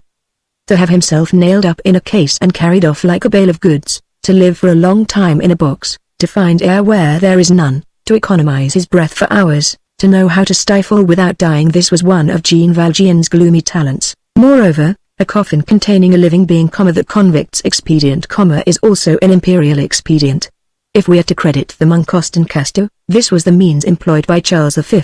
Desirous of seeing the Plumbs for the last time after his abdication, he had her brought into and carried out of the monastery of Saint Just in this manner. Fauchelevent, who had recovered himself a little, exclaimed: "But how will you manage to breathe?" "I will breathe, in that box. The mere thought of it suffocates me." "You surely must have a gimlet. You will make a few holes here and there, around my mouth, and you will nail the top plank on loosely." "Good. And what if you should happen to cough or to sneeze?" "A man who is making his escape does not cough or sneeze." And Jean Valjean added: "Father Fauchelevent, we must come to a decision. I must either be caught here, or accept this escape through the hearse. Everyone has noticed the taste which cats have for pausing and lounging between the two leaves of a half-shut door. Who is there who has not said to a cat, 'Do come in'? There are men who, when an incident stands half open before them, have the same tendency to halt in indecision between two resolutions, at the risk of getting crushed through the abrupt closing of the adventure by fate. The overprudent, cats as they are, and because they are cats, sometimes incur more danger than the audacious. Fauchelevent was of this hesitating nature. But Jean Valjean's coolness prevailed over him in spite of himself. He grumbled: "Well, since there is no other means," Jean Valjean resumed: "the only thing which troubles me is what will take place at the cemetery." "That is the very point that is not troublesome," exclaimed Fauchelevent. "If you are sure of coming out of the coffin all right, I am sure of getting you out of the grave. The gravedigger is a drunkard, and a friend of mine. He is Father Messiaen, an old fellow of the old school. The gravedigger puts the corpses in the grave, and I put the gravedigger in my pocket. I will tell you what will take place. They will arrive a little before dusk, 3/4 of an hour before the gates of the cemetery are closed. The hearse will drive directly up to the grave. I shall follow. That is my business. I shall have a hammer, a chisel, and some pincers in my pocket. The hearse halts, the undertaker's men knot a rope around your coffin and lower you down. The priest says the prayers, makes the sign of the cross, sprinkles the holy water, and takes his departure. I am left alone with Father Messiaen. He is my friend, I tell you. One of two things will happen: he will either be sober, or he will not be sober. If he is not drunk, I shall say to him, 'Come and drink about while the bon coing, the good quince, is open.' I carry him off, I get him drunk, it does not take long to make Father Messiaen drunk, he always has the beginning of it about him, I lay him under the table, I take his card, so that I can get into the cemetery again, and I return without him. Then you have no longer anyone but me to deal with. If he is drunk, I shall say to him, 'Be off, I will do your work for you.' Off he goes, and I drag you out of the hole." Jean Valjean held out his hand, and Fauchelevent precipitated himself upon it with the touching effusion of a peasant. "That is settled, Father Fauchelevent. All will go well, provided nothing goes wrong," thought Fauchelevent. In that case, it would be terrible. Chapter 5. It is not necessary to be drunk in order to be immortal. On the following day, as the sun was declining, the very rare passers-by on the Boulevard du Maine pulled off their hats to an old-fashioned hearse, ornamented with skulls, crossbones, and tears. This hearse contained a coffin covered with a white cloth over which spread a large black cross, like a huge corpse with drooping arms. A mourning coach, in which could be seen a priest in his surplice, and a choir boy in his red cap, followed. 2 undertakers' men in grey uniforms trimmed with black walked on the right and the left of the hearse. Behind it came an old man in the garments of a labourer, who limped along. The procession was going in the direction of the Vageirard cemetery. The handle of a hammer, the blade of a cold chisel, and the antennae of a pair of pincers were visible, protruding from the man's pocket. The Vageirard cemetery formed an exception among the cemeteries of Paris. It had its peculiar usages, just as it had its carriage entrance and its house door, which old people in the quarter, who clung tenaciously to ancient words, still called the Porte Cavalier and the Porte Piéton. 16. The Bernardines Benedictines of the Rue Petit Picpus had obtained permission, as we have already stated, to be buried there in a corner apart, and at night, the plot of land having formerly belonged to their community. The grave diggers being thus bound to service in the evening in summer and at night in winter, in this cemetery, they were subjected to a special discipline. The gates of the Paris cemeteries closed, at that epoch, at sundown, and this being a municipal regulation, the Vageirard cemetery was bound by it like the rest. The carriage gate and the house door were 2 contiguous grated gates, adjoining a pavilion built by the architect Perronet, and inhabited by the doorkeeper of the cemetery. These gates, therefore, swung inexorably on their hinges at the instant when the sun disappeared behind the dome of the Invalides. If any gravedigger were delayed after that moment in the cemetery, there was but one way for him to get out: his gravedigger's card furnished by the Department of Public Funerals. A sort of letterbox was constructed in the porter's window. The gravedigger dropped his card into this box, the porter heard it fall, pulled the rope, and the small door opened. If the man had not his card, he mentioned his name. The porter, who was sometimes in bed and asleep, rose, came out and identified the man, and opened the gate with his key. The gravedigger stepped out, but had to pay a fine of 15 francs. This cemetery, with its peculiarities outside the regulations, embarrassed the symmetry of the administration. It was suppressed a little later than 1830. The cemetery of Montana-Parnasse, called the Eastern Cemetery, succeeded to it, and inherited that famous dram shop next to the Vageirard cemetery, which was surmounted by a quince painted on a board, and which formed an angle, one side on the drinkers' tables, and the other on the tombs, with this sign, "Au bon coing." The Vageirard cemetery was what may be called a faded cemetery. It was falling into disuse. Dampness was invading it, the flowers were deserting it. The bourgeois did not care much about being buried in the Vageirard, it hinted at poverty. Père Lachaise, if you please. To be buried in Père Lachaise is equivalent to having furniture of mahogany. It is recognized as elegant. The Vageirard cemetery was a venerable enclosure, planted like an old-fashioned French garden. Straight alleys, box, thuya trees, holly, ancient tombs beneath aged cypress trees, and very tall grass. In the evening it was tragic there. There were very lugubrious lines about it. The sun had not yet set when the hearse with the white pall and the black cross entered the avenue of the Vageirard cemetery. The lame man who followed it was no other than Fauchelevent. The interment of Mother Crucifixion in the vault under the altar, the exit of Cosette, the introduction of Jean Valjean to the dead room, all had been executed without difficulty, and there had been no hitch. Let us remark in passing, that the burial of Mother Crucifixion under the altar of the convent is a perfectly venial offense in our sight. It is one of the faults which resemble a duty. The nuns had committed it, not only without difficulty, but even with the applause of their own consciences. In the cloister, what is called the government is only an intermeddling with authority, an interference which is always questionable. In the first place, the rule, as for the code, we shall see. Make as many laws as you please, men, but keep them for yourselves. The tribute to Caesar is never anything but the remnants of the tribute to God. A prince is nothing in the presence of a principal. Fauchelevent limped along behind the hearse in a very contented frame of mind. His twin plots, the one with the nuns, the one for the convent, the other against it, the other with them, Madeleine, had succeeded, to all appearance. Jean Valjean's composure was one of those powerful tranquillities which are contagious. Fauchelevent no longer felt doubtful as to his success. What remained to be done was a mere nothing. Within the last 2 years, he had made good Father Meschines, a chubby-cheeked person, drunk at least 10 times. He played with Father Meschines. He did what he liked with him. He made him dance according to his whim. Meschines' head adjusted itself to the cap of Fauchelevent's will. Fauchelevent's confidence was perfect. At the moment when the convoy entered the avenue leading to the cemetery, Fauchelevent glanced cheerfully at the hearse, and said half aloud, as he rubbed his big hands, "Here's a fine farce." All at once the hearse halted, It had reached the gate. The permission for interment must be exhibited. The undertaker's man addressed himself to the porter of the cemetery. During this colloquy, which always is productive of a delay of from 1 to 2 minutes, someone, a stranger, came and placed himself behind the hearse, beside Fauchelevent. He was a sort of laboring man, who wore a waistcoat with large pockets and carried a mattock under his arm. Fauchelevent surveyed this stranger. "Who are you?"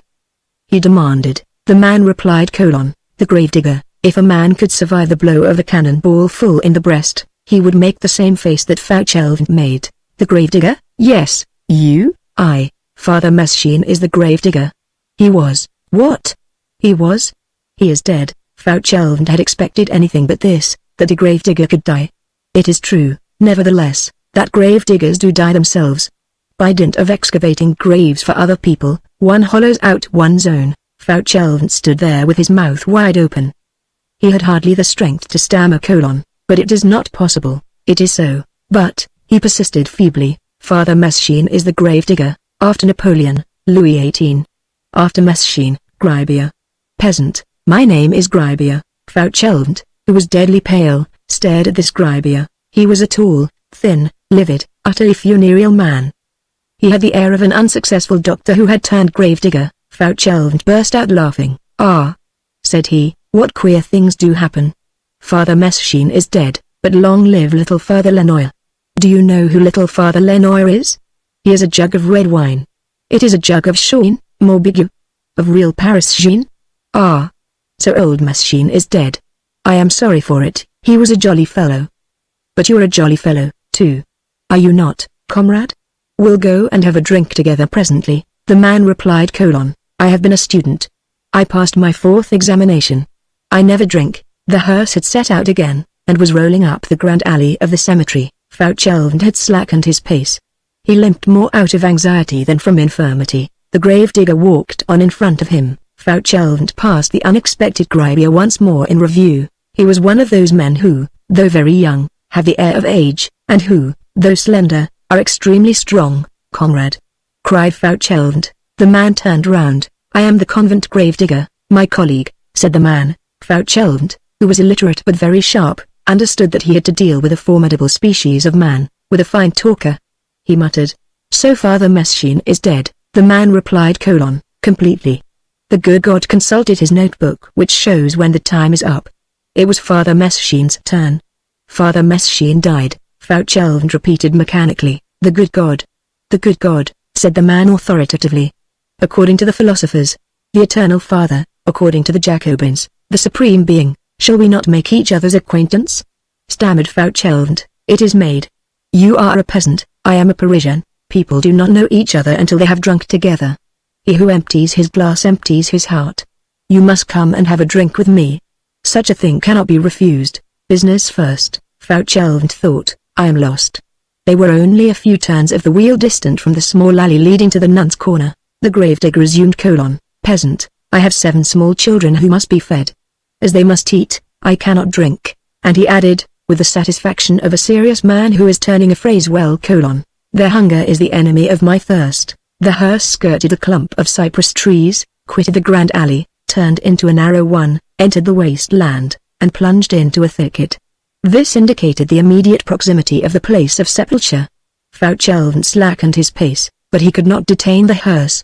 Fortunately, the soil, which was light and wet with the winter rains, clogged the wheels and retarded its speed. He approached the gravedigger. "They have such a nice little Argenteuil wine," murmured Fauchelevent. "Villager," retorted the man, "I ought not be a gravedigger. My father was a porter at the Prytaneum town hall. He destined me for literature. But he had reverses. He had losses on change. I was obliged to renounce the profession of author. But I am still a public writer." "So you are not a gravedigger, then?" returned Fauchelevent, clutching at this branch, feeble as it was. "The one does not hinder the other. I accumulate." Fauchelevent did not understand this last word. "Come have a drink," said he. Here a remark becomes necessary. Fauchelevent, whatever his anguish, offered a drink, but he did not explain himself on one point: who was to pay? Generally, Fauchelevent offered and Father Messine paid. An offer of a drink was the evident result of the novel situation created by the new gravedigger, and it was necessary to make this offer. but the old gardener left the proverbial quarter of an hour named after Rabelais in the dark, and that not unintentionally. As for himself, Fauchelevent did not wish to pay, troubled as he was. The gravedigger went on with a superior smile: "One must eat. I have accepted Father Meschin's reversion. One gets to be a philosopher when one has nearly completed his classes. To the labor of the hand I join the labor of the arm. I have my scrivener's stall in the market of the Rue de Sèvres. You know? The umbrella market. All the cooks of the Red Cross apply to me. I scribble their declarations of love to the raw soldiers. In the morning I write love letters, in the evening I dig graves. Such is life, rustic." The hearse was still advancing. Fauchelevent, uneasy to the last degree, was gazing about him on all sides. Great drops of perspiration trickled down from his brow. "But," continued the gravedigger, "a man cannot serve two mistresses. I must choose between the pen and the mattock. The mattock is ruining my hand." The hearse halted, the choir boy lighted from the morning coach, then the priest. One of the small front wheels of the hearse had run up a little on a pile of earth, beyond which an open grave was visible. "What a farce this is!" repeated Fauchelevent in consternation. Chapter 6. Between four planks. Who was in the coffin? The reader knows. Jean Valjean. Jean Valjean had arranged things so that he could exist there, and he could almost breathe. It is a strange thing to what a degree security of conscience confers security of the rest. Every combination thought out by Jean Valjean had been progressing, and progressing favorably, since the preceding day. He, like Fauchelevent, counted on Father Meschin. He had no doubt as to the end. Never was there a more critical situation, never more complete composure. The four planks of the coffin breathe out a kind of terrible peace. It seemed as though something of the repose of the dead entered into Jean Valjean's tranquillity. From the depths of that coffin he had been able to follow, and he had followed, all the phases of the terrible drama which he was playing with death. Shortly after Fauchelevent had finished nailing on the upper plank, Jean Valjean had felt himself carried out, then driven off. He knew, from the diminution in the jolting, when they left the pavements and reached the earth road. He had divined, from a dull noise, that they were crossing the bridge of Austerlitz.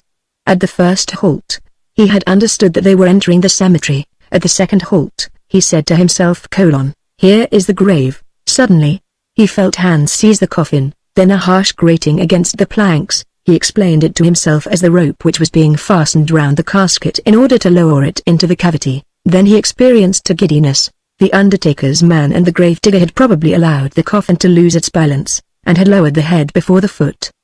He recovered himself fully when he felt himself horizontal and motionless. He had just touched the bottom. He had a certain sensation of cold. A voice rose above him, glacial and solemn. He heard Latin words, which he did not understand, pass over him, so slowly that he was able to catch them one by one: "Qui dormiant in terre pulvia, evigilabunt, alle in vitamitnam, et alle in opprobrium, ut vident semper." A child's voice said: "De profundis." The grave voice began again: "Requiem aeternam Domine, Domine." The child's voice responded: "Et lux perpetuusitae." He heard something like the gentle patter of several drops of rain on the plank which covered him. It was probably the holy water. He thought, "This will be over soon now. Patience for a little while longer. The priest will take his departure. Fauchelevent will take Meschin off to drink. I shall be left. Then Fauchelevent will return alone, and I shall get out. That will be the work of a good hour." The grave voice resumed, "Requiescat in pace," and the child's voice said: "Amen." Jean Valjean strained his ears, and heard something like retreating footsteps. "There, they are going now," thought he. "I am alone." All at once, he heard over his head a sound which seemed to him to be a clap of thunder. It was a shovelful of earth falling on the coffin. A second shovelful fell. One of the holes through which he breathed had just been stopped up. A third shovelful of earth fell, then a fourth. There are things which are too strong for the strongest man. Jean Valjean lost consciousness. Chapter 7, in which will be found the origin of the saying, "Don't lose the card." This is what had taken place above the coffin in which lay Jean Valjean. When the hearse had driven off, when the priest and the choir boy had entered the carriage again and taken their departure, Fauchelevent, who had not taken his eyes from the gravedigger, saw the latter bend over and grasp his shovel, which was sticking upright in the heap of dirt. Then Fauchelevent took a supreme resolve. He placed himself between the grave and the gravedigger, crossed his arms and said: "I am the one to pay." The gravedigger stared at him in amazement, and replied: "What's that, peasant?" Fauchelevent repeated: "I am the one who pays." "What, for the wine?" What wine? That Argentile wine. Where is the Argentile? At the boncoing. Go to the devil, said the gravedigger, and he flung a shovelful of earth on the coffin. The coffin gave back a hollow sound. Fauchelevent felt himself stagger and on the point of falling headlong into the grave himself. He shouted in a voice in which the strangling sound of the death rattle began to mingle: "Comrade! Before the boncoing is shut." The gravedigger took some more earth on his shovel. Fauchelevent continued, "I will pay," and he seized the man's arm. "Listen to me, comrade. I am the convent gravedigger. I have come to help you. It is a business which can be performed at night. Let us begin, then, by going for a drink." And as he spoke, and clung to this desperate insistence, this melancholy reflection occurred to him: and if he drinks, will he get drunk? "Provincial," said the man, "if you positively insist upon it, I consent. We will drink. After work, never before," and he flourished his shovel briskly. Fauchelevent held him back. "It is Argentile wine, at 6. "Oh, come," said the gravedigger, "you are a bell ringer. Ding dong, that's all you know how to say. Go hang yourself." And he threw in a second shovelful. Fauchelevent had reached a point where he no longer knew what he was saying. "Come along and drink," he cried, "since it is I who pays the bill." "When we have put the child to bed," said the gravedigger. He flung in a third shovelful, then he thrust his shovel into the earth and added: "It's cold tonight, you see, and the corpse would shriek out after us if we were to plant her there without a coverlet." At that moment, as he loaded his shovel, the gravedigger bent over, and the pocket of his waistcoat gaped. Fauchelevent's wild gaze fell mechanically into that pocket, and there it stopped. The sun was not yet hidden behind the horizon. There was still light enough to enable him to distinguish something white at the bottom of that yawning pocket. The sum total of lightning that the eye of a Picard peasant can contain, traversed Fauchelevent's pupils. An idea had just occurred to him. He thrust his hand into the pocket from behind, without the gravedigger, who was wholly absorbed in his shovelful of earth, observing it, and pulled out the white object which lay at the bottom of it. The man sent a fourth shovelful tumbling into the grave. Just as he turned round to get the fifth, Fauchelevent looked calmly at him and said: "By the way, you new man, have you your card?" The gravedigger paused. "What card?" "The sun is on the point of setting." "That's good, it is going to put on its nightcap. The gate of the cemetery will close immediately." "Well, what then? Have you your card?" "Ah, my card," said the gravedigger, and he fumbled in his pocket. Having searched one pocket, he proceeded to search the other. He passed on to his fobs, explored the first, returned to the second. "Why, no," said he, "I have not my card. I must have forgotten it." 15 francs fine, said Fauchelevent. The gravedigger turned green. "Green is the pallor of livid people." "Ah! Jesus mon Dieu, bancrocabas la lune." 17, he exclaimed. 15 francs fine, 3 pieces of 100 sous, said Fauchelevent. The gravedigger dropped his shovel. Fauchelevent's turn yet come. "Ah, come now, conscript," said Fauchelevent, "none of this despair. There is no question of committing suicide and benefiting the grave. 15 francs is 15 francs, and besides, you may not be able to pay it. I am an old hand, you are a new one. I know all the ropes and the devices. I will give you some friendly advice. One thing is clear, the sun is on the point of setting, it is touching the dome now. The cemetery will be closed in 5 minutes more." "That is true," replied the man. 5 minutes more and you will not have time to fill the grave. It is as hollow as the devil, this grave, and to reach the gate in season to pass it before it is shut. "That is true. In that case, a fine of 15 francs. 15 francs. But you have time. Where do you live?" "A couple of steps from the barrier, a quarter of an hour from here. Number 87 Rue de Vaugirard. You have just time to get out by taking to your heels at your best speed." "That is exactly so. Once outside the gate, you gallop home, you get your card, you return, the cemetery porter admits you. As you have your card, there will be nothing to pay. And you will bury your corpse. I'll watch it for you in the meantime, so that it shall not run away. I am indebted to you for my life, peasant." "Decamp," said Fauchelevent. The gravedigger, overwhelmed with gratitude, shook his hand and set off on a run. When the man had disappeared in the thicket, Fauchelevent listened until he heard his footsteps die away in the distance. Then he leaned over the grave, and said in a low tone: "Father Madeleine." There was no reply. Fauchelevent was seized with a shudder. He tumbled rather than climbed into the grave, flung himself on the head of the coffin and cried: "Are you there?" Silence in the coffin. Fauchelevent, hardly able to draw his breath for trembling, seized his cold chisel and his hammer, and pried up the coffin lid. Jean Valjean's face appeared in the twilight. It was pale and his eyes were closed. Fauchelevent's hair rose upright on his head. He sprang to his feet, then fell back against the side of the grave, ready to swoon on the coffin. He stared at Jean Valjean. Jean Valjean lay there pallid and motionless. Fauchelevent murmured in a voice as faint as a cyclone. "He is dead," and, drawing himself up, and folding his arms with such violence that his clenched fists came in contact with his shoulders, he cried, "And this is the way I save his life." Then the poor man fell to sobbing.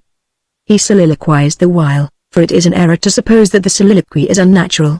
Powerful emotion often talks aloud. It is further Messiaen's fault. Why did that fool die? What need was there for him to give up the ghost at the very moment when no one was expecting it? It is he who has killed Madeleine. Father Madeleine. He is in the coffin. It is quite handy. All is over. Now, is there any sense in these things? Ah! My God! He is dead. Well. And his little girl, what am I to do with her? What will the fruit seller say? The idea of its being possible for a man like that to die like this. When I think how he put himself under the cart. Father Madeleine. Father Madeleine. Pardon. He was suffocated. I said so. He wouldn't believe me. Well. Here's a pretty trick to play. He is dead, that good man, the very best man out of all the good God's good folks. And his little girl. Ah. In the first place, I won't go back there myself. I shall stay here. After having done such a thing as that. What's the use of being two old men, if we are two old fools? But, in the first place, how did he manage to enter the convent? That was the beginning of it all. One should not do such things. Father Madeleine. Father Madeleine. Father Madeleine. Madeleine. Monsieur Madeleine. Monsieur le Maire. He does not hear me. Now get out of this scrape if you can. And he tore his hair. A grating sound became audible through the trees in the distance. It was the cemetery gate closing. Fauchelevent bent over Jean Valjean, and all at once he bounded back and recoiled so far as the limits of a grave permit. Jean Valjean's eyes were open and gazing at him. To see a corpse is alarming, to behold a resurrection is almost as much so.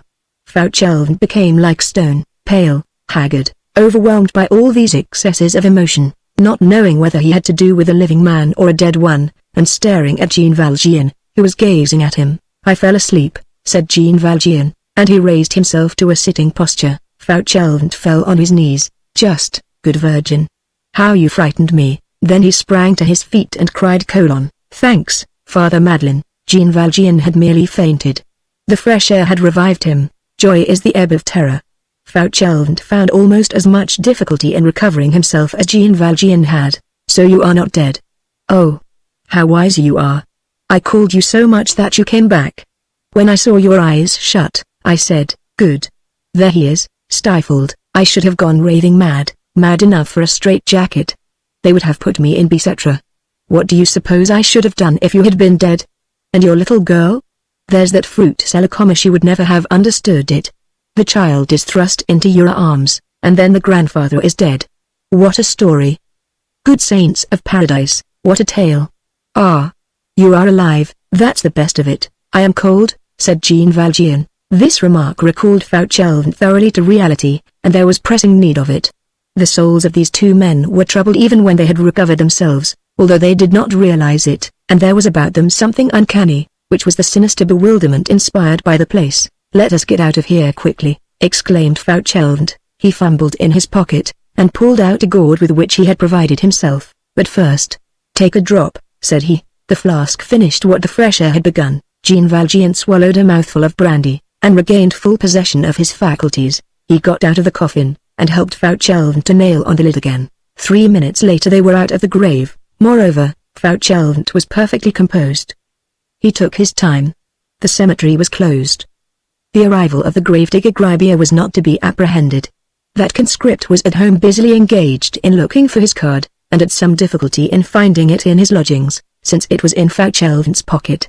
Without a card, he could not get back into the cemetery. Fauchelevent took the shovel, and Jean Valjean the pickaxe, and together they buried the empty coffin. When the grave was full, Fauchelevent said to Jean Valjean, let us go. I will keep the shovel, do you carry off the mattock. Night was falling. Jean Valjean experienced difficulty in moving and in walking. He had stiffened himself in that coffin, and had become a little like a corpse. The rigidity of death had seized upon him between those four planks. He had, in a manner, to thaw out, from the tomb. "You are benumbed," said Fauchelevent. "It is a pity that I have a game leg, for otherwise we might step out briskly." "Bah!" replied Jean Valjean, "4 paces will put life into my legs once more." They set off by the alleys through which the hearse had passed. On arriving before the closed gate in the porter's pavilion, Fauchelevent, who held the gravedigger's card in his hand, dropped it into the box. The porter pulled the rope, the gate opened, and they went out. "How well everything is going," said Fauchelevent. "What a capital idea that was of yours, Father Madeleine." They passed the Vaugirard barrier in the simplest manner in the world. In the neighborhood of the cemetery, a shovel and pick are equal to 2 passports. The Rue Vaugirard was deserted. "Father Madeleine," said Fauchelevent as they went along, and raising his eyes to the houses, "your eyes are better than mine. Show me number 87. "Here it is," said Jean Valjean. "There is no one in the street," said Fauchelevent. "Give me your mattock and wait a couple of minutes for me." Fauchelevent entered number 87, ascended to the very top, guided by the instinct which always leads the poor man to the garret, and knocked in the dark. At the door of an attic, a voice replied, "Come in." It was Gribier's voice. Fauchelevent opened the door. The gravedigger's dwelling was, like all such wretched habitations, an unfurnished and encumbered garret. A packing-case coffin, perhaps, took the place of a commode. A butter pot served for a drinking fountain. A straw mattress served for a bed. The floor served instead of tables and chairs. In a corner, on a tattered fragment which had been a piece of an old carpet, a thin woman and a number of children were piled in a heap. The whole of this poverty-stricken interior bore traces of having been overturned. One would have said that there had been an earthquake for one. The covers were displaced, the rags scattered about, the jug broken, the mother had been crying, the children had probably been beaten, traces of a vigorous and ill-tempered search. It was plain that the gravedigger had made a desperate search for his card, and had made everybody in the garret, from the jug to his wife, responsible for its loss. He wore an air of desperation. But Fauchelevent was in too great a hurry to terminate this adventure to take any notice of this sad side of his success. He entered and said, "I have brought you back your shovel and pick." Gribier gazed at him in stupefaction. "Is it you, peasant? And tomorrow morning you will find your card with the porter of the cemetery." And he laid the shovel and the mattock on the floor. "What is the meaning of this?" demanded Gribier. "The meaning of it is, that you dropped your card out of your pocket, that I found it on the ground after you were gone, that I have buried the corpse, that I have filled the grave, that I have done your work, that the porter will return your card to you, and that you will not have to pay 15 francs. There you have it, conscript." "Thanks, villager," exclaimed Gribier, radiant. "The next time I will pay for the drinks." Chapter 8. A successful interrogatory. An hour later, in the darkness of night, 2 men and a child presented themselves at number 62 Rue Petit Picpus. The elder of the men lifted the knocker and rapped. They were Fauchelevent, Jean Valjean, and Cosette. The 2 old men had gone to fetch Cosette from the fruiterer's in the Rue du Chemin Vert, where Fauchelevent had deposited her on the preceding day. Cosette had passed these 24 hours trembling silently and understanding nothing. She trembled to such a degree that she wept. She had neither eaten nor slept. The worthy fruit seller had plied her with 100 questions, without obtaining any other reply than a melancholy and unvarying gaze. Cosette had betrayed nothing of what she had seen and heard during the last 2 days. She divined that they were passing through a crisis. She was deeply conscious that it was necessary to be good. Who has not experienced the sovereign power of those 2 words, pronounced with a certain accent in the ear of a terrified little being, "Say nothing. Fear is mute." Moreover, no one guards a secret like a child, but when, at the expiration of these lugubrious 24 hours, she beheld Jean Valjean again, she gave vent to such a cry of joy, that any thoughtful person who had chanced to hear that cry, would have guessed that it issued from an abyss. Fauchelevent belonged to the convent and knew the passwords. All the doors opened.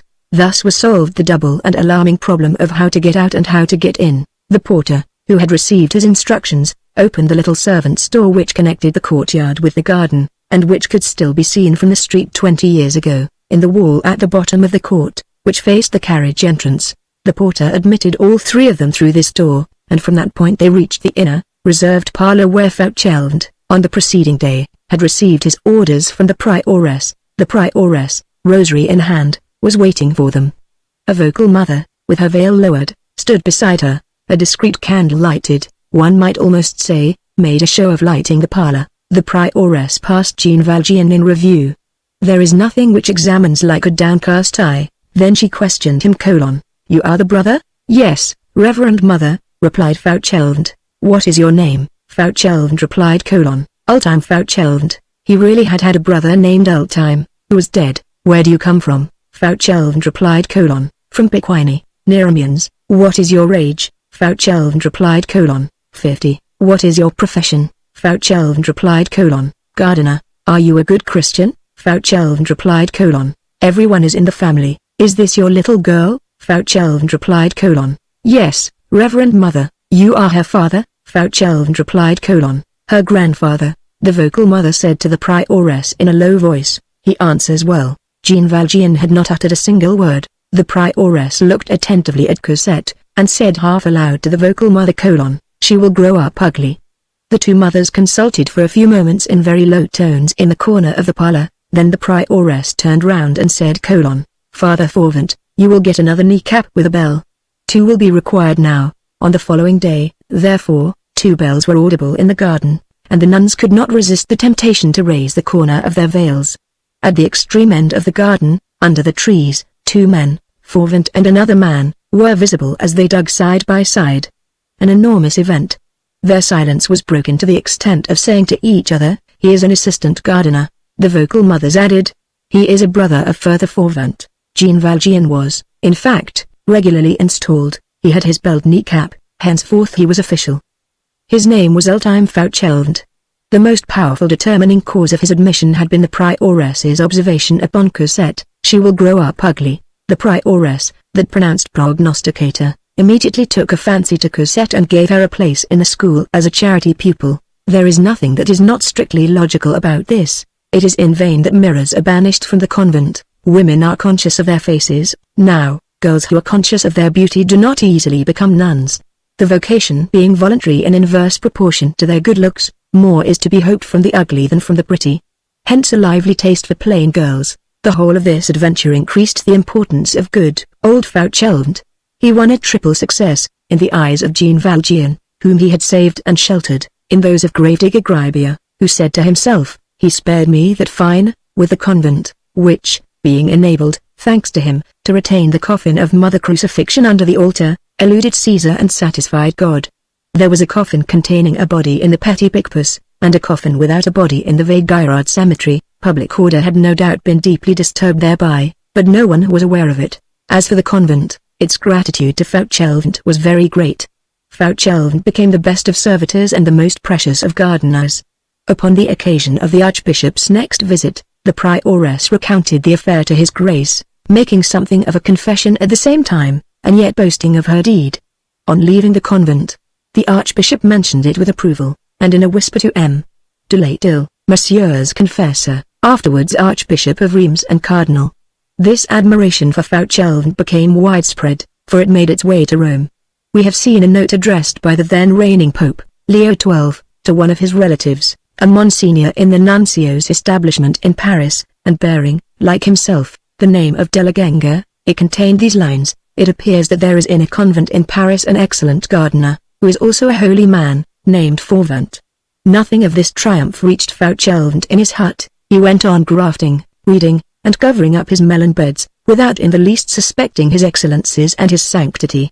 Neither did he suspect his glory, any more than a Durham or Surrey bull whose portrait is published in the London Illustrated News, with this inscription: "Bull which carried off the prize at the cattle show." Chapter 9. Cloistered. Cosette continued to hold her tongue in the convent. It was quite natural that Cosette should think herself Jean Valjean's daughter. Moreover, as she knew nothing, she could say nothing, and then, she would not have said anything in any case. As we have just observed, nothing trains children to silence like unhappiness. Cosette had suffered so much, that she feared everything, even to speak or to breathe. A single word had so often brought down an avalanche upon her. She had hardly begun to regain her confidence since she had been with Jean Valjean. She speedily became accustomed to the convent.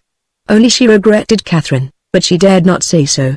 Once, however, she did say to Jean Valjean: "Father, if I had known, I would have brought her away with me." Cosette had been obliged, on becoming a scholar in the convent, to don the garb of the pupils of the house. Jean Valjean succeeded in getting them to restore to him the garments which she laid aside. This was the same morning suit which he had made her put on when she had quitted the Thénardiers inn. It was not very threadbare even now. Jean Valjean locked up these garments, plus the stockings and the shoes, with a quantity of camphor and all the aromatics in which convents abound, in a little valise which he found means of procuring. He set this valise on a chair near his bed, and he always carried the key about his person. "Father," Cosette asked him one day, "what is there in that box which smells so good?" Father Fauchelevent received other recompense for his good action, in addition to the glory which we just mentioned, and of which he knew nothing. In the first place it made him happy, next, he had much less work, since it was shared. Lastly, as he was very fond of snuff, he found the presence of Madeleine an advantage, in that he used 3 times as much as he had done previously, and that in an infinitely more luxurious manner, seeing that Madeleine paid for it. The nuns did not adopt the name of Eltime, they called Jean Valjean the other Fauvent. If these holy women had possessed anything of Javert's glance, they would eventually have noticed that when there was any errand to be done outside in the behalf of the garden, it was always the elder Fauchelevent, the old, the infirm, the lame man, who went, and never the other. But whether it is that A's constantly fixed on God know not how to spy, or whether they were, by preference, occupied in keeping watch on each other, they paid no heed to this. Moreover, it was well for Jean Valjean that he kept close and did not stir out. Javert watched the quarter for more than a month. This convent was for Jean Valjean like an island surrounded by gulfs. Henceforth, those 4 walls constituted his world.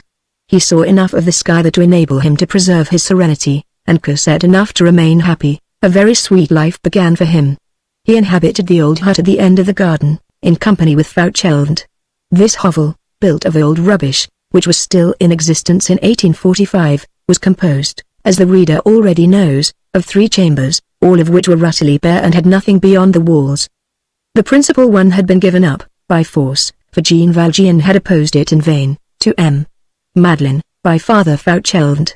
The walls of this chamber had for ornament, in addition to the 2 nails whereon to hang the kneecap and the basket, a royalist bank note of 93, applied to the wall over the chimney-piece, and of which the following is an exact facsimile : /7 graphic here. This specimen of Vendean paper money had been nailed to the wall by the preceding gardener, an old chouan, who had died in the convent, and whose place Fauchelevent had taken. Jean Valjean worked in the garden every day and made himself very useful. He had formerly been a pruner of trees, and he gladly found himself a gardener once more. It will be remembered that he knew all sorts of secrets and receipts for agriculture. He turned these to advantage. Almost all the trees in the orchard were ungrafted, and wild. He budded them and made them produce excellent fruit. Cosette had permission to pass an hour with him every day.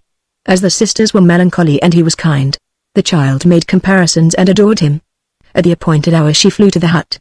When she entered the lowly cabin, she filled it with paradise. Jean Valjean blossomed out and felt his happiness increase with the happiness which he afforded Cosette. The joy which we inspire has this charming property, that, far from growing meager, like all reflections, it returns to us more radiant than ever. At recreation hours, Jean Valjean watched her running and playing in the distance, and he distinguished her laugh from that of the rest, for Cosette laughed now. Cosette's face had even undergone a change, to a certain extent. The gloom had disappeared from it. A smile is the same as sunshine, it banishes winter from the human countenance. Recreation over, when Cosette went into the house again, Jean Valjean gazed at the windows of her classroom, and at night he rose to look at the windows of her dormitory. God has his own ways. Moreover, the convent contributed, like Cosette, to uphold and complete the bishop's work in Jean Valjean. It is certain that virtue joins pride on one side. A bridge built by the devil exists there. Jean Valjean had been, unconsciously, perhaps, tolerably near that side and that bridge, when Providence cast his lot in the convent of the Petit Picpus. So long as he had compared himself only to the bishop, he had regarded himself as unworthy and had remained humble, but for some time past he had been comparing himself to men in general, and pride was beginning to spring up. Who knows? He might have ended by returning very gradually to hatred. The convent stopped him on that downward path. This was the second place of captivity which he had seen. In his youth, in what had been for him the beginning of his life, and later on, quite recently again, he had beheld another a frightful place, a terrible place, whose severities had always appeared to him the iniquity of justice, and the crime of the law. Now, after the galleys, he saw the cloister, and when he meditated how he had formed a part of the galleys, and that he now, so to speak, was a spectator of the cloister, he confronted the two in his own mind with anxiety. Sometimes he crossed his arms and leaned on his hoe, and slowly descended the endless spirals of reverie. He recalled his former companions, how wretched they were. They rose at dawn, and toiled until night. Hardly were they permitted to sleep. They lay on camp beds, where nothing was tolerated but mattresses 2 inches thick, in rooms which were heated only in the very harshest months of the year. They were clothed in frightful red blouses. They were allowed, as a great favor, linen trousers in the hottest weather, and a woolen carter's blouse on their backs when it was very cold. They drank no wine, and ate no meat, except when they went on fatigue duty. They lived nameless, designated only by numbers, and converted, after a manner, into ciphers themselves, with downcast eyes, with lowered voices, with shorn heads, beneath the cudgel and in disgrace. Then his mind reverted to the beings whom he had under his eyes. These beings also lived with shorn heads, with downcast eyes, with lowered voices, not in disgrace, but amid the scoffs of the world, not with their backs bruised with a cudgel, but with their shoulders lacerated with their discipline. Their names, also, had vanished from among men. They no longer existed except under austere appellations. They never ate meat and they never drank wine. They often remained until evening without food. They were attired, not in a red blouse, but in a black shroud, of woolen, which was heavy in summer and thin in winter, without the power to add or subtract anything from it, without having even, according to the season, the resource of the linen garment or the woolen cloak, and for 6 months in the year they wore serge chemises which gave them fever. They dwelt, not in rooms warmed only during rigorous cold, but in cells where no fire was ever lighted. They slept, not on mattresses 2 inches thick, but on straw. And finally, they were not even allowed their sleep. Every night, after a day of toil, they were obliged, in the weariness of their first slumber, at the moment when they were falling sound asleep and beginning to get warm, to rouse themselves, to rise and to go and pray in an ice-cold and gloomy chapel, with their knees on the stones. On certain days each of these beings in turn had to remain for 12 successive hours in a kneeling posture, or prostrate, with face upon the pavement, and arms outstretched in the form of a cross. The others were men. These were women. What had those men done? They had stolen, violated, pillaged, murdered, assassinated. They were bandits, counterfeiters, poisoners, incendiaries, murderers, parasites. What had these women done? They had done nothing whatever. On the one hand, highway robbery, fraud, deceit, violence, sensuality, homicide, all sorts of sacrilege, every variety of crime. On the other, one thing only, innocence, perfect innocence, almost caught up into heaven in a mysterious assumption, attached to the earth by virtue, already possessing something of heaven through holiness. On the one hand, confidences over crimes, which are exchanged in whispers. On the other, the confession of faults made aloud. And what crimes? And what faults? On the one hand, miasms, on the other, an ineffable perfume. On the one hand, a moral pest, guarded from sight, penned up under the range of cannon, and literally devouring its plague-stricken victims. On the other, the chaste flame of all souls on the same hearth. There, darkness; here, the shadow, but a shadow filled with gleams of light, and of gleams full of radiance. 2 strongholds of slavery, but in the first, deliverance possible, a legal limit always in sight, and then, escape. In the second, perpetuity, the sole hope, at the distant extremity of the future, that faint light of liberty which men call death. In the first, men are bound only with chains; in the other, chained by faith. What flowed from the first? An immense curse, the gnashing of teeth, hatred, desperate viciousness, a cry of rage against human society, a sarcasm against heaven. What results flowed from the second? Blessings and love. And in these 2 places, so similar yet so unlike, these 2 species of beings who were so very unlike, were undergoing the same work, expiation. Jean Valjean understood thoroughly the expiation of the former, that personal expiation, the expiation for oneself. But he did not understand that of these last, that of creatures without reproach and without stain, and he trembled as he asked himself, the expiation of what? What expiation? A voice within his conscience replied, the most divine of human generosities, the expiation for others. Here all personal theory is withheld, we are only the narrator, we place ourselves at Jean Valjean's point of view, and we translate his impressions. Before his eyes he had the sublime summit of abnegation, the highest possible pitch of virtue, the innocence which pardons men their faults, and which expiates in their stead, servitude submitted to, torture accepted, punishment claimed by souls which have not sinned, for the sake of sparing it to souls which have fallen, the love of humanity swallowed up in the love of God, but even the preserving its distinct and mediatorial character, sweet and feeble beings possessing the misery of those who are punished and the smile of those who are recompensed. And he remembered that he had dared to murmur. Often, in the middle of the night, he rose to listen to the grateful song of those innocent creatures weighed down with severities, and the blood ran cold in his veins at the thought that those who were justly chastised raised their voices heavenward only in blasphemy, and that he, wretch that he was, had shaken his fist at God. There was one striking thing which caused him to meditate deeply, like a warning whisper from Providence itself. The scaling of that wall, the passing of those barriers, the adventure accepted even at the risk of death, the painful and difficult ascent, all those efforts even, which he had made to escape from that other place of expiation, he had made in order to gain entrance into this one. Was this a symbol of his destiny? This house was a prison likewise and bore a melancholy resemblance to that other one whence he had fled, and yet he had never conceived an idea of anything similar. Again he beheld gratings, bolts, iron bars to guard whom? Angels. These lofty walls which he had seen around tigers, he now beheld once more around lambs. This was a place of expiation, and not of punishment, and yet, it was still more austere, more gloomy, and more pitiless than the other. These virgins were even more heavily burdened than the convicts. A cold, harsh wind, that wind which had chilled his youth, traversed the barred and padlocked grating of the vultures. A still harsher and a more biting breeze blew in the cage of these doves. Why, when he thought on these things, all that was within him was lost in amazement before this mystery of sublimity. In these meditations, his pride vanished. He scrutinized his own heart in all manner of ways. He felt his pettiness, and many a time he wept. All that had entered into his life for the last 6 months had led him back towards the bishop's holy injunctions, Cosette through love, the convent through humility. Sometimes at eventide, in the twilight, at an hour when the garden was deserted, he could be seen on his knees in the middle of the walk which skirted the chapel, in front of the window through which he had gazed on the night of his arrival, and turned towards the spot where, as he knew, the sister was making reparation, prostrated in prayer. Thus he prayed as he knelt before the sister. It seemed as though he dared not kneel directly before God. Everything that surrounded him, that peaceful garden, those fragrant flowers, those children who uttered joyous cries, those grave and simple women, that silent cloister, slowly permeated him, and little by little, his soul became compounded of silence like the cloister, of perfume like the flowers, of simplicity like the women, of joy like the children.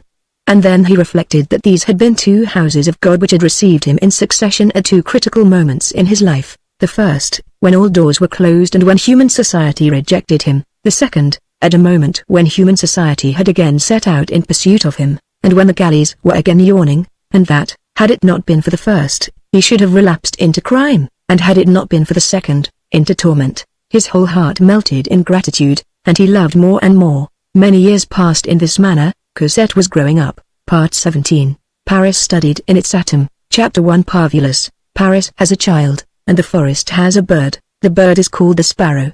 The child is called the gayman. Couple these 2 ideas which contain, the one all the furnace, the other all the dawn. Strike these 2 sparks together. Paris, childhood, there leaps out from them a little being. Homuncio, Plautus would say, this little being is joyous. He has not food every day, and he goes to the play every evening, if he sees good. He has no shirt on his body, no shoes on his feet, no roof over his head. He is like the flies of heaven, who have none of these things. He is from 7 to 13 years of age. He lives in bands, roams the streets, lodges in the open air, wears an old pair of trousers of his father's, which descend below his heels, an old hat of some other father, which descends below his ears, a single suspender of yellow listing. He runs, lies in wait, rummages about, wastes time, blackens pipes, swears like a convict, haunts the wine shop, knows thieves, calls gay women thou, talks slang, sings obscene songs, and has no evil in his heart.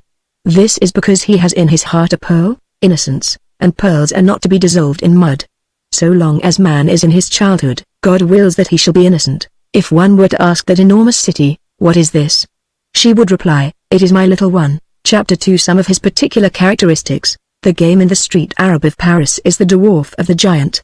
Let us not exaggerate. This cherub of the gutter sometimes has a shirt, but, in that case, he owns but one. He sometimes has shoes, but then they have no soles. He sometimes has a lodging, and he loves it, for he finds his mother there, but he prefers the street, because there he finds liberty. He has his own games, his own bits of mischief, whose foundation consists of hatred for the bourgeois, his peculiar metaphors, to be dead is to eat dandelions by the root, his own occupations, calling hackney coaches, letting down carriage steps, establishing means of transit between the two sides of the street in heavy rains, which he calls making the bridge of arts, crying discourses pronounced by the authorities in favor of the French people, cleaning out the cracks in the pavement. He has his own coinage, which is composed of all the little morsels of worked copper which are found on the public streets. This curious money, which receives the name of lax rags, has an invariable and well-regulated currency in this little bohemia of children. Lastly, he has his own fauna, which he observes attentively in the corners, the ladybird, the death's head plant louse, the daddy longlegs, the devil, a black insect, which menaces by twisting about its tail armed with 2 horns. He has his fabulous monster, which has scales under its belly, but is not a lizard, which has pustules on its back, but is not a toad, which inhabits the nooks of old lime kilns and wells that have run dry, which is black, hairy, sticky, which crawls sometimes slowly, sometimes rapidly, which has no cry, but which has a look, and is so terrible that no one has ever beheld it. He calls this monster the deaf thing. The search for these deaf things among the stones is a joy of formidable nature. Another pleasure consists in suddenly prying up a paving stone, and taking a look at the wood lice. Each region of Paris is celebrated for the interesting treasures which are to be found there. There are earwigs in the timber yards of the Ursulines, there are millet beds in the Pantheon, there are tadpoles in the ditches of the Champs de Mars. As far as sayings are concerned, this child has as many of them as Talleyrand. He is no less cynical, but he is more honest. He is endowed with a certain indescribable, unexpected joviality. He upsets the composure of the shopkeeper with his wild laughter. He ranges boldly from high comedy to farce. A funeral passes by. Among those who accompany the dead there is a doctor. "Hey there!" shouts some street Arab. "How long has it been customary for doctors to carry home their own work?" Another is in a crowd. A grave man, adorned with spectacles and trinkets, turns round indignantly. "You good-for-nothing, you have seized my wife's waist." "I, sir? Search me." Chapter 3. He is agreeable. In the evening, thanks to a few sous, which he always finds means to procure, the homuncio enters a theatre. On crossing that magic threshold, he becomes transfigured. He was the street Arab. He becomes the titty. 18. Theatres are a sort of ship turned upside down with a keel in the air. It is in that keel that the titty huddle together. The titty is to the game and what the moth is to the larva, the same being endowed with wings and soaring. It suffices for him to be with his radiance of happiness, with his power of enthusiasm and joy, with his hand clapping, which resembles a clapping of wings, to confer on that narrow, dark, fetid, sordid, unhealthy, hideous, abominable keel, the name of paradise. Bestow on an individual the useless and deprive him of the necessary, and you have the gamin. The gamin is not devoid of literary intuition. His tendency, and we say it with a proper amount of regret, would not constitute classic taste. He is not very academic by nature. Thus, to give an example, the popularity of Mademoiselle Mars among that little audience of stormy children was seasoned with a touch of irony. The gamin called her Mademoiselle Much Hide Yourself, this being balls and scoffs and ridicules and fights, has rags like a baby and tatters like a philosopher, fishes in the sewer, hunts in the cesspool, extracts mirth from foulness, whips up the squares with his wit, grins and bites, whistles and sings, shouts, and shrieks, tempers alleluia with matinture lurette, chants every rhythm from the de profundis to the jack pudding, finds without seeking, knows what he is ignorant of, is a Spartan to the point of thieving, is mad to wisdom, is lyrical to filth, would crouch down on Olympus, wallows in the dunghill and emerges from it covered with stars. The gamin of Paris is Rabelais in this youth. He is not content with his trousers unless they have a watch pocket. He is not easily astonished. He is still less easily terrified. He makes songs on superstitions, he takes the wind out of exaggerations, he twits mysteries. He thrusts out his tongue at ghosts, he takes the poetry out of stilted things, he introduces caricature into epic extravaganzas. It is not that he is prosaic, far from that, but he replaces the solemn vision by the farcical phantasmagoria. If Adamastor were to appear to him, the street Arab would say, "Hi there." The bugaboo. Chapter 4. He may be of use. Paris begins with the lounger and ends with the street Arab, two beings of which no other city is capable, the passive acceptance, which contents itself with gazing, and the inexhaustible initiative, prud'homme and fouilloux. Paris alone has this in its natural history. The whole of the monarchy is contained in the loungier, the whole of anarchy in the gayman. This pale child of the Parisian faubourgs lives and develops, makes connections, grows supple in suffering, in the presence of social realities and of human things, a thoughtful witness. He thinks himself heedless, and he is not. He looks and is on the verge of laughter. He is on the verge of something else also. Whoever you may be, if your name is prejudice, abuse, ignorance, oppression, iniquity, despotism, injustice, fanaticism, tyranny, beware of the gaping gayman. The little fellow will grow up. Of what clay is he made? Of the first mud that comes to hand.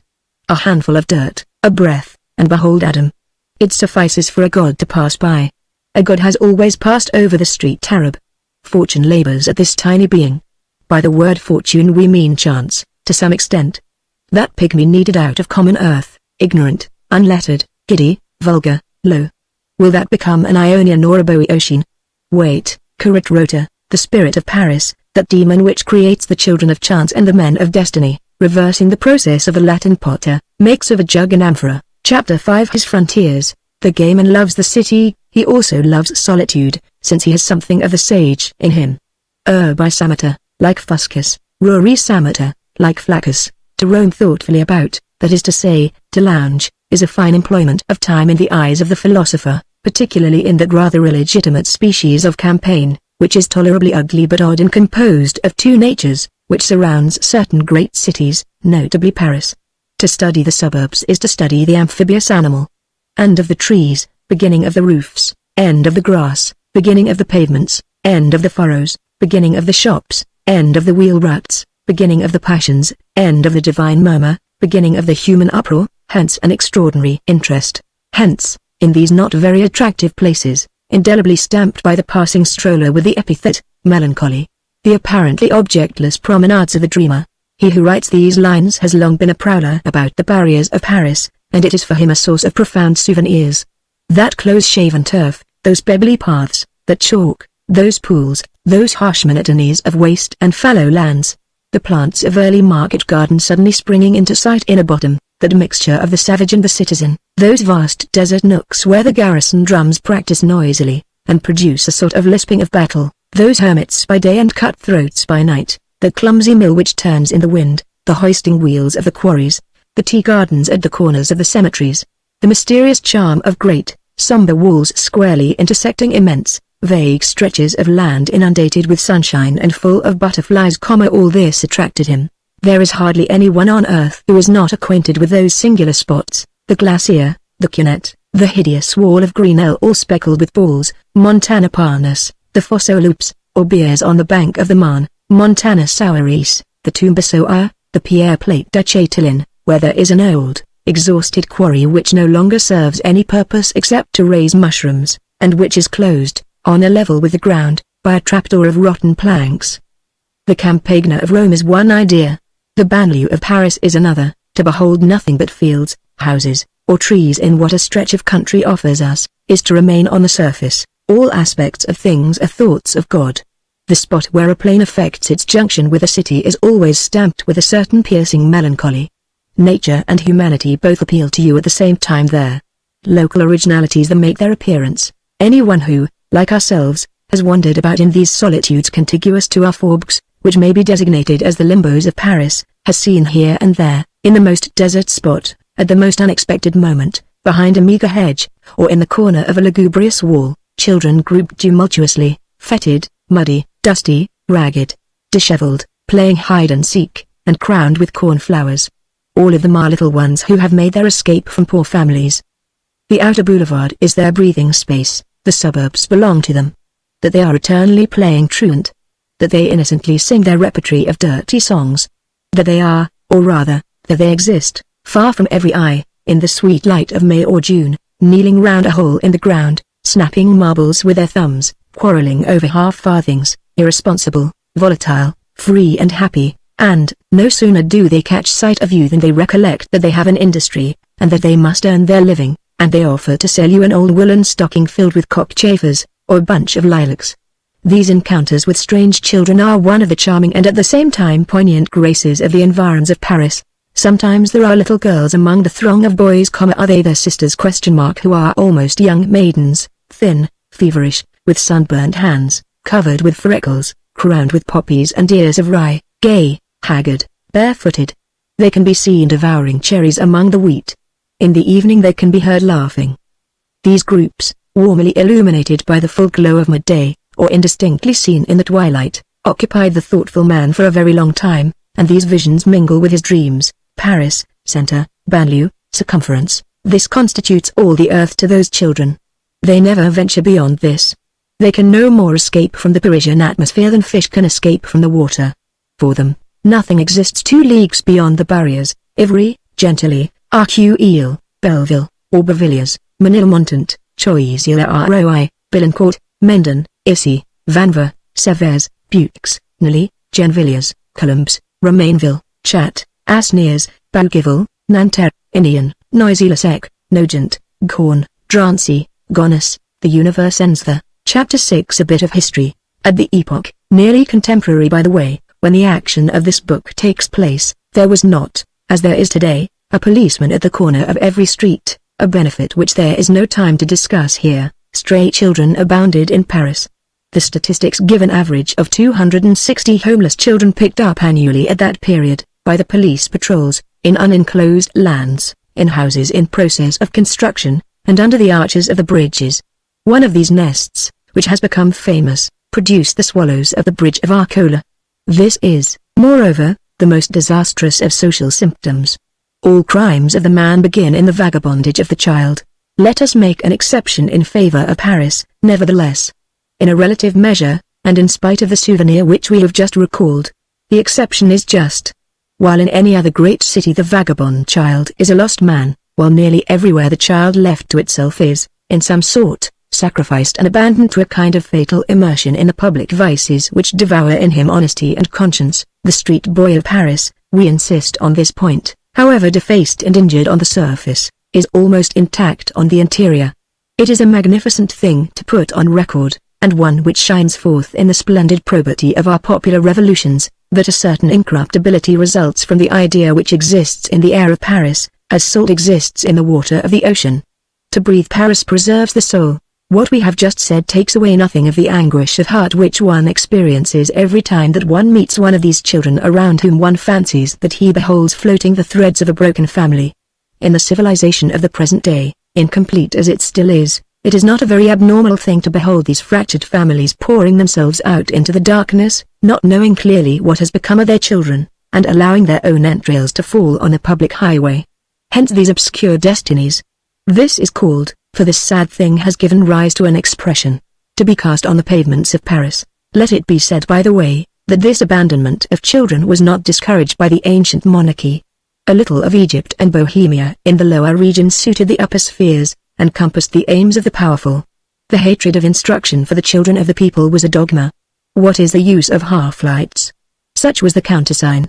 Now, the erring child is the corollary of the ignorant child. Besides this, the monarchy sometimes was in need of children, and in that case it skimmed the streets. Under Louis XIV, not to go any further back, the king rightly desired to create a fleet.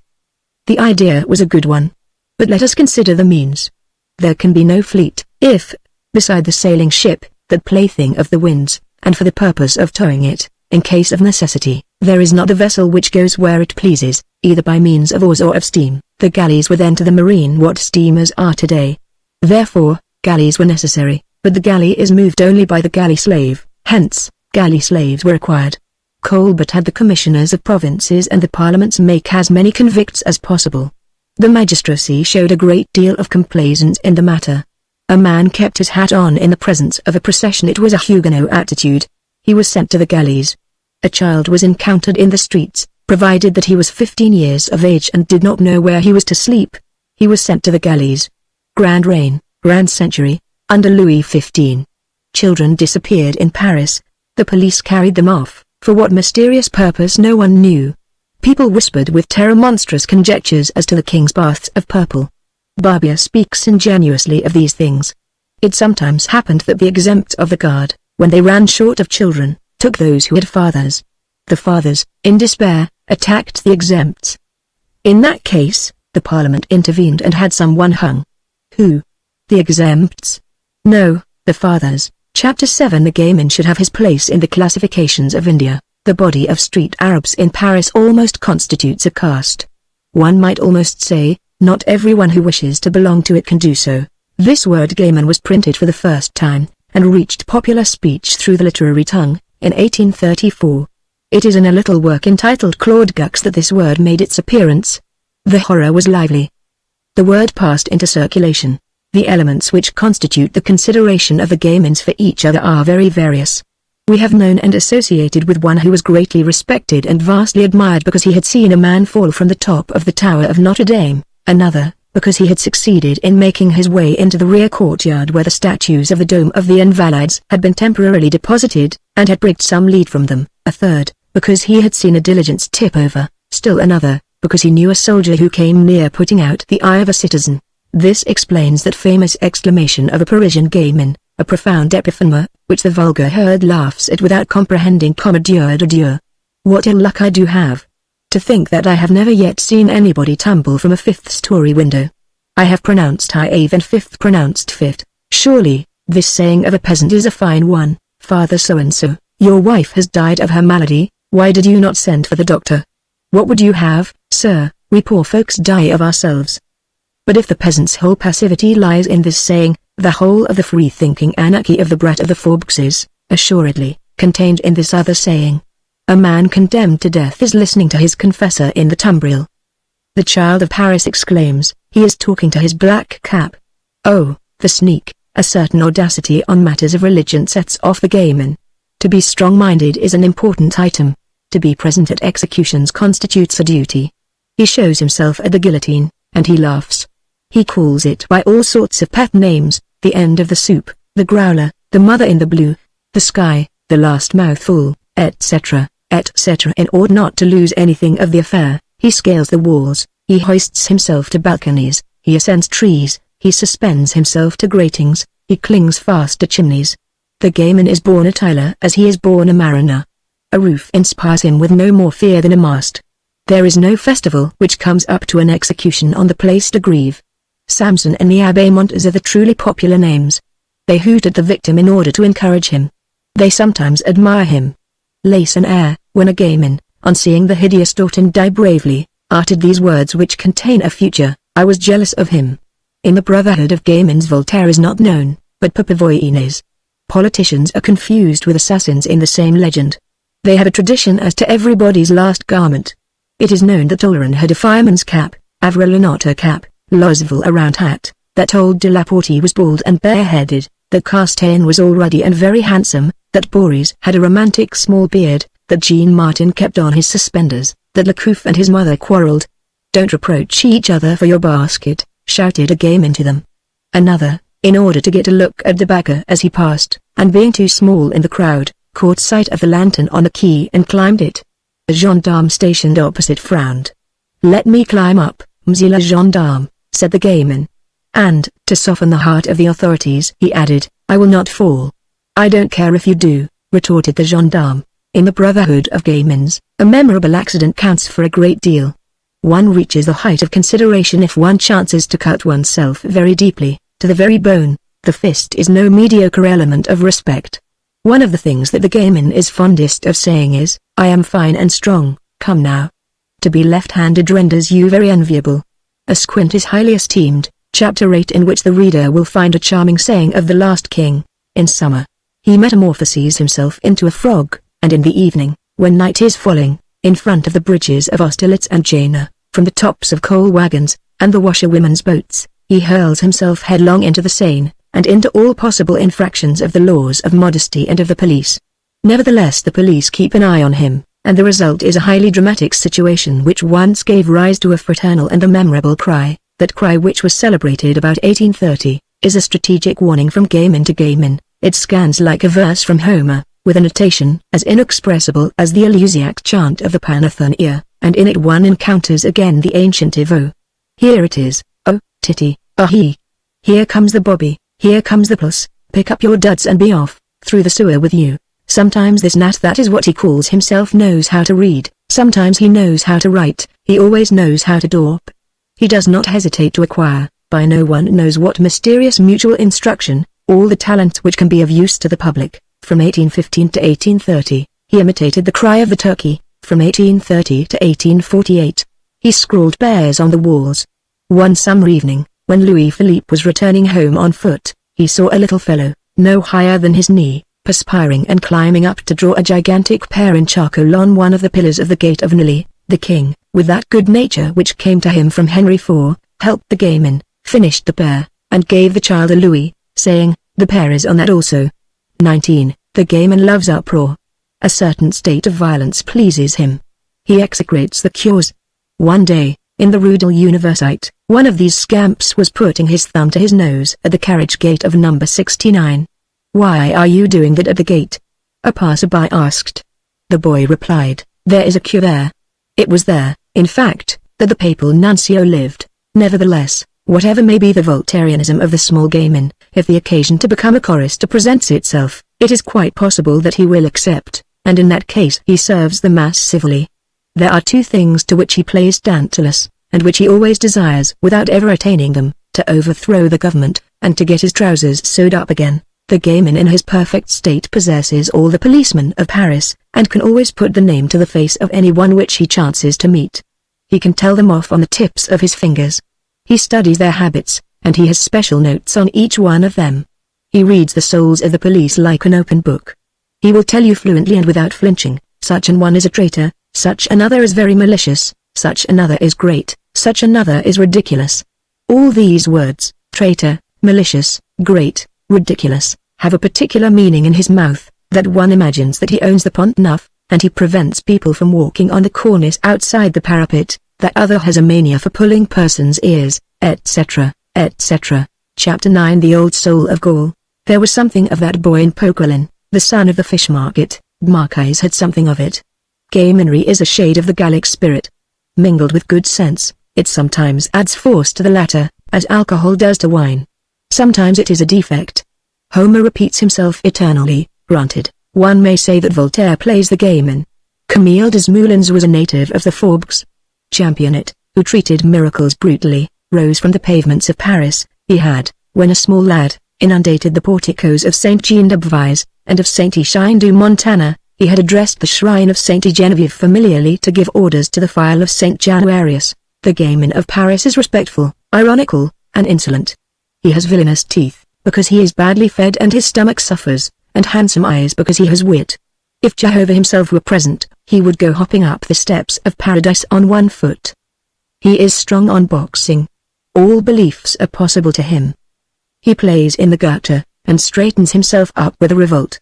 His effrontery persists even in the presence of grape shot. He was a scapegrace. He is a hero, like the little Theban. He shakes the skin from the lion. Barra the drummer boy was a gamin of Paris. He shouts, "Forward!" as the horse of scripture says va. And in a moment he has passed from the small brat to the giant. This child of the puddle is also the child of the ideal. Measure that spread of wings which reaches from Molière to Barra, to sum up the whole, and in one word, the gamin is a being who amuses himself, because he is unhappy. Chapter 10. Ecce Paris, Ecce Homo. To sum it all up once more, the Paris gamin of today, like the Graculus of Roman days gone by, is the infant populace with the wrinkle of the old world on his brow. The gamin is a grace to the nation, and at the same time a disease which must be cured. How? By light. Light renders healthy, light kindles, or generous social irradiations spring from science, letters, arts, education. Make men. Give them light that they may warm you. Sooner or later the splendid question of universal education will present itself with the irresistible authority of the absolute truth, and then, those who govern under the superintendence of the French idea will have to make this choice. The children of France or the gamins of Paris, flames in the light or will-o'-the-wisps in the gloom. The gamin expresses Paris, and Paris expresses the world. For Paris is a total. Paris is the ceiling of the human race. The whole of this prodigious city is a foreshortening of dead manners and living manners. He who sees Paris thinks he sees the bottom of all history with heaven and constellations in the intervals. Paris has a capital, the town hall, a Parthenon, Notre Dame, a Mount Aventine, the Faubourg Saint-Antoine, an Asinarium, the Sorbonne, a Pantheon. The Pantheon, a Via Sacra, the Boulevard des Italiens, a Temple of the Winds, opinion, and it replaces the Gemonia by ridicule. Its Majo is called Farord, its Transteverin is the man of the Forbes, its Hamel is the market porter, its Lazarone is the Pegra, its Cockney is the native of Ghent. Everything that exists elsewhere exists at Paris. The fishwoman of Dumas can retort on the herb seller of Euripides. The Discabol's visionless lives again in the Furioso. The tightrope dancer.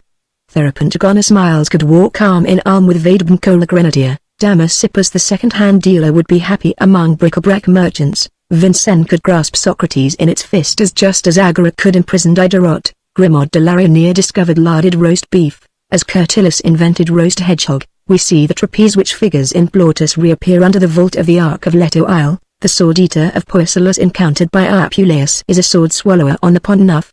The nephew of Rame and Curculio the parasite maker bear, Ergosalus could get himself presented to Cambyses by De Greffel. The four dandies of Rome, Alcimachus, Phaedromus, Diabolus, and Argyrippus, descend from court in Labatt's posting chaise. Aulus Gellius would hold no longer in front of King Grio than would Charles Nodier in front of Punchinello. Marto is not a tigress, but Pardalisca was not a dragon. Pantalabus the wag jeers in the Café Anglais at Nementinus the fast liver.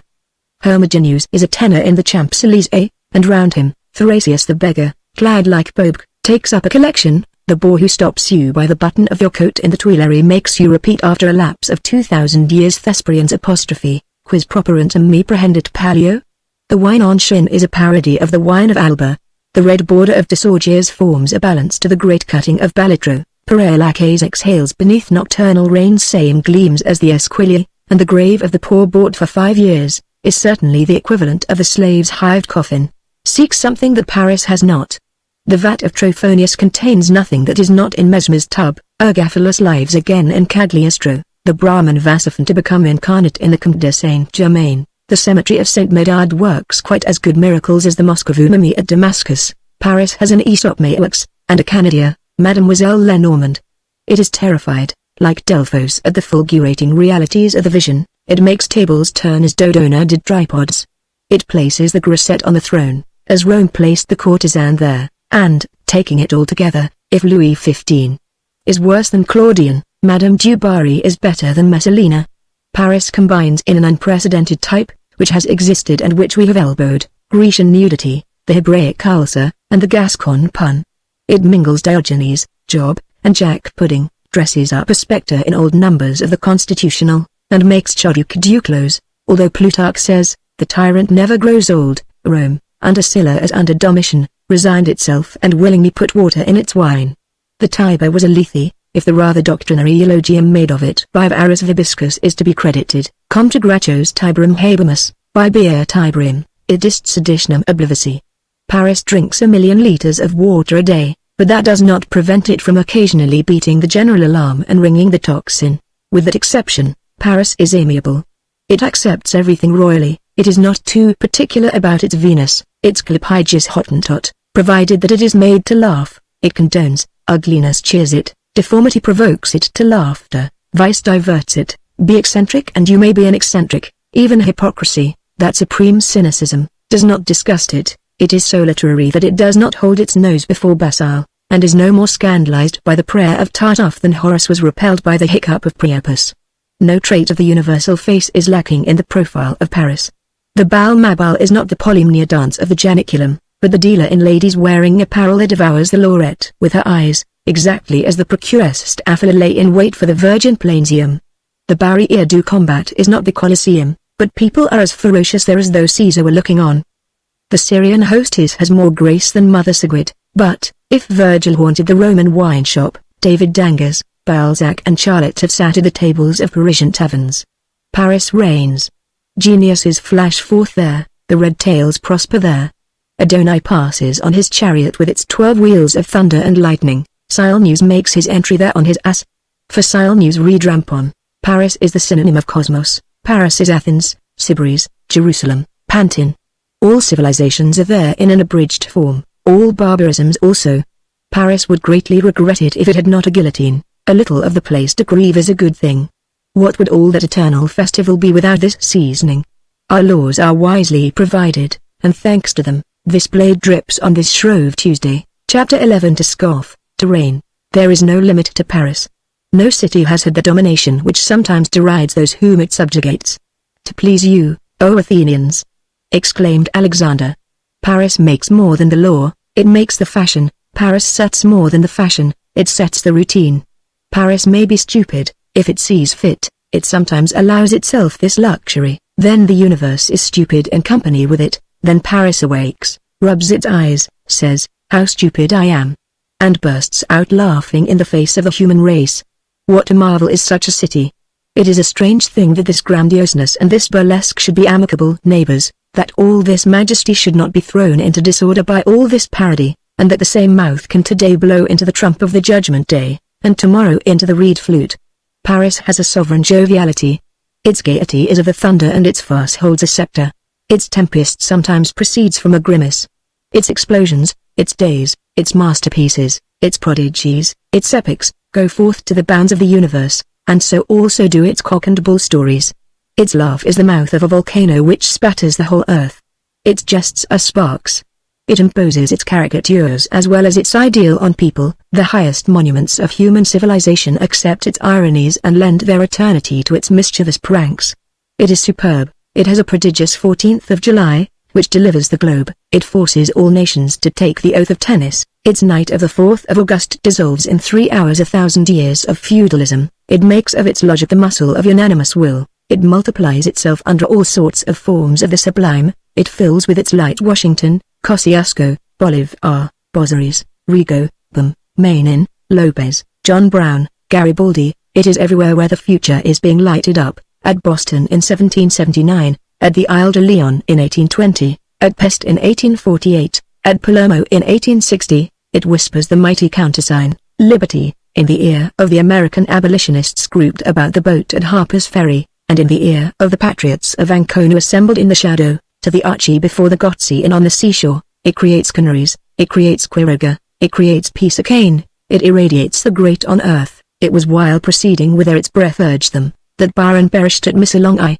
and that Mazet died at Barcelona. It is the tribune under the feet of Meyerab, and a crater under the feet of Robespierre. Its books, its theatre, its art, its science, its literature, its philosophy, are the manuals of the human race. It has Pascal, Regnier, Corneille, Descartes, Jean-Jacques, Voltaire for all moments, Molière for all centuries. It makes its language to be talked by the universal mouth, and that language becomes the word. It constructs in all minds the idea of progress. The liberating dogmas which it forges are for the generation's trusty friends, and it is with the soul of its thinkers and its poets that all heroes of all nations have been made since 1789. This does not prevent vagabondism, and that enormous genius which is called Paris, while transfiguring the world by its light, sketches in charcoal Baugilier's nose on the wall of the temple of Theseus and writes Greed Evil the thief on the pyramids. Paris is always showing its teeth. When it is not scolding it is laughing. Such is Paris. The smoke of its roofs forms the ideas of the universe. A heap of mud and stone, if you will, but, above all, a moral being. It is more than great, it is immense. Why? Because it is daring. To dare, that is the price of progress. All sublime conquests are, more or less, the prizes of daring. In order that the revolution should take place, it does not suffice that Montesquieu should foresee it, that Diderot should preach it, that Marquise should announce it, that Condorcet should calculate it, that Rich should prepare it, that Trousseau should premeditate it. It is necessary that Danton should dare it. The cry, audacity, is a fiat lux. It is necessary, for the sake of the forward march of the human race, that there should be proud lessons of courage permanently on the heights. Daring deeds dazzle history and are one of man's great sources of light. The dawn dares when it rises. To attempt, to brave, to persist, to persevere, to be faithful to oneself, to grasp fate bodily, to astound catastrophe by the small amount of fear that it occasions us, now to affront unjust power, again to insult drunken victory, to hold one's position, to stand one's ground. That is the example which nations need, that is the light which electrifies them. The same formidable lightning proceeds from the torch of Prometheus to Cambronne's short pipe. Chapter 12. The future latent in the people. As for the Parisian populace, even when a man grown, it is always the street Arab. To paint the child is to paint the city, and it is for that reason that we have studied the seagull in this errant sparrow. It is in the Forbes, above all, we maintain, that the Parisian race appears. There is the pure blood, there is the true physiognomy, there this people toils and suffers, and suffering and toil are the two faces of man. There exist there immense numbers of unknown beings, among whom swarm types of the strangest, from the porter of Laripe to the knacker of Montfaucon. Fex urbis, exclaims Cicero. Mob, adds Burke, indignantly. Rabble, multitude, populace. These are words and quickly uttered. But so be it. What does it matter? What is it to me if they do go barefoot? They do not know how to read, so much the worse. Would you abandon them for that? Would you turn their distress into a malediction? Cannot the light penetrate these masses? Let us return to that cry, light. And let us obstinately persist therein. Light. Light. Who knows whether these opacities will not become transparent? And not revolutions transfigurations? Come, philosophers, teach, enlighten, light up, think aloud, speak aloud, hasten joyously to the great sun, fraternize with the public place, announce the good news, spend your alphabets lavishly, proclaim rights, sing the Marslaises, sow enthusiasms, tear green boughs from the oaks. Make a whirlwind of the idea. This crowd may be rendered sublime. Let us learn how to make use of that vast conflagration of principles and virtues, which sparkles, bursts forth and quivers at certain hours. These bare feet, these bare arms, these rags, these ignorances, these abjectnesses, these darknesses, may be employed in the conquest of the ideal. Gaze past the people, and you will perceive truth. Let the vile sand which you trample underfoot be cast into the furnace, let it melt and seethe there, it will become a splendid crystal, and it is thanks to it that Galileo and Newton will discover stars. Chapter 13. Little Gavroche. 8 or 9 years after the events narrated in the second part of this story, people noticed on the Boulevard du Temple, and in the regions of the Château d'Eau, a little boy 11 or 12 years of age, who would have realized with tolerable accuracy that ideal of the gamin sketched out above, if, with the laugh of his age on his lips, he had not had a heart absolutely somber and empty. This child was well muffled up in a pair of man's trousers, but he did not get them from his father, and a woman's chemise, but he did not get it from his mother. Some people or other had clothed him in rags out of charity. Still, he had a father and a mother. But his father did not think of him, and his mother did not love him. He was one of those children most deserving of pity, among all, one of those who have father and mother, and who are orphans nevertheless. This child never felt so well as when he was in the street. The pavements were less hard to him than his mother's heart. His parents had dispatched him into life with a kick. He simply took flight. He was a boisterous, pallid, nimble, wide awake, cheering lad, with a vivacious but sickly air. He went and came, sang, played at hopscotch, scraped the gutters, stole a little, but, like cats and sparrows, gaily laughed when he was called a rogue, and got angry when called a thief. He had no shelter, no bread, no fire, no love, but he was merry because he was free. When these poor creatures grow to be men, the millstones of the social order meet them and crush them. But so long as they are children, they escape because of their smallness. The tiniest hole saves them. Nevertheless, abandoned as this child was, it sometimes happened, every 2 or 3 months, that he said, "Come, I'll go and see Mama." Then he quitted the boulevard, the Cirque, the Porte Saint-Martin, descended to the quays, crossed the bridges, reached the suburbs, arrived at the Salpêtrière, and came to a halt, where, precisely at that double number 5052 with which the reader is acquainted at the Gob Hovel, at that epoch, the Hovel 5052 generally deserted and eternally decorated with the placard, "Chambers to let," chanced to be, a rare thing, inhabited by numerous individuals who, however, as is always the case in Paris, had no connection with each other. All belonged to that indigent class which begins to separate from the lowest of petty bourgeoisie in straitened circumstances, and which extends from misery to misery into the lowest depths of society down to those two beings in whom all the material things of civilization end, the sewer man who sweeps up the mud, and the rag picker who collects scraps. The principal lodger of Jean Valjean's day was dead and had been replaced by another exactly like her. I know not what philosopher has said, old women are never lacking. This new old woman was named Madame Bagon, and had nothing remarkable about her life except a dynasty of 3 perroquets, who had reigned in succession over her soul. The most miserable of those who inhabited the hovel were a family of 4 persons, consisting of father, mother, and 2 daughters, already well grown, all 4 of whom were lodged in the same attic, one of the cells which we have already mentioned. At first sight, this family presented no very special feature except its extreme destitution. The father, when he hired the chamber, had stated that his name was Jondrette. Some time after his moving in, which had borne a singular resemblance to the entrance of nothing at all, to borrow the memorable expression of the principal tenant, this Jondrette had said to the woman, who, like her predecessor, was at the same time portress and stair-sweeper, Mother so-and-so. If anyone should chance to come and inquire for a Pole or an Italian, or even a Spaniard, perchance, it is I. This family was that of the merry barefoot boy. He arrived there and found distress, and, what is still sadder, no smile, a cold hearth and cold hearts. When he entered, he was asked, "Whence come you?" He replied, "From the street." When he went away, they asked him, "Whither are you going?" He replied, "Into the streets." His mother said to him, "What did you come here for?" This child lived, in this absence of affection, like the pale plants which spring up in cellars. It did not cause him suffering, and he blamed no one.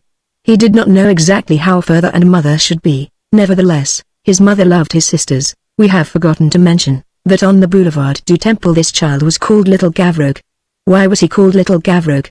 Probably because his father's name was Jondrette. It seems to be the instinct of certain wretched families to break the thread.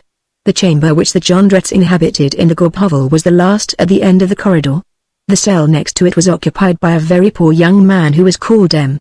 Marius. Let us explain who this M. Marius was. Part 18, The Great Bourgeois, Chapter 190 Years and 32 Teeth. In the Rue Boucherat, Rue de Normandie and the Rue de Saint-Ange there still exist a few ancient inhabitants who have preserved the memory of a worthy man named M. Gillenormand, and who mention him with complaisance. This good man was old when they were young. This silhouette has not yet entirely disappeared for those who regard with melancholy that vague swarm of shadows which is called the past from the labyrinth of streets in the vicinity of the temple to which, under Louis XIV, the names of all the provinces of France were appended exactly as in our day. The streets of the new Tivoli quarter have received the names of all the capitals of Europe, a progression, by the way, in which progress is visible. M. Gillenormand, who was as much alive as possible in 1831, was one of those men who had become curiosities to be viewed, simply because they have lived a long time, and who are strange because they formerly resembled everybody, and now resemble nobody. He was a peculiar old man, and in very truth, a man of another age, the real, complete and rather haughty bourgeois of the 18th century, who wore his good, old bourgeoisie with the air with which marquises wear their marquisates. He was over 90 years of age, his walk was erect, he talked loudly, saw clearly, drank neat, ate, slept, and snored. He had all 32 of his teeth. He only wore spectacles when he read. He was of an amorous disposition, but declared that, for the last 10 years, he had wholly and decidedly renounced women. He could no longer please, he said. He did not add, "I am too old, but, I am too poor." He said, if I were not ruined all he had left, in fact, was an income of about 15,000 francs. His dream was to come into an inheritance and to have 100,000 livres income for mistresses. He did not belong, as the reader will perceive, to that puny variety of octogenaries who, like M. de Voltaire, have been dying all their life. His was no longevity of a cracked pot. This jovial old man had always had good health. He was superficial, rapid, easily angered. He flew into a passion at everything, generally quite contrary to all reason. When contradicted, he raised his cane, he beat people as he had done in the great century. He had a daughter over 50 years of age, and unmarried, whom he chastised severely with his tongue, when in a rage, and whom he would have liked to whip. She seemed to him to be 8 years old. He boxed his servant's ear soundly, and said, "Ah, Caron." One of his oaths was, by the pantoufloque of the pantouflocade. He had singular freaks of tranquility. He had himself shaved every day by a barber who had been mad and who detested him, being jealous of M. Gillenormand on account of his wife, a pretty and coquettish barberess. M. Gillenormand admired his own discernment in all things, and declared that he was extremely sagacious. Here is one of his sayings: "I have, in truth, some penetration. I am able to say when a flea bites me, from what woman it came." The words which he uttered the most frequently were, "the sensible man, and nature." He did not give to this last word the grand acceptation which our epoch has accorded to it, but he made it enter, after his own fashion, into his little chimney-corner satires. "Nature," he said, "in order that civilization may have a little of everything, gives it even specimens of its amusing barbarism. Europe possesses specimens of Asia and African on a small scale. The cat is a drawing-room tiger, the lizard is a pocket crocodile. The dancers at the opera are pink female savages. They do not eat men, they crunch them, or, magicians that they are, they transform them into oysters and swallow them. The Caribbeans leave only the bones, they leave only the shell. Such are our morals. We do not devour, we gnaw, we do not exterminate, we claw. Chapter 2. Like master, like house. He lived in the Marais, Rue des Fils du Calvaire, number 6. He owned the house. This house has since been demolished and rebuilt, and the number has probably been changed in those revolutions of numeration which the streets of Paris undergo. He occupied an ancient and vast apartment on the first floor, between street and gardens, furnished to the very ceilings with great gobelins and vase tapestries representing pastoral scenes. The subjects of the ceilings and the panels were repeated in miniature on the armchairs. He enveloped his bed in a vast, 9-leaved screen of coromandel lacquer. Long, full curtains hung from the windows, and formed great, broken folds that were very magnificent. The garden situated immediately under his windows was attached to that one of them which formed the angle, by means of a staircase 12 or 15 steps long, which the old gentleman ascended and descended with great agility. In addition to a library adjoining his chamber, he had a boudoir of which he thought a great deal, a gallant and elegant retreat, with magnificent hangings of straw, with a pattern of flowers and fleur-de-lis made on the galleys of Louis XIV, and ordered of his convicts by M. de Vivan for his mistress. M. Gillenormand had inherited it from a grim maternal great-aunt, who had died a centenarian. He had had 2 wives. His manners were something between those of the courtier, which he had never been, and the lawyer, which he might have been. He was gay, and caressing when he had a mind.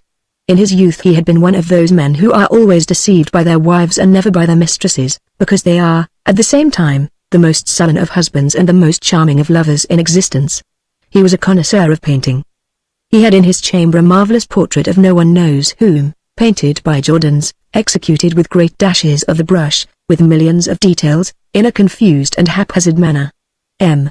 Gillenormand's attire was not the habit of Louis XIV, nor yet that of Louis XVI. It was that of the incroyables of the Directory. He had thought himself young up to that period and had followed the fashions. His coat was a light-weight cloth with voluminous rivers, a long swallowtail and large steel buttons. With this he wore knee breeches and buckle shoes. He always thrust his hands into his fobs. He said authoritatively, "The French Revolution is a heap of blackguards." Chapter 3. Luc Esprit. At the age of 16, one evening at the opera, he had had the honor to be stared at through opera glasses by 2 beauties at the same time, ripe and celebrated beauties then, and sung by Voltaire, the Camargo and the Salle. Caught between 2 fires, he had beaten a heroic retreat towards a little dancer, a young girl named Nahri, who was 16 like himself, obscure as a cat, and with whom he was in love. He abounded in memories. He was accustomed to exclaim, "How pretty she was, that Gimardini, the last time I saw her at Longchamps, her hair curled in sustained sentiments, with her common sea of turquoises, her gown of the color of persons newly arrived, and her little agitation muff." He had worn in his young manhood a waistcoat of Nain-Londrin, which he was fond of talking about effusively. "I was dressed like a Turk of the Levantin," said he. Madame de Boufflers, having seen him by chance when he was 20, had described him as a charming fool. He was horrified by all the names which he saw in politics and in power, regarding them as vulgar and bourgeois. He read the journals, the newspapers, the gazettes as he said, stifling outbursts of laughter the while. "Oh," he said, "what people these are! Corbière, Tuman, Casimir Peria. There's a minister for you. I can imagine this in a journal, M. Gillenormand, minister. That would be a farce. Well, they are so stupid that it would pass." He merely called everything by its name, whether decent or indecent, and did not restrain himself in the least before ladies. He uttered coarse speeches, obscenities, and filth with a certain tranquility and lack of astonishment which was elegant. It was in keeping with the unceremoniousness of his century. It is to be noted that the age of paraphrase in verse was the age of crudities in prose. His godfather had predicted that he would turn out a man of genius, and had bestowed on him these 2 significant names, Luc Esprit. Chapter 4. A centenarian aspirant. He had taken prizes in his boyhood at the College of Moulins, where he was born, and he had been crowned by the hand of the Duc de Nivernais, whom he called the Duc de Nevers. Neither the Convention, nor the death of Louis XVI, nor the Napoleon, nor the return of the Bourbons, nor anything else had been able to efface the memory of this crowning. The Duc de Nevers was, in his eyes, the great figure of the century. "What a charming Grand Seigneur," he said, "and what a fine air he had with his blue ribbon." In the eyes of M. Gillenormand, Catherine II had made reparation for the crime of the partition of Poland by purchasing, for 3,000 roubles, the secret of the elixir of gold, from Bestuchev. He grew animated on this subject. "The elixir of gold," he exclaimed, "the yellow dye of Bestechef, General Lamotte's drops. In the 18th century, this was the great remedy for the catastrophes of love, the panacea against Venus." At 1 Louis the half-ounce phial. Louis XV sent 200 phials of it to the Pope.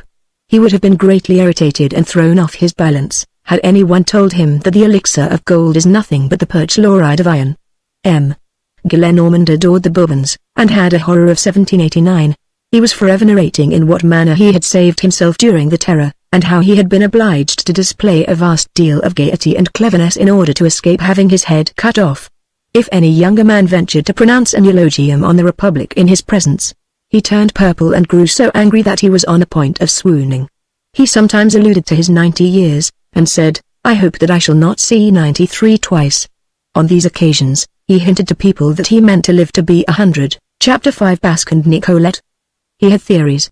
Here is one of them: when a man is passionately fond of women, and when he has himself a wife for whom he cares but little, who is homely, cross, legitimate, with plenty of rights, perched on the code, and jealous at need, there is but one way of extricating himself from the quandary and of procuring peace, and that is to let his wife control the purse strings.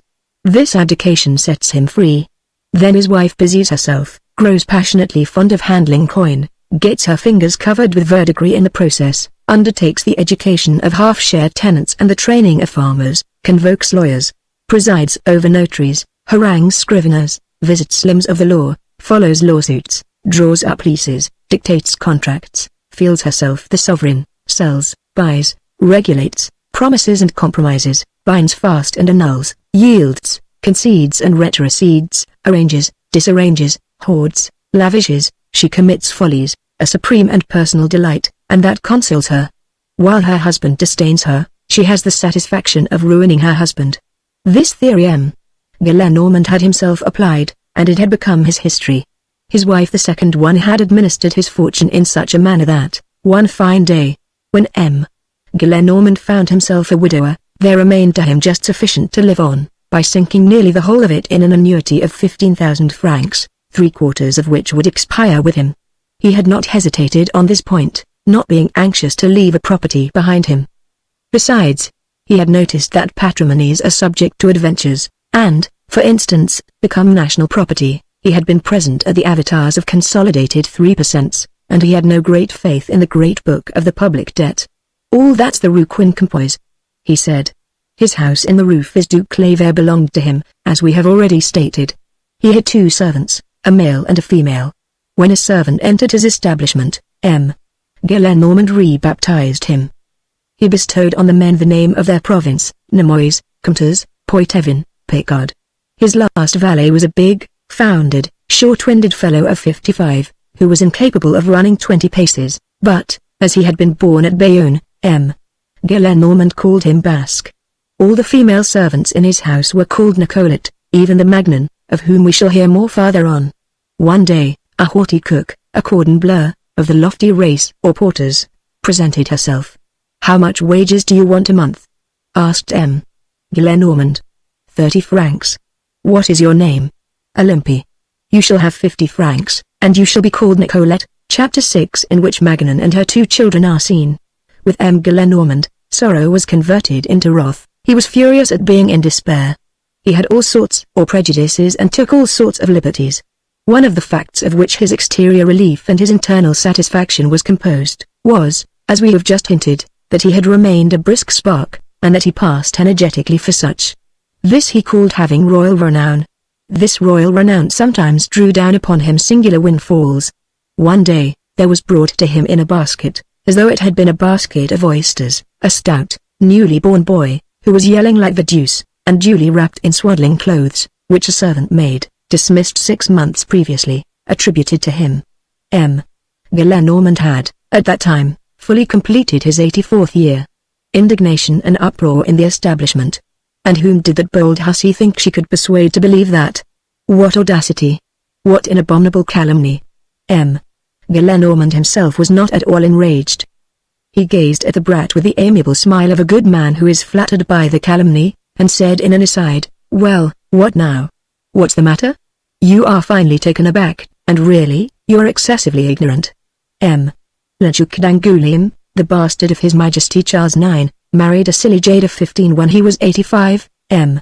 Virginal, Marquis de Louis, brother to the Cardinal de Sourdis, Archbishop of Bordeaux, had, at the age of 83, by the maid of Madame la Présidente Jacqueline, a son, a real child of love, who became a Chevalier of Malta and a Councillor of State. One of the great men of this century, the Abbé d'Abarod, is the son of a man of 87. There is nothing out of the ordinary in these things. And then, the Bible. Upon that I declare that this little gentleman is none of mine. Let him be taken care of. It is not his fault. This manner of procedure was good-tempered.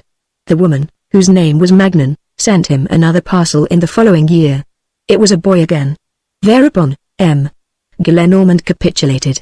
He sent the two brats back to their mother, promising to pay 80 francs a month for their maintenance, on the condition that the said mother would not do so any more.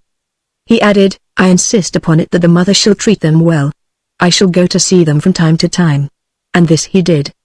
He had had a brother who was a priest, and who had been rector of the Academy of Poitiers for 33 years, and had died at 79. I lost him young, said he.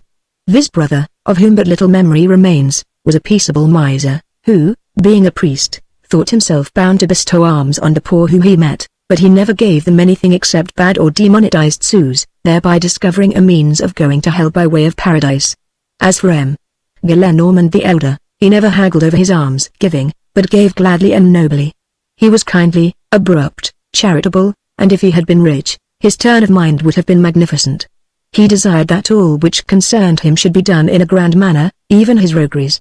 One day, having been cheated by a businessman in a matter of inheritance, in a gross and apparent manner, he uttered this solemn exclamation, that was indecently done. I am really ashamed of this pilfering. Everything has degenerated in this century, even the rascals. Morbleu. This is not the way to rob a man of my standing. I am robbed as though in a forest, but badly robbed. Silver, St. Consuldigny. He had had 2 wives, as we have already mentioned. By the first he had had a daughter, who had remained unmarried, and by the second another daughter, who had died at about the age of 30, who had wedded, through love, or chance, or otherwise, a soldier of fortune who had served in the armies of the Republic and of the Empire, who had won the cross at Austerlitz and had been made colonel at Waterloo. He is the disgrace of my family, said the old bourgeois. He took an immense amount of snuff, and had a particularly graceful manner of plucking at his lace ruffle with the back of one hand. He believed very little in God. Chapter 7 Rule, receive no one except in the evening. Such was M. Luc Esprit Gillenormand, who had not lost his hair, which was grey rather than white, and which was always dressed in dog's ears. To sum up, he was venerable in spite of all this. He had something of the 18th century about him, frivolous and great. In 1814 and during the early years of the Restoration, M. Gillenormand, who was still young, he was only 74, lived in the Faubourg Saint-Germain, Rue Servandny, near Saint-Sulpice. He had only retired to the Marais when he quitted society, long after attaining the age of 80, and, on abandoning society, he had immured himself in his habits. The principal one, and that which was invariable, was to keep his door absolutely closed during the day, and never to receive anyone whatever except in the evening.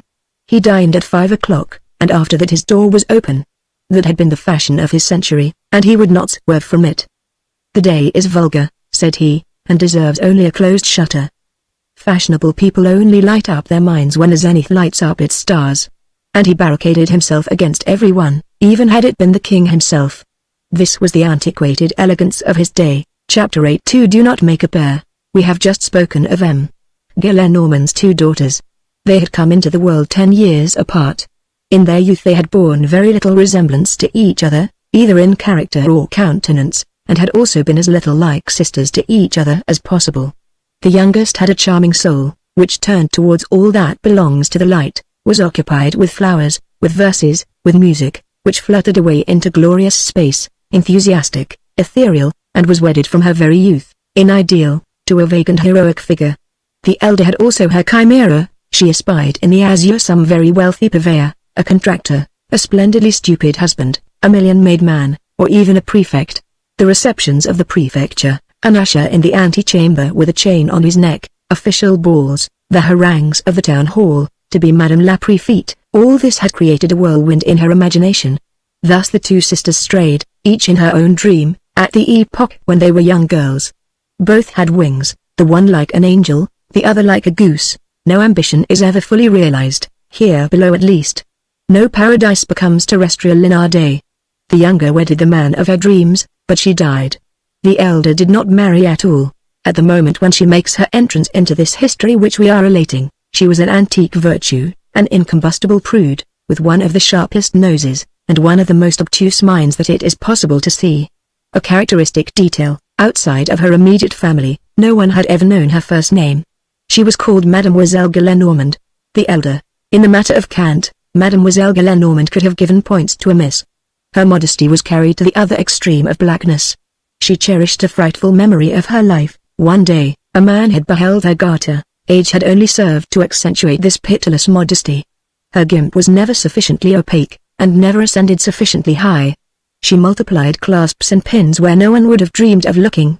The peculiarity of prudery is to place all the more sentinels in proportion as the fortress is the less menaced. Nevertheless, let him who can explain these antique mysteries of innocence. She allowed an officer of the Lancers, her grand-nephew, named Theodule, to embrace her without displeasure. In spite of this favored Lancer, the label, prude, under which we have classed her, suited her to absolute perfection.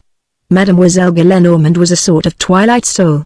Prudery is a demi-virtue and a demi-vice. To prudery she added bigotry, a well-assorted lining. She belonged to the Society of the Virgin, wore a white veil on certain festivals, mumbled special orisons, revered the Holy Blood, venerated the Sacred Heart, remained for hours in contemplation before a Rococo Jesuit altar in a chapel which was inaccessible to the rank and file of the faithful, and there allowed her soul to soar among little clouds of marble, and through great trays of gilded wood. She had a chapel friend, an ancient virgin like herself, named Mademoiselle Vaubois, who was a positive blockhead, and beside whom Mademoiselle Gillenormand had the pleasure of being an eagle. Beyond the Agnestia and Ave Maria, Mademoiselle Vaubois had no knowledge of anything except of the different ways of making preserves. Mademoiselle Vaubois, perfect in her style, was the ermine of stupidity without a single spot of intelligence. Let us say it plainly, Mademoiselle Gillenormand had gained rather than lost as she grew older. This is the case with passive natures. She had never been malicious, which is relative kindness, and then, years wear away the angles, and the softening which comes with time had come to her. She was melancholy with an obscure sadness of which she did not herself know the secret. There breathed from her whole person the stupor of a life that was finished, and which had never had a beginning. She kept house for her father. M. Gillenormand had his daughter near him, as we have seen that Monsieur Benvenu had his sister with him. These households comprised of an old man and an old spinster are not rare, and always have the touching aspect of two weaknesses leaning on each other for support. There was also in this house, between this elderly spinster and this old man, a child, a little boy, who was always trembling and mute in the presence of M. Gillenormand.